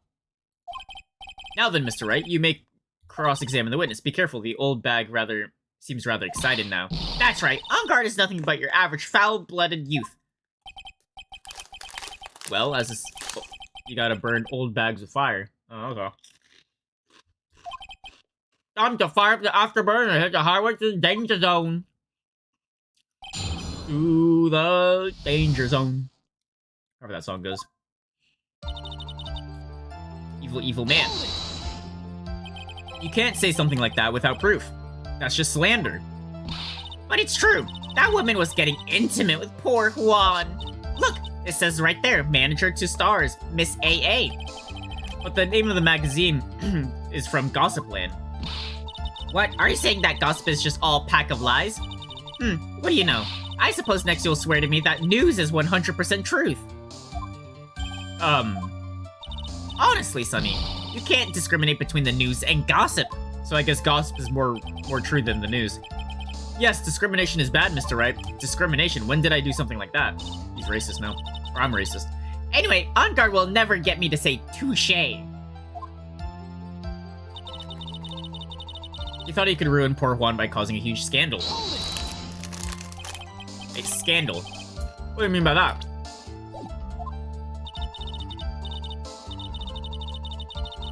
You're a dimwit one, aren't you? I can't believe you don't know what a scandal is. Honestly, what are they teaching kids in middle school these days? Not gossip. No, I wasn't asking what the word scandal means. Even I know that much. Well, that on guard thought he could own a monopoly on popularity. So to do that, he sent his own manager to getting close with the Juan. You don't have any proof that Mr. Onguard did such a thing. You must be suffering from shock, the shock of hearing the truth. And now since you're in so much shock, you can't do anything right. You're right, I can't do anything, but boy do I wish I could do something about you. Alright then, Sonny, show me what you've got. Can you show me proof that On Guard didn't bear any ill will towards Juan?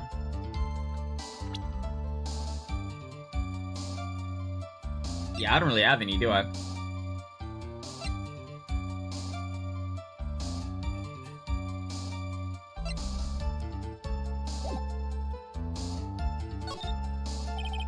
I don't have anything to offer. See? Just as I thought. And you were lecturing me about things without proof. You've just given me a free pass to say whatever I want, whenever I want, silly boy. Me and my big mouth.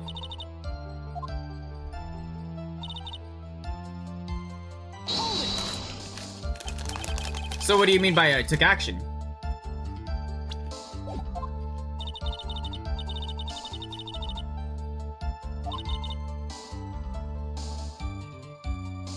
Once a slimy woman came out of Juan's room, I was going to capture her and teach her a good lesson, something you youngins need. You're going to teach her a good lesson. I was going to make her eat the damaging beams of my ray gun. Oh.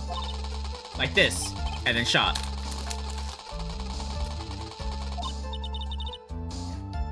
Wait. It's too bad that woman didn't come through the door that night.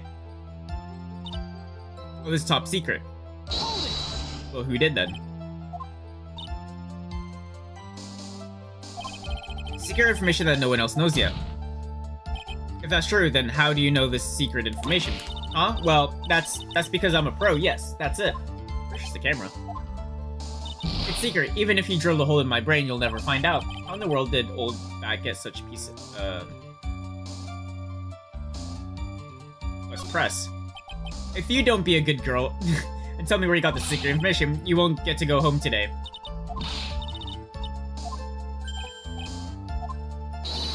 Just do this for me. You'll get your reward. I don't want your reward, but you don't leave me much choice. The witness could have gotten her information from anywhere. It's even possible that it was spontaneously made up inside the witness's head. He's lecturing me on reckless blabbering.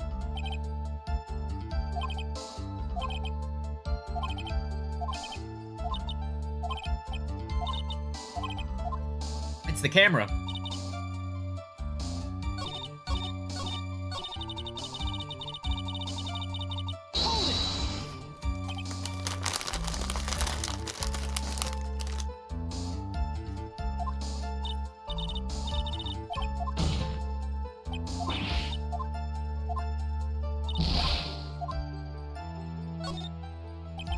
So no one else is supposed to know this secret information, correct? Not true. Then why do you know about it, Miss Oldbag? Why are you looking at me like that? Stop that. Witness. I hate to say it, but this is how you came to acquire your secret information, isn't it? The investigative photographer, Lotta Hart. Oh yes, I remember that mischieful girl. She reported that she had lost a certain note she had written to herself. She reported such a thing? On that piece of paper, she had written down some of her impressions about the relationship between the victim and Miss Andrews. What? Outrageous ideas, you say? No, I said impressions. Then everything written on this piece of paper is completely meaningless? Ah, that's it. That's the note. No, you see, this something else. This top secret list of groceries to buy. Then are you the one who took Miss Hart's note? I'm a huge fan of Juan, that's why. That infamous puffy-haired whippersnapper. She's working with that evil on guard. She said to herself, on guard, I'm his sidekick. She was so happy, smiling like a silly duck. I was only checking what she had written.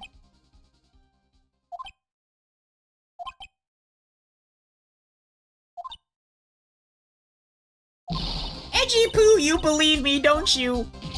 I was only trying to help out like the angel I am. It's only one little piece of paper. I've never taken anything else before. You really should come with a supply of cheese to match your vintage wine. Well, it was only a piece of paper. I suppose we could overlook just this once. She looks like she's really sorry. Should I forgive her? No, never. If I love her now, she'll get away. I have to find some way to inflict a deafening blow to the prosecution. Witness, you said that the only thing you stole was that note. Is this correct?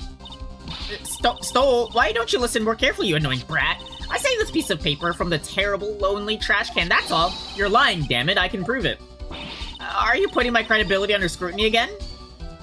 Miss Oldbag, I don't believe that note is the only thing you stole that night. It's the camera, right?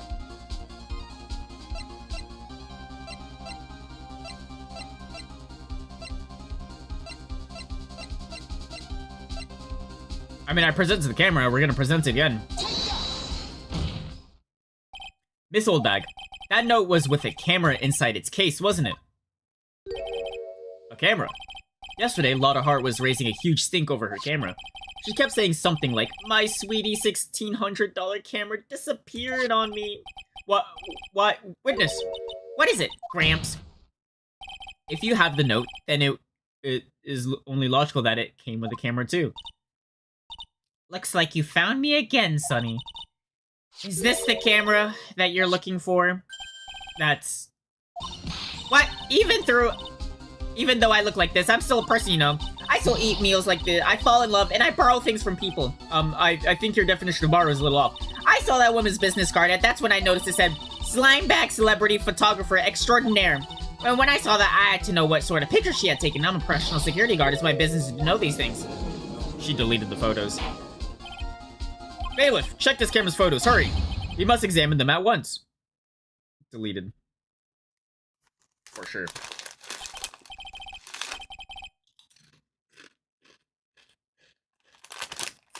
Well, what do we have? There is only one photo that seems to be relevant to this case. Presented to the court. Oh, shit.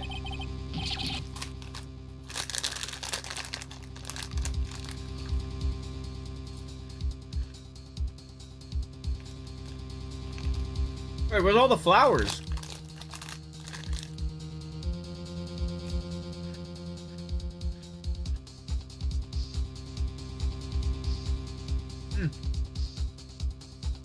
Oh, the flowers are missing. They got the drip, yeah. I mean, that's the Nickel Samurai right there. That's what he normally looks like. Looks pretty spot on. I mean, we don't see the right hand, but... pretty spot on, I would say. This proves that the witness was not lying earlier about this matter. Right after the murder. This photo by itself does not prove that the person in it is the defendant. However, in his own confession, Mr. Ongar clearly stated that at the time of the murder, he was still in his Nickel Samurai costume. Could there be two? If that's the case, then this Nickel Samurai is the defendant. How did it come to this? I think this brings us to the end. We have examined every piece of evidence thoroughly. Final comments, Mr. Wright? The court will consider them before we close. Do you agree that this photo is decisive evidence against your client? If this photo really is decisive, then we're done for. But if I raise an objection here and blow it, then I would put Maya's life in jeopardy. I can't make a mistake here. There is only one road out of this mess. This photo that Lotta took. There is something strange with this, all the flowers. There's something strange with this photo. I knew this was coming, right? Your thoughts, Mr. Archworth? I think we can all agree that there is nothing strange with this photo. There's no way for the defense to debunk this photo, even with a bunker buster. Debunk with a bunker buster? Is that what you're planning to do, Mr. Wright? Anyway, please look at the photo one more time. If you believe you can honestly find something wrong with this photo, then you should only be given one chance. Correct?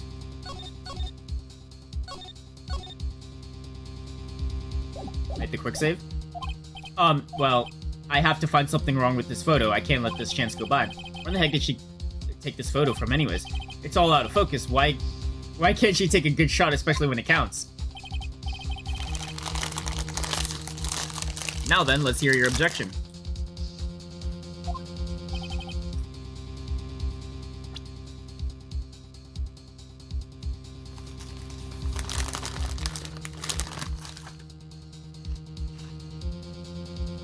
Right here. Where the flowers? I think. What? Hey man, she's trying her best out here.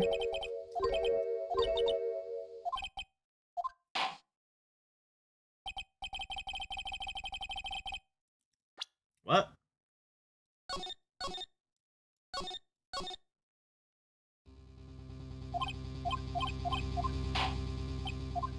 It's the flowers, isn't it?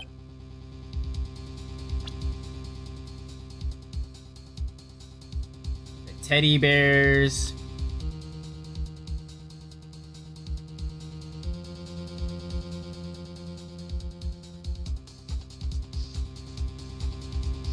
And this is the Nickel Samurai walking out of Juan Corrida's room.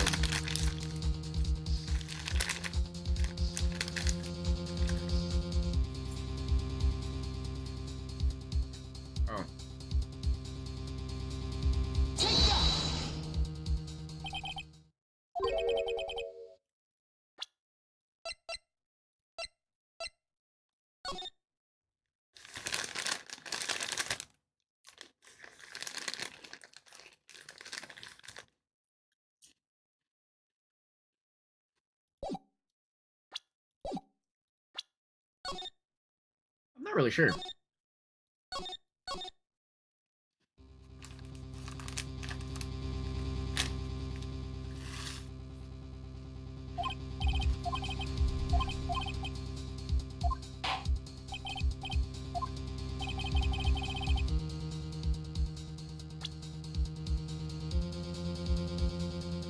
Take that!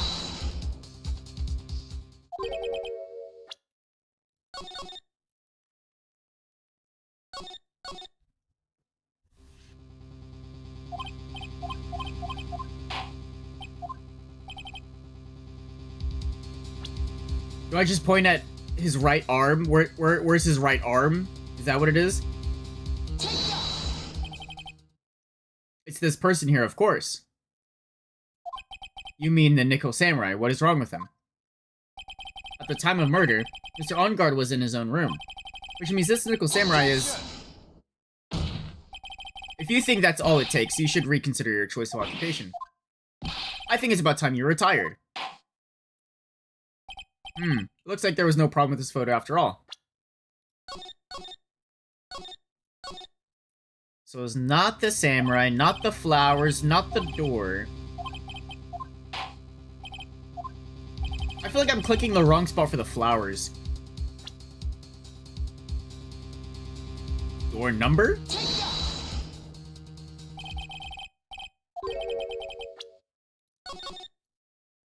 What?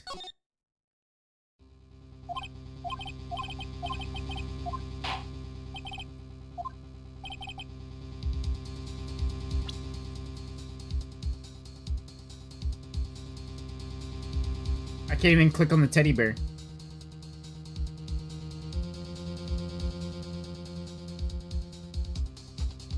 I mean, what else do I have to pick out? The far door?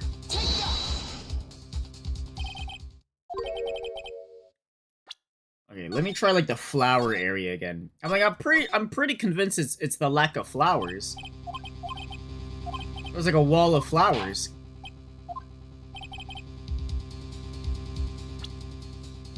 Let me go like right here.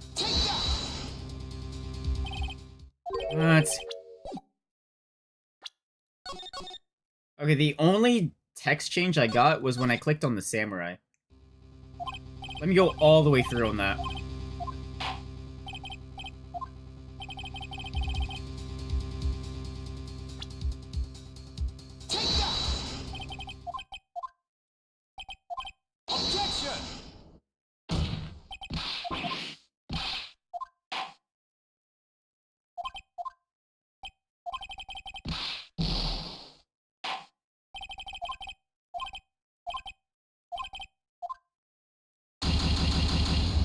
Oh. Okay.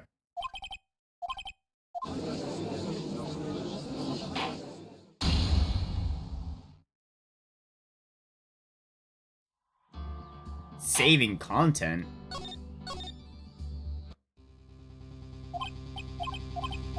Saving? What is wrong with the photo?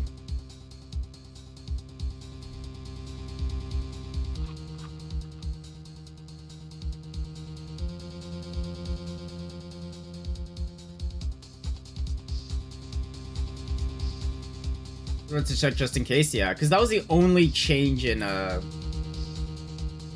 dialogue I had.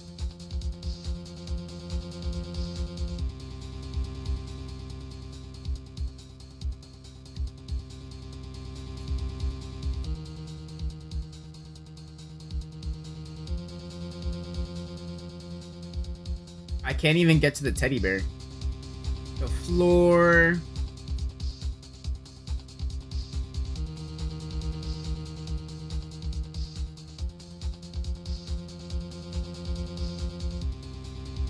There's something on his waist.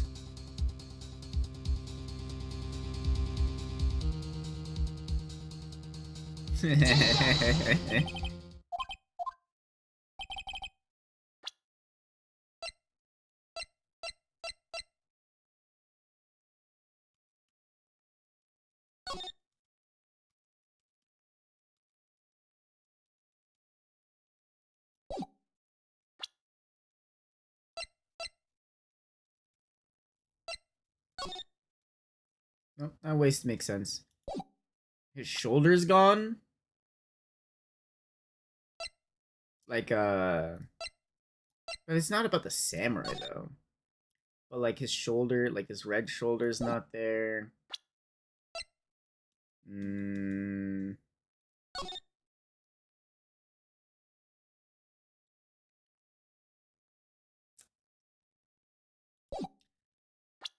don't know.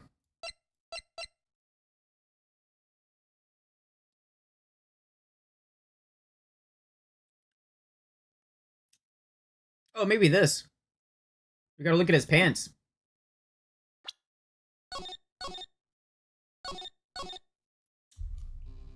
He doesn't have that bloodied Hakama. Or that bloody button on his Hakama. That might be it, actually.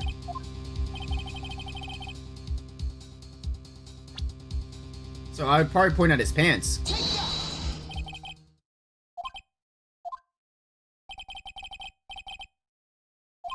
Objection! Nope.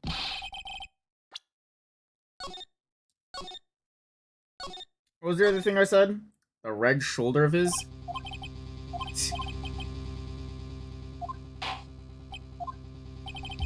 Nope, that's the red shoulder. Ooh, what is wrong with this photo? Can I click on this?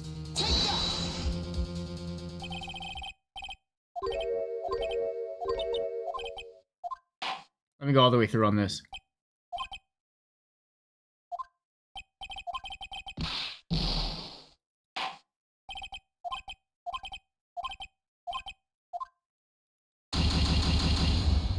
Okay. What is wrong with that photo? I feel like it's the flowers. Where are the flowers at?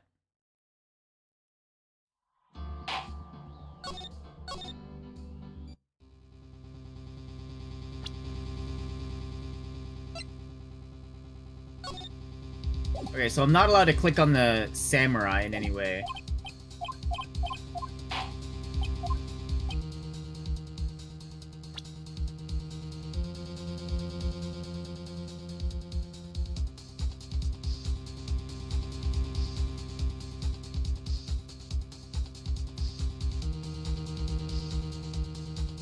Has a glove. The costume must have cost a lot to make. The detail is crazy. Yeah. The waves. The arm.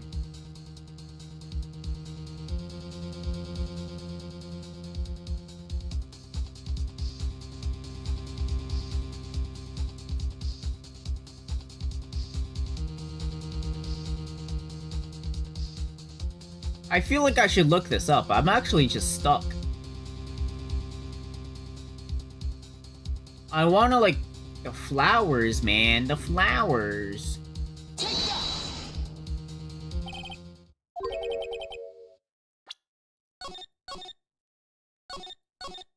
What if I'm on, like, a dead end right now?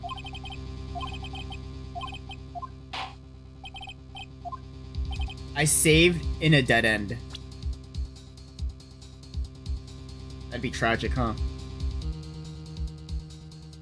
Cool character design, but honestly, like a show I'd want to check out if it was made IRL, yeah.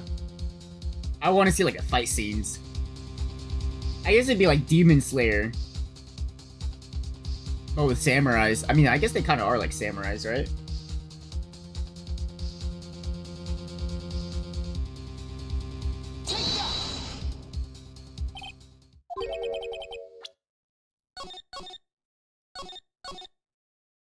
I'm gonna give it 2 more attempts, and then I'm looking it up.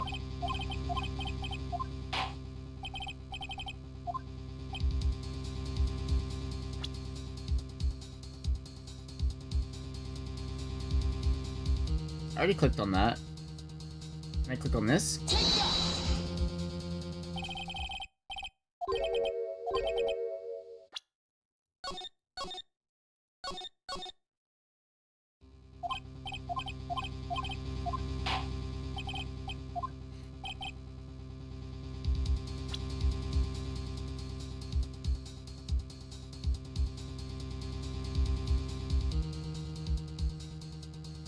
If it's not the floor, if it's not the ceiling, if it's not the walls, if it's not the flowers, if it's not the door, if it's not the samurai. I mean, what else is on this that I don't recognize? Like a shadow? What is this?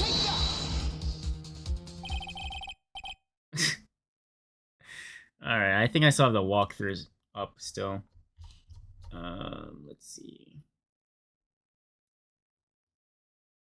Okay. Okay. Okay.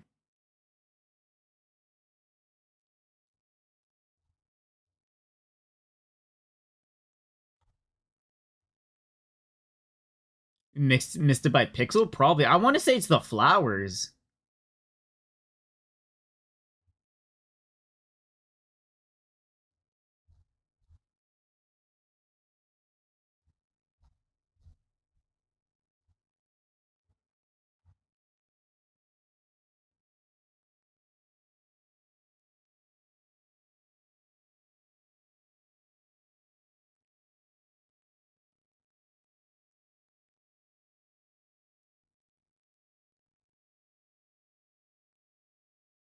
The lower leg? Wait, didn't I do that?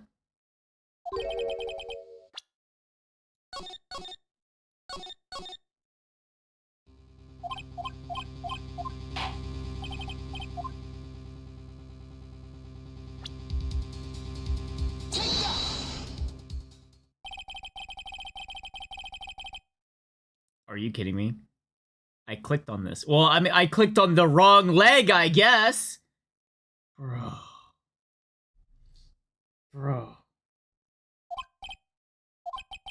If you could see the person ankles, there would be one thing, however, we can't.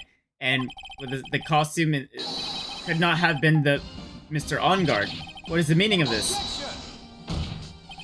I wonder if you could care to elaborate with actual facts, that is. Let's take a look at the Nickel Samurai's poster. Wait, what's wrong with the legs? To the area around the bottom of the Hakama. His socks, you can see his socks. Oh. However, in this photo, Nickel Samurai is clearly holding his Hakama up just to walk. Oh. Oh. That detail is so small. Oh my god. Bro, I was clicking on the legs because I was like, well, shouldn't there be a like a bloody button on them? I don't like this. Whatever. Yeah, whatever. There's only one explanation for this. The person inside the costume is clearly much shorter than the defendant. Alright, I think I've turned things around for myself this time. That's curious. Huh? What is? Edgeworth is unusually calm today. That's true. He's just letting the trial run itself, as if he's only along for the ride. Along for the ride? What do you mean by that? I can only guess that perhaps he doesn't feel under attack at all. He doesn't feel under attack, then I haven't damaged his case at all. He just doesn't care. Mr. Edgeworth, where does this leave us? If the person in this photo is not Matt On Guard, then everything the prosecution has tried to prove has become meaningless. I figured it would come to this. What? Right, I have something I want to ask you. I think you have proven that the person inside this costume is not Matt On Guard. In that case, who is this photo of? Who is the person wearing the Nickel Samurai costume? Don't stress out over this, Phoenix. It's very simple. What you should be focused on is Edgeworth's attitude, don't you think? Yeah, why is he so calm? Mr. Wright, let's hear what your thoughts are. Probably Andrew, or Adrian Andrews, right? Because we made note of her, like, small, petite size, basically.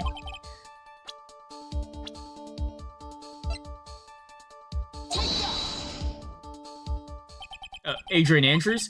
If you want to know who that Nickel Samurai is, it is none other than this woman. And why would you say it must be Andrews? What in the world points you to her? For starters, she's short, and she can freely move in and out of Mr. On Guard's room. Finally, she had dinner with On Guard that night. And how does that all add up? It means that it makes it very easier for her to get a certain item. A certain knife with Mr. On Guard's fingerprints all over it. Did you know Phoenix is coming to Among Us? I think he is in Among Us, not coming. He is right now. I think they announced like a day or two ago. The knife that was used as a murder weapon.